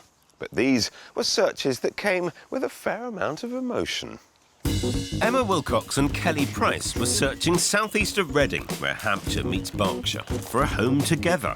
And law student Kate Harland was looking in Liverpool for a peaceful pad alone. One of Liverpool's hip neighbourhoods is Egbert, home to cool kids and creatives. So it's no surprise that our stylish law student Kate loves to hang out there. He's got the most mischievous grin. After a gap year which lasted half a decade, smart student Kate knows it's time to cut back on the cocktails and knuckle down to her final year. Kate shares a house in Wavertree, but with 5 other students on the scene, space and peace is at a premium. You never know what you're going to come home to. So, like, you could be really wanting to just chill out and there'll be a huge party going on in the living room. So it is hard to study. This savvy student has decided that for her, the party is over. This next year at uni is going to be a lot of work. It's worth 70% of my degree and I'm doing quite well, miraculously. So I need to keep that momentum going. So having my own house next year will be a way for me to not be tempted into the drinking and the student life so much. Kate isn't the first in the family to have sampled student life in this city. My dad went to Liverpool University as well. He used to live round the corner from where I live now, so there's a bit of a sentimental twist to it as well. But sadly, Kate's dad died 3 years ago. We didn't know, obviously, that he was going to pass away, so it came as a bit of a shock. Kate's dad made sure that even after he was gone, all his kids would be looked after. He wrote in his will that he wanted me and my brothers to buy a house each. That was really important to him, that he was making a provision that when he wasn't there anymore, that we still had somewhere to call home. Kate's been left an inheritance of £120,000. That's a lot of cash for a first-time buyer, so it's time for me to take the law into my own hands. Most people at 25 don't have all the money they need to buy a house. Are you worried about buying young and alone? I think my family are all expecting me to buy either something that is completely inappropriate, that completely blows the budget, or is going to fall down. So I'm determined to prove them wrong. Are you the only girl in your family? Yes. Yeah, you see, everybody thinks girls spend money frivolously. They just spend money on different things. Thank you. 2 peas in a pod. Shh, Phil, I'm here to help this girl spend her money wisely. To have this money at this stage in your life is a godsend. You make it sound so perfect. It is perfect. It is. There's only one thing you need, and that's me to hold your hand. Modesty's never been your strong point, has it, Kirsty? Kate's got £120,000, but if she falls for a pad that's a few grand over, she's got a little leeway to stretch her budget. She's after a spacious 2 or 3 bed house, which should have an open-plan living area. And it's got to be close to university. Police officer Emma Wilcox and her partner, IT manager Kelly Price, are searching in Hampshire and Berkshire. Although they met 4 years ago, they've never owned a place together. For Kelly and Emma, spending £325,000 on a home is not only a major financial investment, but a huge emotional one as well. Going to be our house, joint mortgage. I'm really excited, can't wait, want to choose things together and... Sorry. Kelly has owned a property before, but Emma is a first-time buyer. And for her, this house isn't just about bricks and mortar. That's why we have to get this one right as well. For the last 2 months, they've been house-sitting in Aldershot for a friend who's on active duty in Afghanistan. She's back in a few months' time, so we need to make sure that we're out by then. Yeah, because we won't have anywhere to live otherwise. Yeah, we'll be homeless. Kelly and Emma have a close-knit group of friends who they love to entertain. So finding the right size property where they can all spend time together is really important. But it's not just socialising that's a consideration here. They too have family responsibilities. Daisy is, she's what, 5 years old now? So I got her before Emma. And then we've got Sammy. He's very much a mummy's boy. Yes. Time is not on our side for this one, so best to get cracking. So, it's your first purchase and your first home together. That's right, yes. Right. Okie doke. Kelly, you first. Off the top of your head, what you want. Boom, boom, boom. Yeah, nice living space, a kitchen where we can entertain, and a nice sized garden. Definitely be up there. Emma? Mine would be not to be on a main road, somewhere we can go out for a walk together. What about the cats? Well, not on a main road. Not on a main road. That is very much the top of my list. For their £325,000, they want a 3-bedroomed property. No problem if it needs updating. For Kelly, size is important. It must have enough space to entertain family and friends, whereas Emma wants a quiet location that is safe for the cats. I've no idea why, but I sense trouble. It is all about finding the right home that is safe and cosy for the cats. And safe and cosy for Emma. She was brought up in rural Wales. Can't say rural Wales. It's obviously catching, that thing you have with your R. Thank you very much indeed. Well, we'd better get our R's into gear somehow if we're to find the perfect first home for Kelly and Emma, as their schedule is tight. They want us to focus on the area south-east of Reading, where Hampshire meets Berkshire. It's a good choice. You get great transport links into London and down to the coast. An average house here costs just over £218,000. Their favourite village is this one, Eversley. It's in the north of Hampshire, 9 miles from Bracknell. When we first started searching, there were no suitable houses for sale here, so we sent out a shed-load of flyers. If you've got a specific area you want to live in, bombarding it can work wonders, opening doors to properties no one else has seen. And it's worked for us, as word came back that one owner was thinking of selling. And here we are. But it's a bit of a coup, really, because the market's so tight, to get something before anybody else. We're dead tough. We thought it was quite special. Yeah, it looks special. It's lovely. It does, yeah. No, it's broad is lovely for the cats. Plenty of mice around here. I think cats will be happy. Yeah, definitely. This semi-detached cottage has 2 good-sized reception rooms and a decent-sized kitchen, perfect for entertaining. It's got the 3 bedrooms they were looking for and a massive garden. It was valued 18 months ago at £345,000, £20,000 above their budget, but the possibility of a private sale could shift that price. Dealing face-to-face with the owner can pay off. For a house like this, a vendor could save over £8,000 in estate agent fees, which means you can try and persuade them to reduce the price. But of course, this sort of direct negotiation isn't for the faint-hearted. Because they've shifted the staircase from where it would naturally have been, it opens up the middle of the house for a dining area, kitchen. And 130 foot of garden. Oh, wow, OK. Wow. That's pretty at the back, isn't it? We thought it was a very, very pretty house. Yeah, the location is spot on, it's fab. I didn't like the way we walked into the front door and came straight into the front room, and it's not very big. When I first met Kelly and Emma, it did seem like they had quite different criteria. And even at this early stage, that's coming home to roost. Why is it coming across that you feel more strongly about location than Kelly does? I was surrounded by fields back home in Wales, where Kel grew up in a town, basically. So I like the field side of it. I feel like I'm like a part of Wales kind of thing. You take that with you. Emma obviously likes this place, so it's important we try and find a way to make it work for Kelly as well. It looks to me like there has been a door in the past that would lead into the kitchen. OK, yeah. I'm sure you could put a door further along. Yeah. And I reckon you could do a lot more with that conservatory. Yeah, because it's not really used, is it? No. Everyone loves a Charfield, and you're not the only one trying to get Kelly to like this place. Yeah, bathroom. It's quite small. She hasn't got a bath.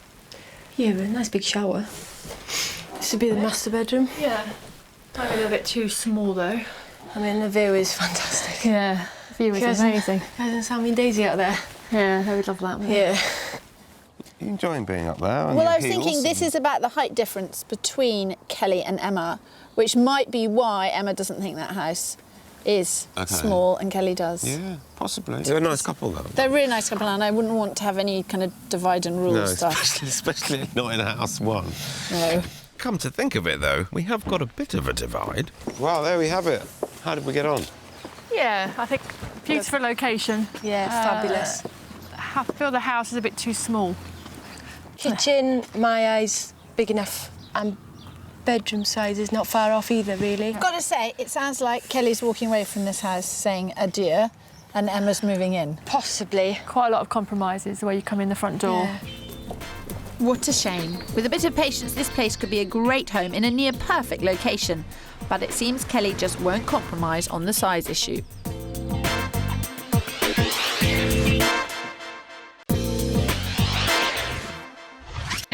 We're back catching up with three damsels who are desperate to find their dream homes.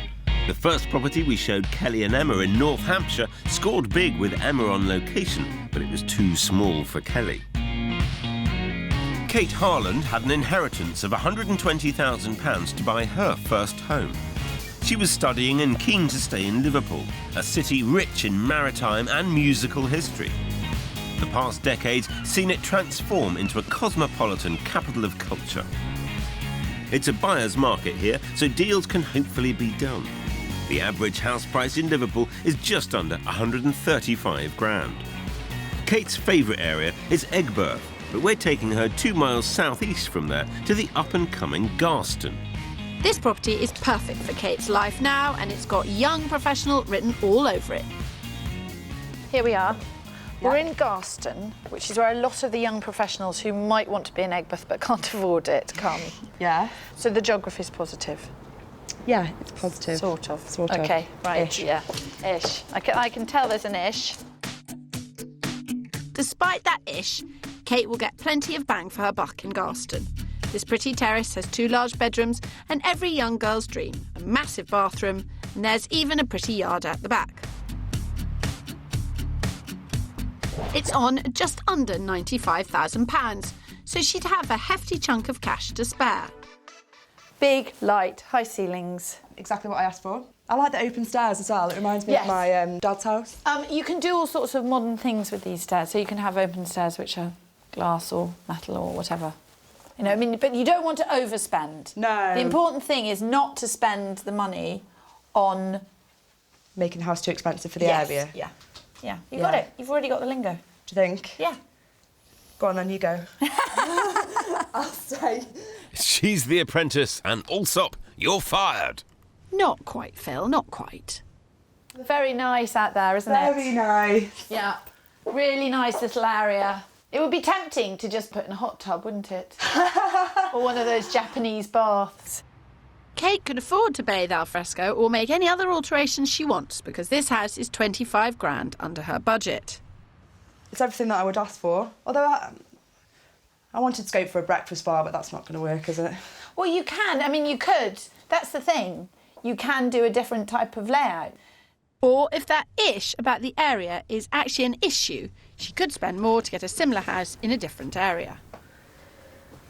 I feel like if I'm walking in just going, well, no, I don't want this area, then... You can afford... to do it, so why wouldn't I? To do it, so why wouldn't you? Yeah, why wouldn't I? Yeah. It was Kate's dad's wish that she put this money into property. She's worried about seeming like a brat because she doesn't like this area, she wants another area. The fact is that buying a house now is the right decision, she's doing the right thing, and she should be proud of that. If a better area is what Kate wants, then that is what I'm going to show her. But it's going to mean spending all of her budget. Before buying a property, think about what you want and where you want it. Whether it's a breakfast bar or being close to a coffee bar, knowing what matters to you and your lifestyle before you start the search will speed up the whole process. Police officer Emma and partner Kelly were not totally captivated by the first property we showed them, So this time we're in Sandhurst, famed for its military academy. Here, Kelly gets a bigger house, but inevitably that means a pretty major compromise for Emma.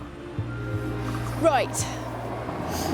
We have sacrificed a bit of the peace and quiet for size. What do you feel about the area, the road?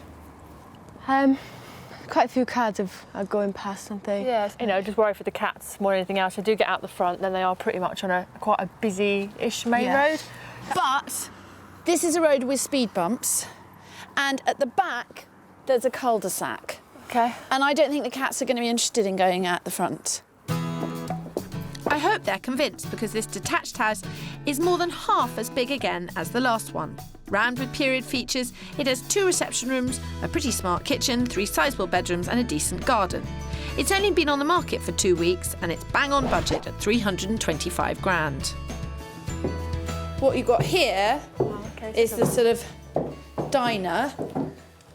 This is really nice. It needs work doing to it straight away, Yes, but yeah. you could still. Well, they've done a lot. I mean, it needs finishing. You know, you've either got to paint these floors or sand them or carpet them. They've kitted out the kitchen. The only thing they haven't finished is the utility area at the back of the kitchen. Okay. But it's really nice. Lovely. I really like it. Emma's being a bit quiet about this place. She can obviously see its strengths. But that road is a sticking point. It is an issue, but it's not a sort of, because of the sleeping police, sorry, not sleeping policemen, you know. Okay, they're not, what are they called? We don't call them sleeping policemen anymore, do we? Just No. road Is that politically incorrect to call a road hump a sleeping I think just policeman? because you're standing next to me, really.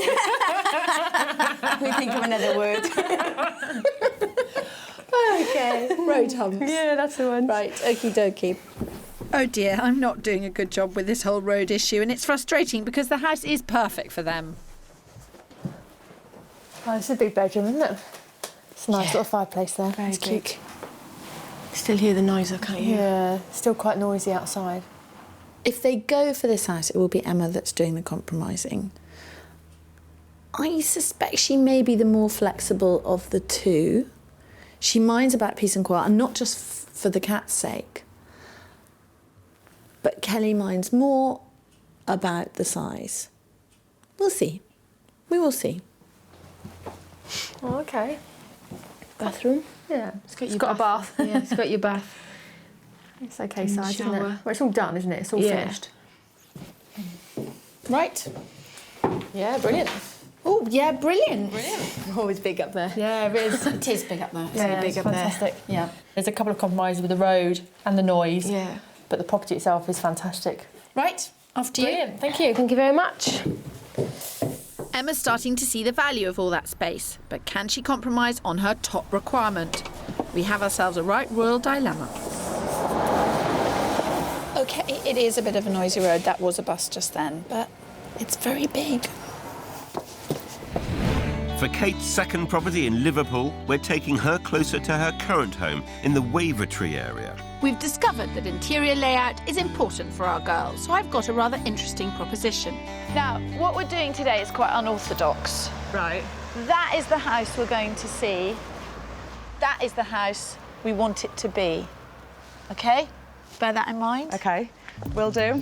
We've bagged Kate a third bedroom in this house because I think she should consider renting one to a mate.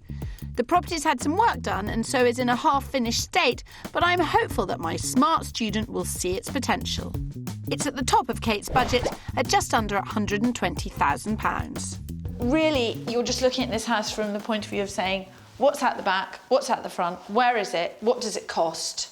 And what can I do to it? And that brings us to the kitchen. Probably not to Kate's taste or tickling her open plan fancy. Well, not yet. So basically, this goes. Yeah. So you have a an L. big kitchen. Yeah, exactly. I could have my breakfast bar. You could have a breakfast bar. Yay! 100%. Right, upstairs, there are not one, not two, but 3 bedrooms. What is the third bedroom for? Clothes. No, wrong answer. Oh, a tenant to someone. Yes. Yeah. Fast learner, that's my gal. I love how much value you can add to this house. And I really like how open Kate was to that. For a first-time buyer, she's quite brave. And with investment in mind, I've sweet-talked the neighbour who's allowed us to sneak a peek at the end product. We go from one house to the next. Inside is a mirror image, but a whole lot lovelier to look at. The wall between the dining room and the kitchen has been whipped out to make this attractive L-shaped living space. I love this feel, this great big room. Well, it's exactly what I would want, a nice L shape as well, so the kitchen's still a little bit hidden. Obviously, I need to work out how much it would cost to get that to this. It's not a massive job, but it will test the flexibility of Kate's £120,000 budget. There's a wall to lose, a kitchen to refit, and the must-have breakfast bar to install. A good estimate would be around £12,000. If you've fallen for a property with project potential but aren't sure how to go about it, try charming your way into a place where the hard work's already been done and dusted. It could give you inspiration for interiors and more trade contacts than you ever dreamed of. So, does Wavertree do the trick? Yes, it does. Yeah, it's a maybe. It's a maybe? Yes. It's a good maybe? It's a good solid maybe, yes. To end day one with a good solid maybe is more than I often get, and I am not greedy. Day one. Success. Yeah. Good. On our search for the perfect first home that'll suit both Kelly and Emma, we've one last chance, and we're heading 4 miles southwest of Bracknell to Crowthorne, a large, bustling village with a well-stocked high street. I'm pinning all my hopes on this house, a 1950s semi, which pushes the size button for Kelly, but is also in a quiet location for Emma and the cats. It's the perfect combination. Not sure about the look of it. No, I'm not 100% sure the look. Ooh. We like a more of a character-looking, a Victorian style, which that isn't. Oh, I certainly wasn't expecting that kind of reaction. This is a really good house and has the spacious feel of the last one we saw. It's got brilliant entertaining space, which is important to Kelly. It's got the 3 bedrooms they need and an 80-foot garden. But the best thing is it's 15k under budget at £310,000, so there's plenty of money to put their stamp on it. Better inside than out? I don't feel it's big enough. Definitely You not. don't think it's big enough? No. How does it strike you? I don't know, really. I'm a bit gobsmacked at the moment. I don't know what to say. Gobsmacked by what? I don't know. I think it's the look of the house. Yeah. You know the look of the house, you think? Yeah. You don't like the look of the house? No. Not at all? This was the house that was supposed to bring them together. It has, but not in the way I was expecting. This is a real blow, because I was really pleased with this house. It's in such a lovely, peaceful, quiet location. It's well within budget, which leaves them ample funds to do whatever you need to groovy this house up.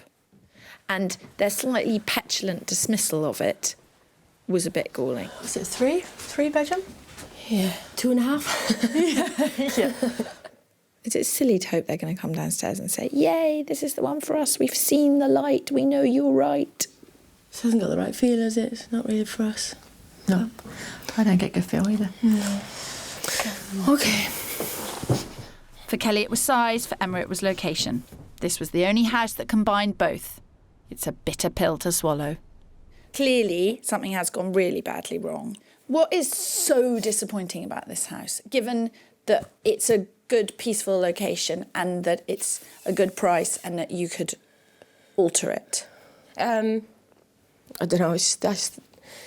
In your mind, there was something better waiting out there, and it hasn't turned up? Yeah, maybe. Yeah. Oh dear, we've obviously made a mistake with this place. Crowthorne's not the compromise we had it pegged as.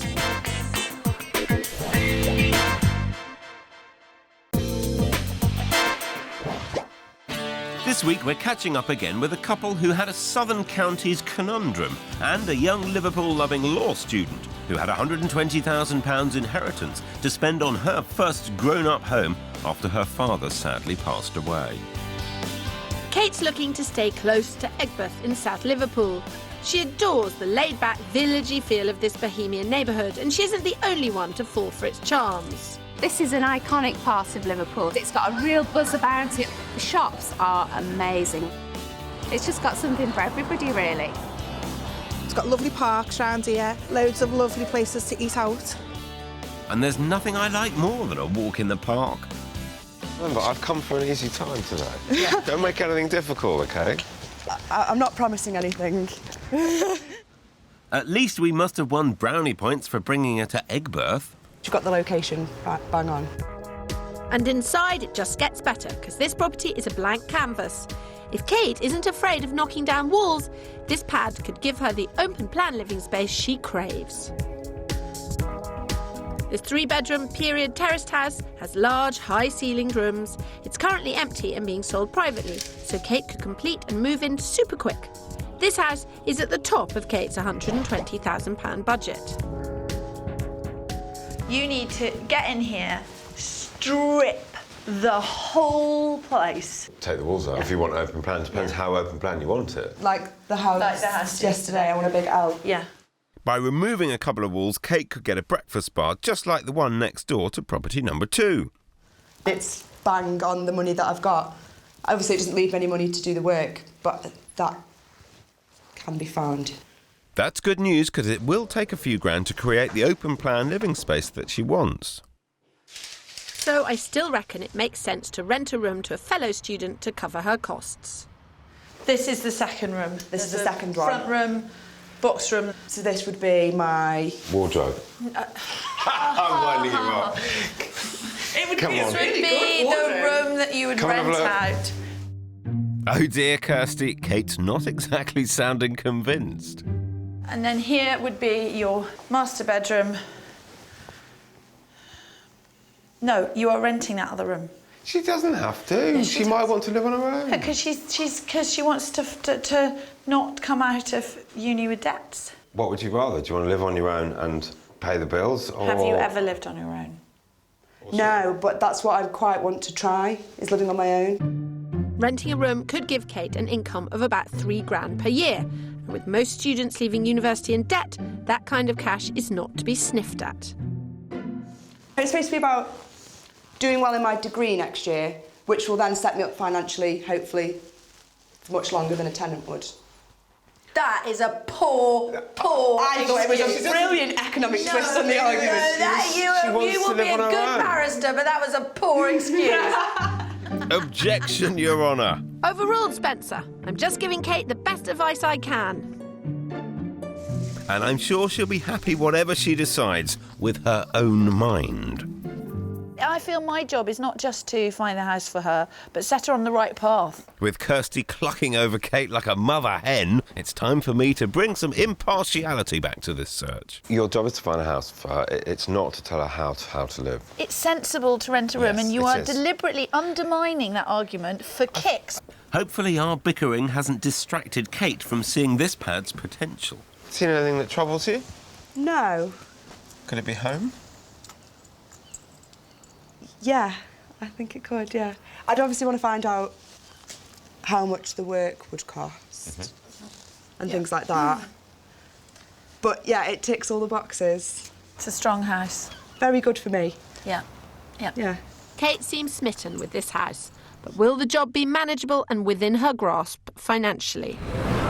For Kelly and Emma, it's been an emotional couple of days. They struggle to agree on the thorny issue of space versus location.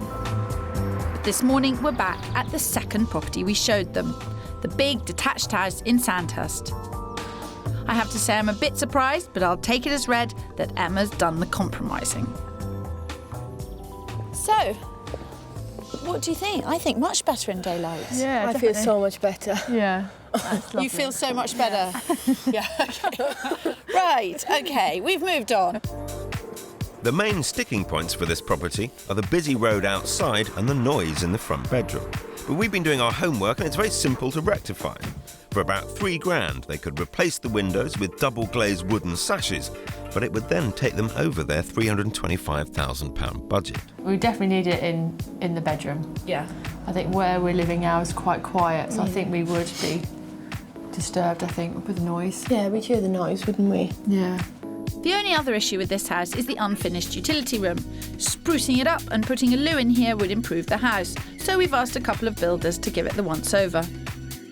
Well, that obviously used to be an old out outhouse. Yeah. Ceiling heights are low in there, so the roof could come up and make room. Insulated it all up, and yeah, it can be turned out. There's drains outside. They may only be thinking about raising the roof a little bit, but my advice is always check with the planning office before signing up the builders. Ballpark figure of probably about £4,000 to £5,000. Yeah. That's not bad, is it? I've tried my hardest to put their minds at ease about this very good house, but is it enough for Emma to compromise on that quiet location for the cats? Very positive, I feel, at the moment. Do you think it's worth going and sitting down and having a chat about it? Yeah, definitely. Yeah, I think we need to, yeah. Oh, brilliant. Yes, definitely. Okay. It doesn't take long for Kelly and Emma to decide they want to go for the Sandhurst house, on at £325,000. 2 glasses of cherryade and a cup of tea. What do you want to pay for it? We've spoken about this. Obviously up for 325. We would like to be cheeky. What do you think? I'd go in at 305. Yeah. And see what they come back with. Yeah. Matt, it's Kirsty. We're doing very well, yeah. How do you think an offer of 305 would go down? Let's just see. I'm quite optimistic about this. I think that I've got strong purchasers, good position, huge flexibility. So let's go in at 305 really, really positively, and see what happens. Okay, bye. Is he going to try and find out soon? Yes, yeah. I think the important thing is to keep one's cool. When their cheeky offer of £305,000 is rejected, they counter with 310. But is it enough to seal the deal? Matt. Wow, that's fantastic news. Okay, thanks, Matt. Bye. I'm so pleased. I'm really, really, really, Thank you very much. Not at all. Don't cry. Thank you. It's really good. It's a really, really good house, and I think you'll be really happy there. That's 2 of our 3 damsels sorted then. And in Egbert, Kate's not beating about the bush. She has designs on property 3, the period terrace with potential for open-plan living. It's time for another look. If, like her, you've fallen for a pad that needs a facelift, then bring a tradesman to your second viewing. With their beady eye on the job, you'll work out how much dosh you need and can pitch your offer to match. I've asked local builder Chris Murphy along to work out whether it's wise to take these walls down. This one is not a problem. This is fairly straightforward. Yeah. This one's a bit more intricate because you've got a low burden. I'd say on that, 1,1700 quid. On this one, maybe about 2,500 upwards. Right. But it would make a great room. I don't want to spend too much money on a house. No. Especially just so I can have a breakfast bar. I really like that. Yeah, that's a £2,500 breakfast bar.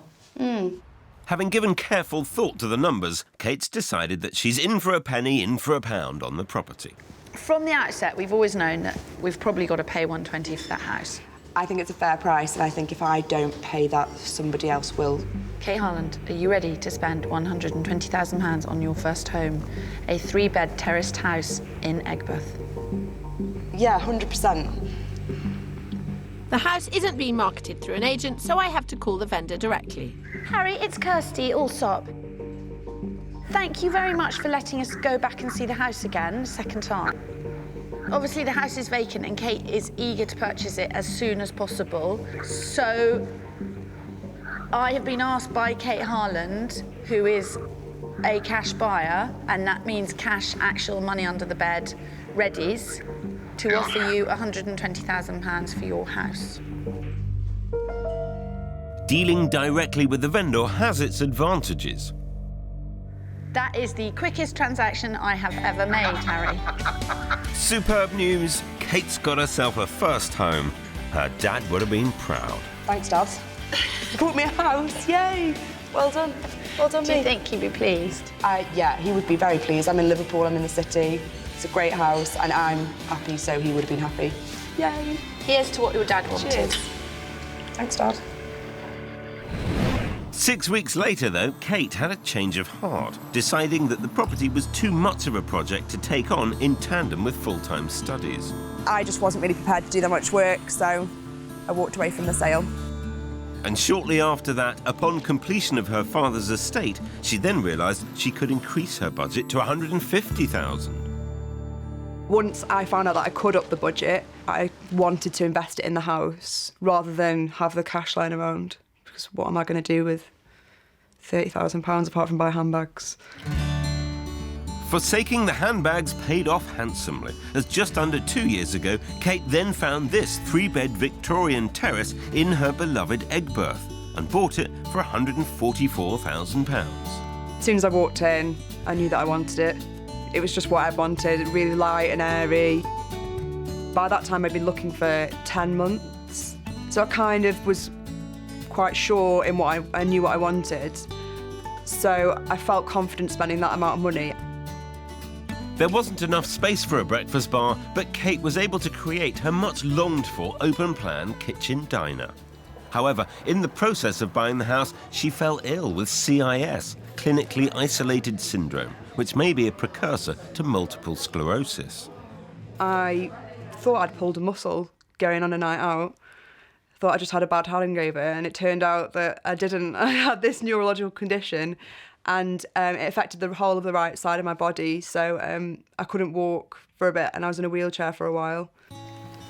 It has affected my lifestyle quite a bit, in that I get tired quite frequently, but the doctors tell me to carry on as normal, so that I've just decided to do that. Her health setback meant Kate had to delay her law studies and graduate a year later than planned. But despite everything, she feels buying was very much the right move for her. I think having my own house really did help my studies, and that's one of the things that I wanted to achieve when I set out to buy this place. Because I worked from home all the time, I'm not a go-to-the-library type of person, so it really was nice for me to be able to have my own place, to spread out and really be able to crack on with my work. And it seems Kirsty's rather firmly planted seed about lodgers eventually germinated. I might have to say Kirsty was right, but because of my change in circumstances, I wasn't able to work. So having a spare room, getting a lodger in, made sense. And that's when I started realising that the house is an asset and it can work for me and it can earn me money, which I think is what Kirsty was trying to tell me. You know, this isn't just somewhere for you to live, this is an asset and you should use it. Having finished her studies, as much as she loves her house, Liverpool and Egberth, Kate's now decided to use her asset differently and let it out, to move to Manchester near her family. Becoming ill has made me realise that I have to be closer to them. It'd be nice if I had to go into hospital if I was just round the corner from them. So I suppose I've become a lot more family orientated, which is never a bad thing. She plans to move in with her older brother, who's yet to find the ideal property in which to invest his inheritance. But his experienced house-hunting sister is aiming to change that. I think my brother's middle name should be procrastination. So now that he's offered me a room, I've offered my services to help him. I've booked him 10 viewings for one day. So he's going to start looking whether he likes it or not. And that's one of the things that I definitely learned from Kirsty and Phil. You have to look at things that aren't right so that you'll know what is right. So I'm hopefully I'll be able to show him that. I always thought she might do us out of a job. Sounds like Big Brother's going to benefit from Kate's move, and I hope it works for her too. Even though I really enjoyed this house, it still is a lot of responsibility. So I'm looking forward to stepping down and be able to just go, oh well. I know I'll enjoy the city of Manchester. I think the career prospects are better. Living with my brother will be fun. And also it'll be less of a burden on me. After quite some ups and downs, having secured both home and investment, Kate's making another smart move, this time for her well-being, and we wish her all the very best. 2 years on, has the Sandhurst compromise been a smart move for Kelly and Emma?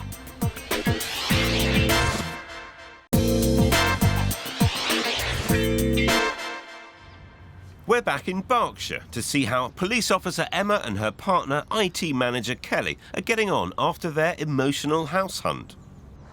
When Emma and Kelly started looking for a home, they wanted very different things. Emma wanted a view of green grass fields. Kelly wanted a project. But they agreed on this detached house here in Sandhurst. And I've come to see what they've done with it, and also to find out whether compromise has paid off or not.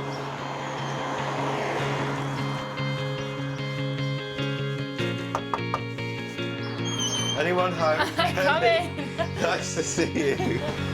Kirsty was able to do a good deal, and she got the house for them at $310,000, which was 15 grand under budget. So I'm interested to see what that bought them. Well, I thought I'd better come along, seeing as Kirsty found it. You know, I like to check she's done her job right. Are you happy? Did you think you made the right choice? Yeah, no, we love it. As soon as we came in the door, we kind of fell in love with it then, didn't we? Yeah, as soon as when we both knew as soon as we walked in that this is going to be the new house, a new home for us. So. You had the feeling? Yes, that feeling. We had the feeling. Can I have a look around? We can. Yeah, of course, yeah. Oh, you better. I'm so used to leading people around houses. It's your house, I'll follow you. Thank you. When they bought it, the 3-bed house was in fairly good nick, but the girls have now finessed and fully redecorated it. Oh, purple in here. Yeah, we both really like purple. Cool. And what's happened down the end there? Yeah, so the space was already there, but it was a bit of a dead space. So we put a downstairs toilet and a utility area just to kind of make it into a space that we could actually use. Great. It's worked out very well, hasn't it? Yeah, lovely. It's a vast improvement from 2 years ago. Kelly and Emma spent £5,000 rebuilding and replumbing the lean-to. And it's been a thoroughly solid investment, given that originally their only toilet was upstairs. You have done well. It's great. Making the house their home has seen this industrious pair work their way through every room over the last 2 years, painting, wallpapering and tittivating. And is it done now? Finished? Yeah. The house is done. Yeah, the last one we finished a couple of months ago was the hall stairs and landing, and that was a task and a half. But we did it. We've done it all, just the two of us, with the help of the family. So. It is quite a daunting prospect. Did you enjoy it? I did enjoy it. I think Kelly enjoyed it a little bit more than me. Kelly's the decorator. So I'm the finisher offer, I'd like to think myself, putting the knickknacks and buying the new bits like that, and then Kelly's the main decorator, really. She enjoys it far more than I do. One decorating diva's all you really need on the team. And the hard work may not just have been confined to the inside of the house. Show you the garden, that's the last bit, and there's a little fluffy surprise there. Oh, really? A fluffy surprise. Sadly, Emma and Kelly's beloved cats have now both passed away, but it sounds like there might be a new addition to the family. So this is one of our little surprises. Oh! Little Molly. There's a friend. There's a friend to play with. Hello, Molly. Hello. 18-month-old Molly gets the run of the back garden, and I can only hope she appreciates the quality of her surroundings, which includes a new decked chill-out zone. The whole house does look fantastic. In fact, the garden looks fantastic as well. Are you now actually enjoying it? Are you getting time? We're now actually relaxing a bit more now all the rooms are done, and now the garden's finished. It's now kind of just chill time now. Yeah, enjoy it. Well, that was what it was about, wasn't it? Was actually having time together. Yes, yeah, definitely. Did you feel that you made compromises at the end? Yeah, with the road being as busy as it was, yeah, that's probably our biggest compromise. It's quite noisy out there now, but you kind of get used to it. You didn't get the countryside views that you wanted at the beginning, but you got an awful lot of other things. Yeah, definitely. Now we've got a nice garden, so yeah, exactly. So, we've got a big park and local forests and stuff we can walk Molly in, and it's brilliant. Thoroughly enjoy it. So the house is in between both our parents, really. So they come over quite a bit, and so they can stay in the rooms that we've got. So they're happy. There's plenty of space. Yeah, our neighbours are brilliant both sides. Yeah, they're brilliant, really good neighbours. So they've been brilliant for us, and they help bring us out when we need them. So great neighbours, parks nearby, and a lovely, lovely home. Could it get any better? We actually got engaged a couple of weeks ago as well. Oh, so fantastic. Yeah. Oh, brilliant. Well done. Yes, that's the plan, Yeah, that was... excellent. Yeah, it was good, nice surprise, and... Oh, well, congratulations. Going well. So now, wedding to plan. I know, yeah. There's no stopping. I know. Finish the house, plan something else. We like things to do. There's clearly no holding these two back. They're already on to the next chapter. You're rarely able to tick every single box when house hunting, but this place really did offer enough of what Emma and Kelly were looking for. And after a fair bit of hard work on their part, they now have a fabulous home to enjoy together. So it's all smiles in Sandhurst.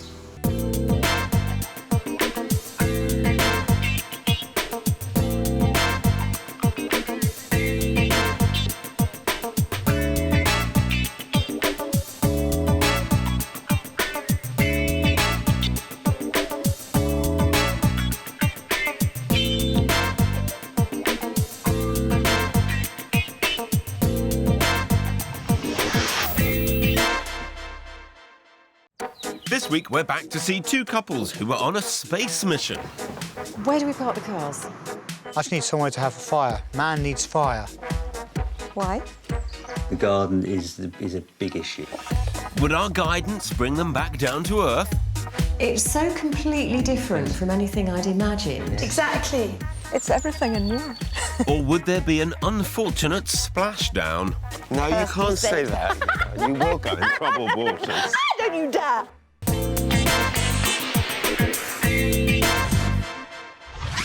This week, we're catching up with two couples whose searches were led by the ultimate quest for space, on the inside as well as the outside.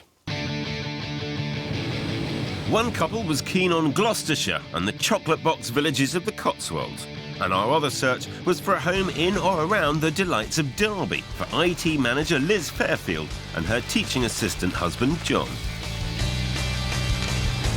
Adrenaline junkies with a passion for the outdoors, they had kayaks, canoes and 6 bikes to their name, so it was no surprise that their old house was bursting at the seams. Having sold up, they'd been renting for 18 months when we first met them. We cycle, we walk a lot, we've done some high-grade trekking in the mountains. I run a lot. John will come with me occasionally, won't you, dear? But not as a rule. And a long-time hobby of mine, kayaking in its various guises, whether river, sea or surf. All that talk of sporting prowess and the sight of that garage stuffed to the rafters is making my head spin. So it's nice to know that Liz's love of the outdoors includes a few gentler activities closer to home. Well, I love gardening so much that essentially we're looking for a garden with a house in it. I used to hate gardening when I was a child, because as a child it meant weeding and doing as you were told. But once I got a house of my own and I could actually potter out there and do what I wanted to do, I really got a love for it. And I've taken on the role of weeding and doing as I'm told. These two are desperate to live the good life, but living in rented accommodation means they're limited in what they can do. It's time for me to find out why such a proactive pair still haven't found their perfect pad. Why 18 months down the line do you think it hasn't happened? We've walked away from 3 or 4 otherwise excellent houses because of the road noise. Obsession with road noise is my thing too. We've got the desire for a large garden, the need for the storage, and we got the road noise. Is that our sort of triangle of desire, as it were? That's the starting essentials, yeah, absolutely. Yes. Oh, John, that makes my heart sink. That's the starting essentials. Storage doesn't have to be there if there's room for us to build it. So we're not scared of renovation or building work. It's what we want to end up with what we've defined. We don't have to find it all to start with. A dynamic duo undeterred by demolition work. I think you may have met your perfect match, Kirsty. Why am I not feeling quite as optimistic as you, Phil? Liz and John could stretch their budget upwards if they find the perfect property. But ideally, they want to spend £360,000, and for that, they want a huge garden, preferably south or west facing, and a detached property in Derby with at least 3 double bedrooms, tons of storage space, and absolutely no road noise. Our other couple were also after space and tranquility. Mel, a recently qualified naturopath who was setting up a new clinic, and management consultant John, had lived in a wide variety of houses all over the world. As a couple started in Glasgow, then we were in London, then Sydney, and now we're back in Gloucestershire. 9 months ago, they moved to the Gloucestershire countryside and started renting this converted barn. I love the fact that for the first time ever, I've got chickens and a veggie garden. We've always lived in cities before this and had small courtyard gardens, so having a bit of space outside is lovely. But this move isn't just about them. Mel and John are starting the process of adding to their family by adopting a child from Russia. I guess we'll, up until now, have been a reasonably independent little unit, the pair of us, and that changes once you become a family and there's children involved. Hello. Hi, I'm Phil. Hi. With 9 months' money already wasted on renting and the hope of a family on the way, we need to find out what stopped them buying their own home. Oh, my word. This is not what I was expecting. Wow. But this is only renters. Yes. Sadly, yes. Jeepers. How special. How on earth am I going to compete with this? Well, we haven't found anything yet. So we're hoping the expert is a bit more successful, but yeah, it's pretty special. Game for challenge, let's put it like that. So what are we looking for? Well, Mel probably likes character, and so some of the places we looked at character on the outside. I'd probably like more cleaner lines inside, and you have some of what you see around here. So, what are you likely to compromise on at the end of the day? For me, I think I can compromise more on the house than the location. I really would like a country, rural feel, peace and quiet and space roundabout. So we know they want country life in the Cotswolds. But what exactly do they want to live in? Well, for up to 500 grand, the house must have 3 to 4 bedrooms with 2 bathrooms. It has to have a large kitchen and entertaining area. And room to grow with their new family. The area they're keen on could be a challenge. Gloucestershire has many areas of outstanding natural beauty, plus Cathedral City, Georgian market towns and quintessentially English Cotswold villages. But all this spells one thing. High property prices. But we're searching in a buyer's market with lots of properties on offer. And this at least gives us the chance of negotiating a decent deal. So the hunt for a spacious rural home that's family-proof is on. I'm taking Mel and John to a stunning town in the heart of the Cotswolds. This modern house is right on the edge of the small town of Painswick, but is still just minutes from a thriving local community of young families. It has 5 bedrooms, 3 bathrooms and a large open-plan living area, leading to a conservatory that has some of the best views in the Cotswolds. And that's why it's priced 40 grand over their top budget. But the joy is in the haggling. Oh, wow. OK, I don't see any more. This is fantastic. What a view. That is stunning. I don't think it gets better than that. Well, feels like we're onto a winner with the view, and they haven't even seen the 5 bedrooms yet.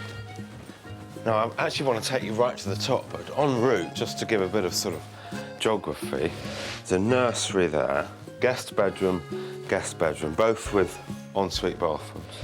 Family bathroom, study for you, John. Great. And we'll head straight on up. And the master bedroom. Wow. Not only is it big and has its ensuite, but check that out. That is amazing. Wow. Can you imagine waking up to that? The view is mesmerising. Can we take you away from the window? I know. I just hope they can both pull themselves away from the windows long enough to analyse whether they could actually live here. OK, I think the bathroom might sell you. It's lovely. I could see us living here, definitely.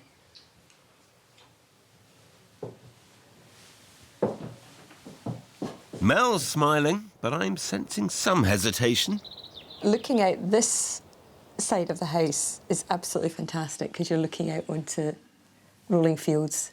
Looking at that side or that side, you're looking out onto other houses. It's this side of the house that's doing it for me. The rest of it isn't particularly, but this is. So what do you think of it? On balance, you know, you've seen everything, you know everything about it. It really works for me. I like it. I can see putting the barbecue up on the terrace. I can see us sitting out there. Very nice. And tell me, how are you dealing with the location of the house? It's in quite a big village. It's on the edge of the village, but it is a village rather than up a farm track. It's a little bit estatey. It's a shame, because it's a fantastic family home and a couple of houses in a cul-de-sac does not an estate make. But Mel really needs to be in a rural location, not just see it from her window. It seems she wants to live, essentially, in a field.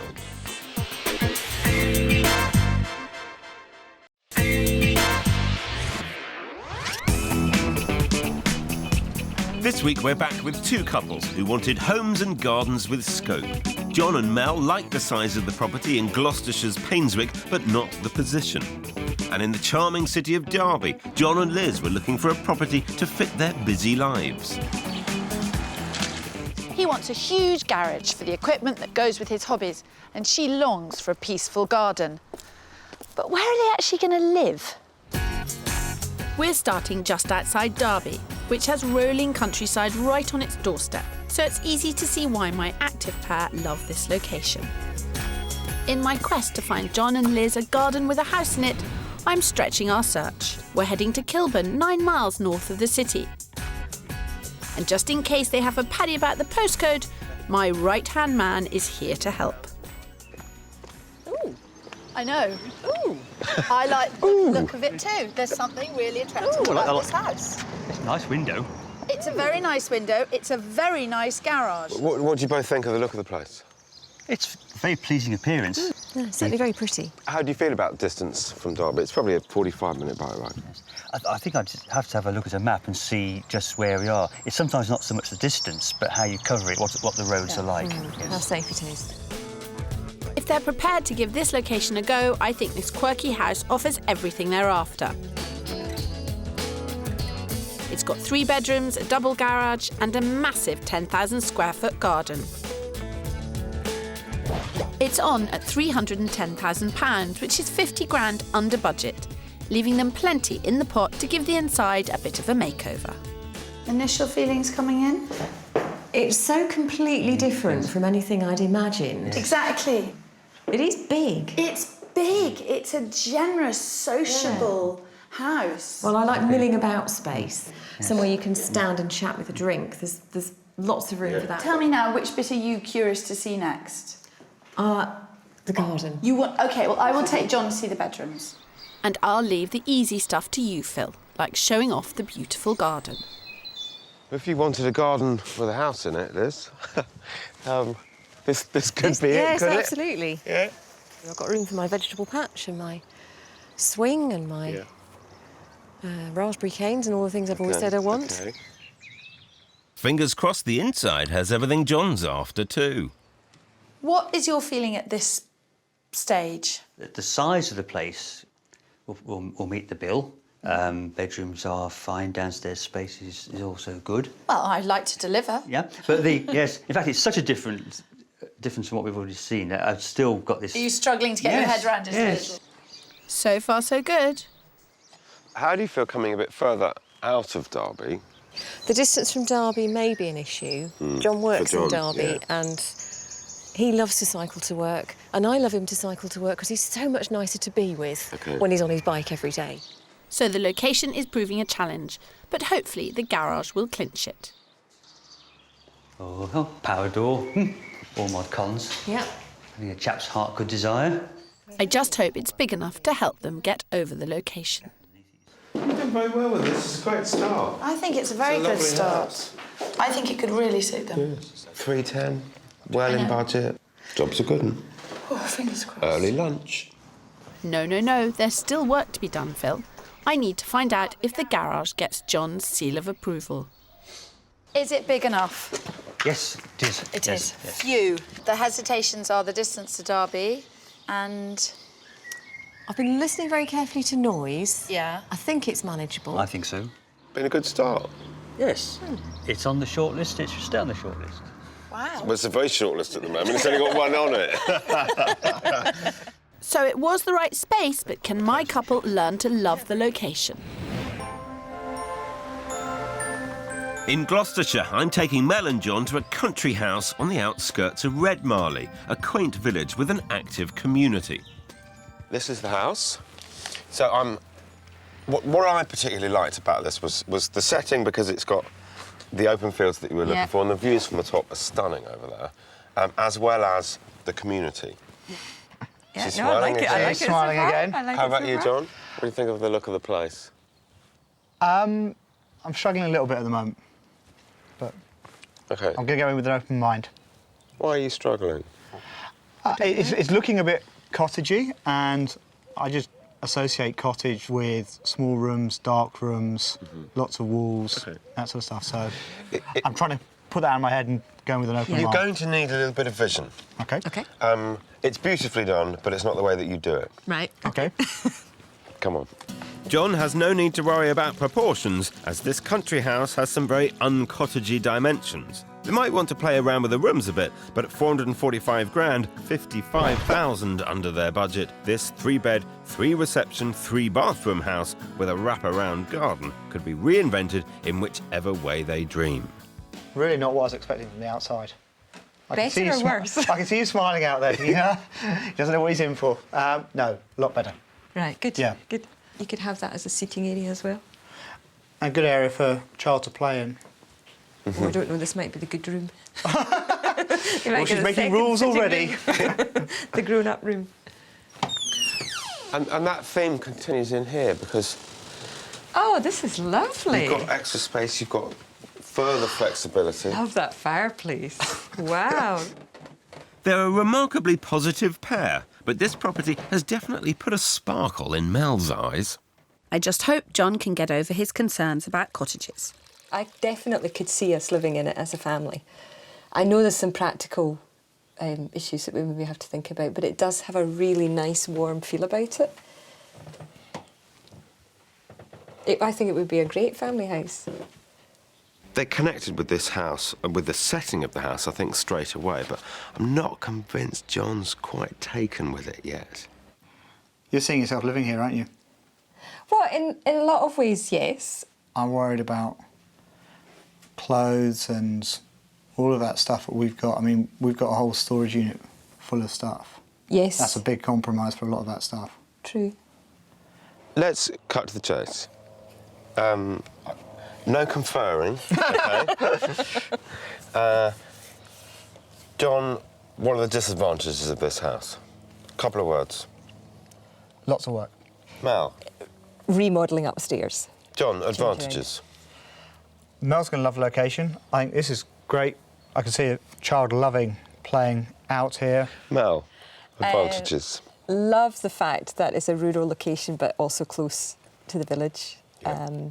And so much space downstairs. Okay. It feels really, really roomy and airy. So, yeah, love that. And the garden is just beautiful and enclosed and safe and good for kids. So lots of advantages. Got that feel to it. Yeah. It's looking quite positive for me. Kirsty? John and Liz loved the space in my peaceful property number 1, but the location was out of their comfort zone. So for my next house, we're sticking closer to home. We're in Littleover, a popular Derby suburb they know and love. Now, this little cottage is completely private.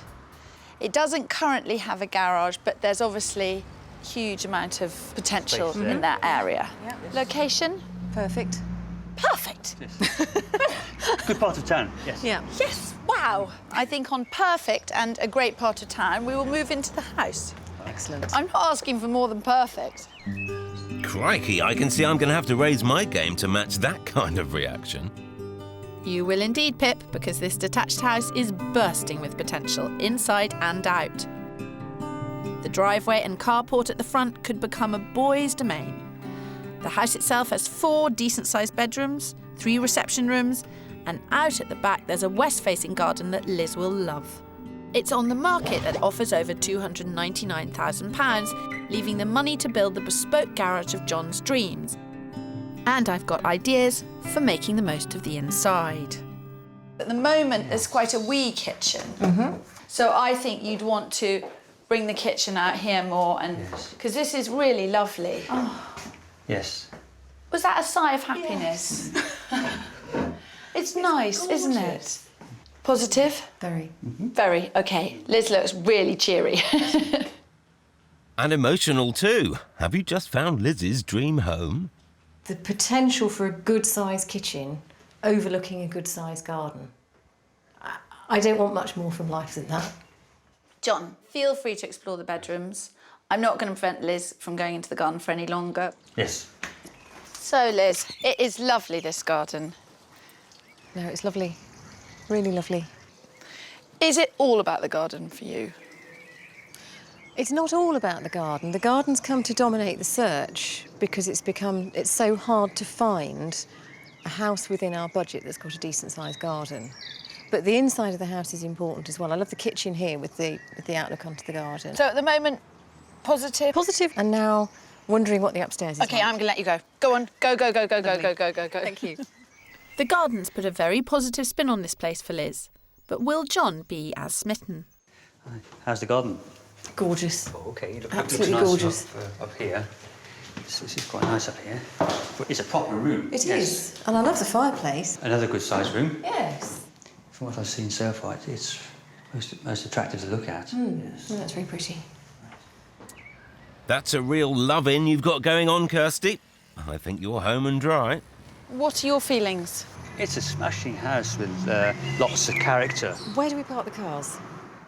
Oh, you can park them on the street. There's lots of parking on the street. Do you think that could be a deal breaker? We're not so sure about the manoeuvring space we need for everyday living, I think. Can you change the way you do it? Can't change the way we live, no. Oh dear, when did parking become such a big deal? The drive is a worry. Love the house, love the garden. You've absolutely struck oil with that. So we just need to think about how we would make it work. But you can't take away from the fact it's a lovely house, and I'm really wrestling with the practicalities and what a nice house it is. So we found the house and garden for Liz, but not the driveway or garage for John. My search is far from over. Mine too, but there's still hope. Mel and John are planning to adopt in the next few years, so we're on the hunt for a 4-bed house fit for a family.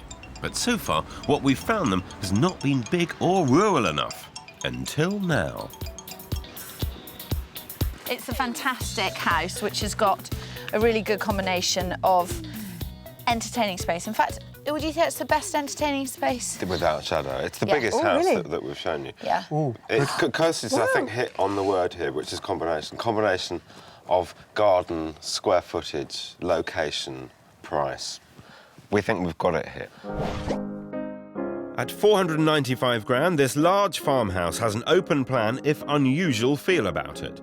With a huge garden, 4 bedrooms, 2 bathrooms and a horseshoe-shaped living area running around the ground floor, this could be the family home they dreamed of.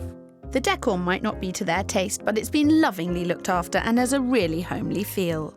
It has 4 bedrooms. Yeah. But one of them is up a separate staircase with its own bathroom. Right. And then the other 3, there's only 1 bathroom and that's en suite. So, Mal, up we come. 2 more bedrooms up there. Yep. But this is the master bedroom. And then, rather intriguingly... Oh, wow. Oh, wow. Oh, wow, is it? Yes. Well, at least we know the plumbing's here for an ensuite. Yes, yes. So utility room here, but what Great. about this? I have to say, this has got a really good feel for me. This place, from what we've seen so far, outside, upstairs, here, I can see it really working for us. Being honest, between you and me, I think Mel's in love with the ideal of a cottage and that cottage thing. I think having had big rooms in Sydney, big rooms in Glasgow, I think she'd struggle a little bit. And it's trying to, for me, that's what I think, and trying to help her understand that without her biting my head off. Could that happen? No. It's just how big the bite is. OK.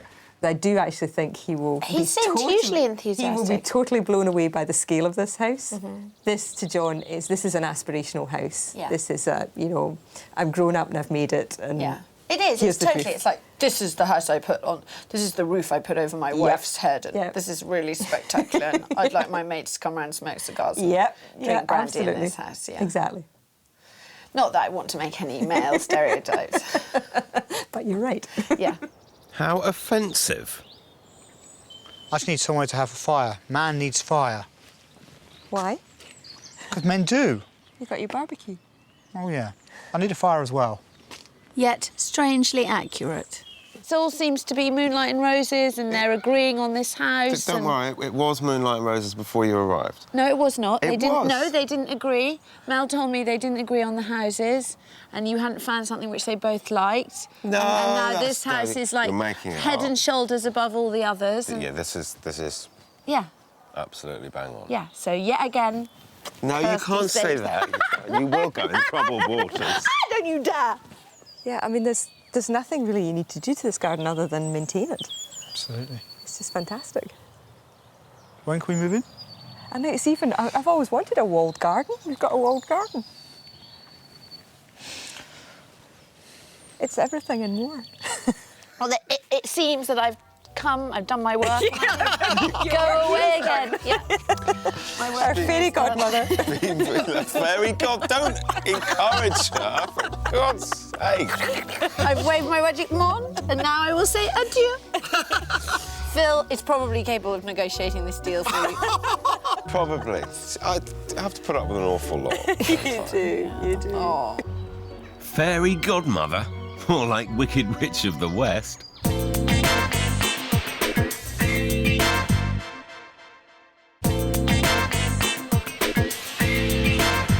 This week, we're back with two couples who needed new homes to match their lifestyles. Mel and John had lived all around the world and wanted to settle in the Cotswolds to start their family. And John and Liz, they wanted a house with bags of storage for his collection of canoes and a garden for her that was quiet, sunny and substantial. Kirsty's with our pedalling pair in Makeovers, 4 miles southwest of Derby. And the pressure is on. This is my last chance to find a house and garden they both fall for. And the weather isn't exactly helping me out. Very quiet street. Yes. Right. Okie doke. You've heard how quiet the street is. Come in We'll out come the on rain. in. Thank you. Very quiet outside, but lots to shout about inside. This house has more bedrooms, bathrooms and kitchens than my pair dreamt of, making it the perfect pad for entertaining. The garden is 100 feet long, bigger than their current plot and offers bags of potential for redevelopment. Its northeasterly aspect is a compromise, but at 20 grand under their budget, there's a lot to get excited about. It's got 5 bedrooms, 5 loos. It's got a dining room, 2 kitchens. The second kitchen would become the garage. They basically turned the garage into a second kitchen. That's sad. I know, John, that is a horrific idea, isn't it? So you've delivered on location, inside space and garage potential. But now it's time to talk compromise. A northeast-facing garden is quite a compromise. So what would you need to find in this house to balance out that compromise? I don't know if I could actually define anything that would be good enough. Oh dear, this could be your fastest viewing ever. John, if you suddenly discovered that that had a triple garage with double height storage and an already installed pulley system, would you be pleading with Liz to ignore the fact that the garden was northeast facing? I value my life, yes. No, the garden is a big issue. It's good to see a couple sticking together. And I'd appreciate a bit of solidarity from you at a moment like this. Don't worry, Kirsty, you've been showing them good houses, but I think you know that's not the root of their problem. Kilburn's too far away. Here is a no, and the cottage is John's no. It's not. It's John's no, but I don't want to cast him as the baddie. No, you're not. If there was something I didn't like about it, he wouldn't force me. You're both so conscious of the other one's needs that you never end up with a house because you're both being so nice to each other. No one's going to say, well, damn it, I want this house. And I'm thinking somebody's got to do that because I don't think the one that's exactly right at the budget is out there. You've hit the nail on the head, Kirsty. Yep, you can be too nice. But how do we make sure these nice guys don't get left behind? We're looking at no revisits, but you have one unresolved situation. We do. We put an offer in on a house some while ago, which was rejected. But the vendors have been in touch to say, are we still interested? This is a house you put an offer on, and so it's gone further than anything I've shown you. So I think we need to look at it. Well, there's still hope at least. And if we can get them into any new home, I'll be a happy house finder. My viewings with Mel and John were productive, though, and they're keen to revisit the Tiverton farmhouse. So how does it feel to be back? Good. Yeah? Yep. Still the front runner? Oh, definitely. Yeah. Just below budget of 495 grand, it's characterful, large and ready for a family. And the house could even come with a barn. Well, listen, just before we go in, I just wanted to explain about this barn and the garage, because that's also owned by people who own this house, which they are happy to sell, and they're asking £62,000 for it. It would be done as two separate transactions because it's on a separate title. Right. If whoever buys this house doesn't buy it, the person who owns that house will buy it. Right. OK. There's no doubt it would be a lovely thing to have, but it's quite an expensive piece of property given that this is the top end of your budget. I think the awkwardness is if you don't buy it, you're going to lose it. Yes. Yep. So let's come in and have a look anyway. Okay. You've got parking for two there, and then this is a sort of currently a workshop, but garaging for two. There's another level up above. Yeah. Right. It would be a spectacular office. Yeah. Yep. It would, wouldn't it? Absolutely. But let's remember, the barn is just the icing on the cake here. Somehow, we need to get a bathroom or a shower room on this level. Ideally a bathroom, because you're thinking of children. OK. It's possible, but it all comes at an expense. And you're going to compromise one or both of the bedrooms in doing so. But it is possible. Well, I hope that was helpful. Very much so. Yeah. That's great. Lots to think about. Well, why don't we go and get ourselves a drink? And he says, smiling at that point, as in a word to that. And think about what we're going to do and go from there. Sounds good. Mel and John have finally come together and made a joint decision on the Tiverton house. There's already been quite a bit of interest in the property. However, with lots of renovation required, we need to keep the price low. Our initial offer of 475 with a request for first option on the barn has been rejected. But the vendors come back with 485, 10 grand off the original price, and offered 6 months exclusivity on the barn. So, what do we do?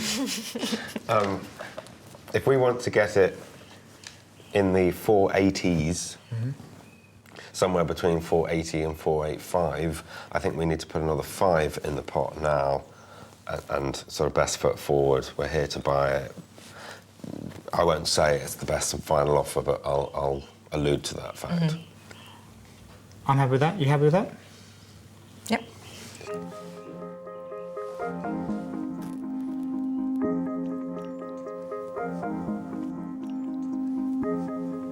Hi, Katie, it's Phil again. That didn't take too long because they will pay some more money, but they can't get all the way, I'm afraid. They'll pay 480. They'll put another 5 in the pot, and that really is as far as it's possible to justify the value of the house today. Yes, excellent. Thanks, Katie. Bye.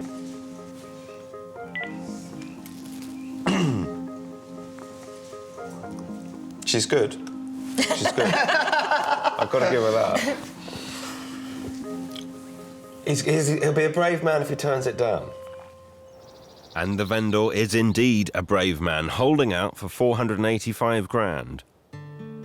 It was just too much for Mel and John.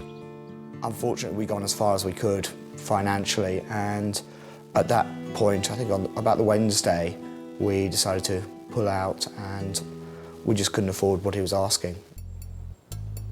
However, it's given them a chance to regroup. I think we've realised that the priority for us is the adoption process, and that means finding a property on the back burner. So the rented rural barn stays home to Mel and John for now.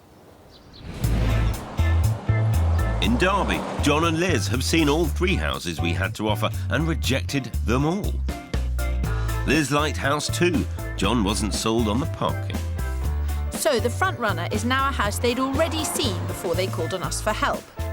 We're heading 3 miles north of the city to Alice Street, and they're taking me along to have a look. I'm keen to see how it compares to property 2. Right, very interesting. It's slightly surprising. Well, I'll be interested to see inside, but I definitely would have been unsure about showing it to you because of the road noise. But the garage is strong. Yes, I'm happy to compromise on the road. I'm good at compromising, yes. I can see why John's in a good mood. This 4-bedroom detached property was made for him. It has a decent-sized garden, ample parking space for 2 cars, and a double garage that he could fill to his heart's content. The vendor has indicated that John and Liz's £360,000 budget could secure it. Lovely light room overlooking the garden, and it's in very good nick. You wouldn't have to do anything to it. What's your feeling on this, Liz? Because we know what John's attraction to this house is. I love the garden. There's a lot that you can do out there, and it's south-facing, which is great. But now Liz has seen my charming house number 2, how will this one compare? It ought to be the right house, and it doesn't feel the way I'd like it to feel. But I can't put my finger on why. I think it's because it was a 1930s house, isn't it? And it's not anymore. And it's not anymore. It's the thing about 1930s houses, they have a sort of charm. And this has been, for the most part, taken out. Uh-oh, John's gone quiet. Is the prospect of that double garage slipping away? I think the problem is that the things that are going to have the more charm are probably always going to be a slight compromise on the garage. But something that's charming and cottagey, very rarely, unless you go out into the country, have a big bit to the side of the house. This may be one of the most difficult situations I've ever come across. So sorry, Kirsty. No, don't apologise. It's very interesting. Seems even this house may not be right. I feel a little tough love from Kirsty might be on the cards. Thinking about your house hunt for 36 hours like this is helpful, but at this point, I'm no longer a help. What you've done is change the game, and I think you've made us more open-minded about what we're looking for, and I think we understand better why it hasn't been working. Let's drink to more open-minded house hunting. I definitely can drink to that. So just how open-minded were Liz and John able to stay when they continued down the house hunting road without us? The way that Kirsty puts things is very memorable. So we were able to walk away with Kirsty's advice kind of ringing in our ears. And since then, we've gone on to look at how many more houses? 28. It's not too bad if you say it quickly. That's a lot of Kirsty's voice ringing in your ears. I can almost hear what Kirsty would say if she came back and found that we hadn't found somewhere. The good news is that 14 months on, John and Liz have found the right southwest-facing garden with the right house in it. And it's in their preferred area of Alice Street. They paid 10 grand over the asking price of 280,000 to make sure they secured it. And hey-ho, we got the keys this morning. So here we are, wandering around our domain. All we have to do now is just entice one of our builders on board to start work. With just one previous owner since it was built in the early 50s, this 3-bed detached house is the project these two were always happy to take on. Mr. Catchment. Nice to see you again. Howdy. And plans and permissions are already well underway for the renovations, which include building an extension over the garage to create a study and moving the kitchen to overlook the garden. Storage for all their sporting kit meant the size of the garage was always a bit of a deal breaker for John. So how does this one measure up? This one will be good, not great, but there's the compromise. Everything else works. I'm not going to let the garage get in the way of this house. It just wouldn't be worth it. And is gardening mad Liz happy with her lot? I always said I wanted a swing, a pussycat and raspberry canes. I've got raspberry canes. I've got room for a swing. I'm still campaigning for the pussycat. Although the birds might win there. So I think we've ended up with something that's very close to our specification, with each of us making a small compromise. Small compromises led to big success. The extension and remodelling will see John and Liz nudge towards the upper end of their budget, but once it's all done, it'll be well worth it. Life will get a whole lot easier and probably a lot more fun. A house that's sort of designed around what we want to do. Sitting here today in our new garden, looking round and just wondering which exciting job to start on first, I do feel very contented that we've found a place that's right for us, it's in a good location, and it's somewhere we're really going to enjoy living. Yes. All good things come to those who wait, and those who listen to Kirsty, perhaps. And 5 years on, did Mel and John ever get what they were waiting for?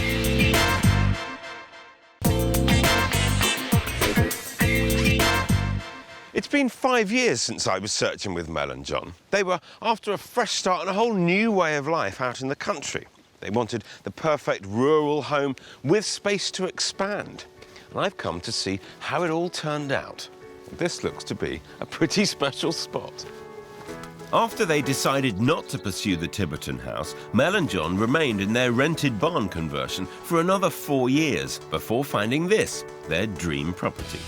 A detached Victorian farmhouse with 5 acres of land in the rural hamlet of Preston Wynn. And another dream has also come true. Hello, you lot. Hello. Very, to see you. very nice to see you. Hi.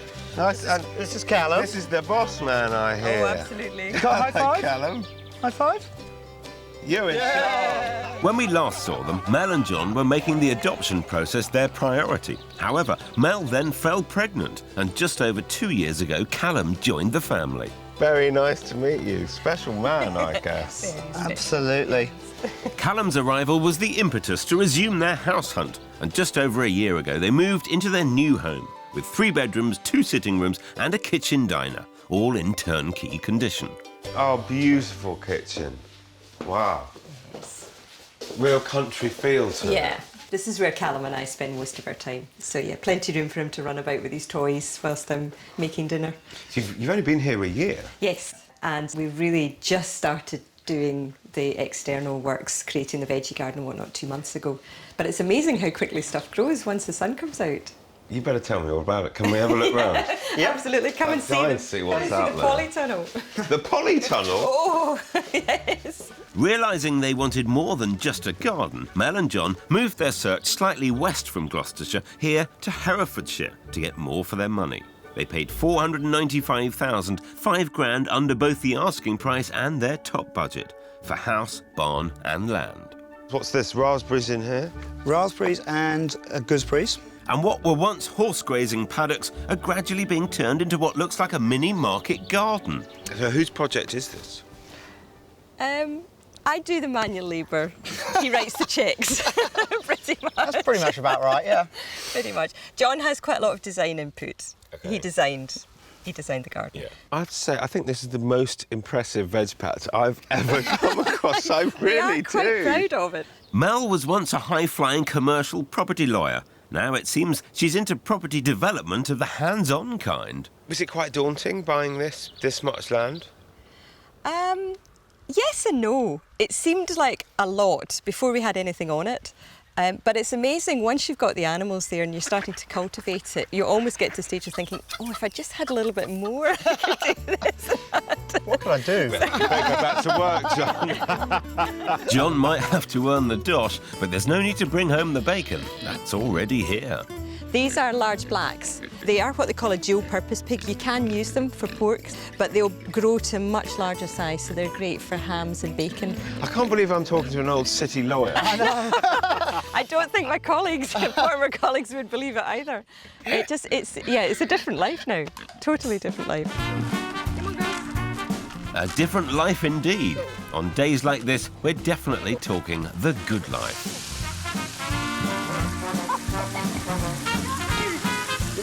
And is the aim to be truly self-sufficient here?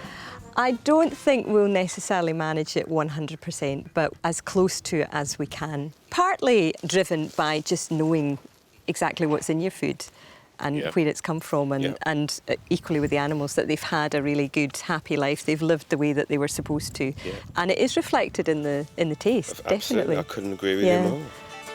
The unstoppable Mel even makes her own sausages from the pigs. And as if the animals' garden and Callum aren't enough, she also fits in some part-time naturopathy. And 4 days a week she's on her own, as John's work still takes him away. So for him, come the weekend, it's all about Callum and getting back to the land. So you kind of work it, you go to work Monday to Thursday night and concentrate on that. And then when you're home, you're concentrating on this. Absolutely. This is going to sound a real cliche, but actually mucking out the cows just takes you completely away from day-to-day work. And Callum just loves running around. He's got tractors and just desperate to get out there, so... OK. Do jobs with Daddy? Absolutely. Hopefully that'll continue for a long time, but I suspect when I really need him, that'll be when he won't be so interested. He's a lucky little fellow and a much cherished little fellow, I imagine. He is. I mean, we waited a long time for him, and it was very emotional when he came along, and it's been great. This is one truly superb setup, and it would be fair to say I'm insanely jealous. But I can't begrudge this pair a single thing. They've waited a long time and worked so hard to get where they are today. Did you ever, even your most wild dreams, imagine it would turn out like this? I don't think we would have necessarily anticipated this was where we're going to end up, but it definitely feels like home. Perfect place to be. Absolutely. Really, seriously. Thank you very much. Well done. It is just fantastic to come and find Mel, John and Callum so settled into their new life. They've got everything they ever wanted, probably more than they ever dared hope for. They've got a beautiful son, a great house, and an entirely new way of life. They really are as happy as pigs in mud, and it's great to see it.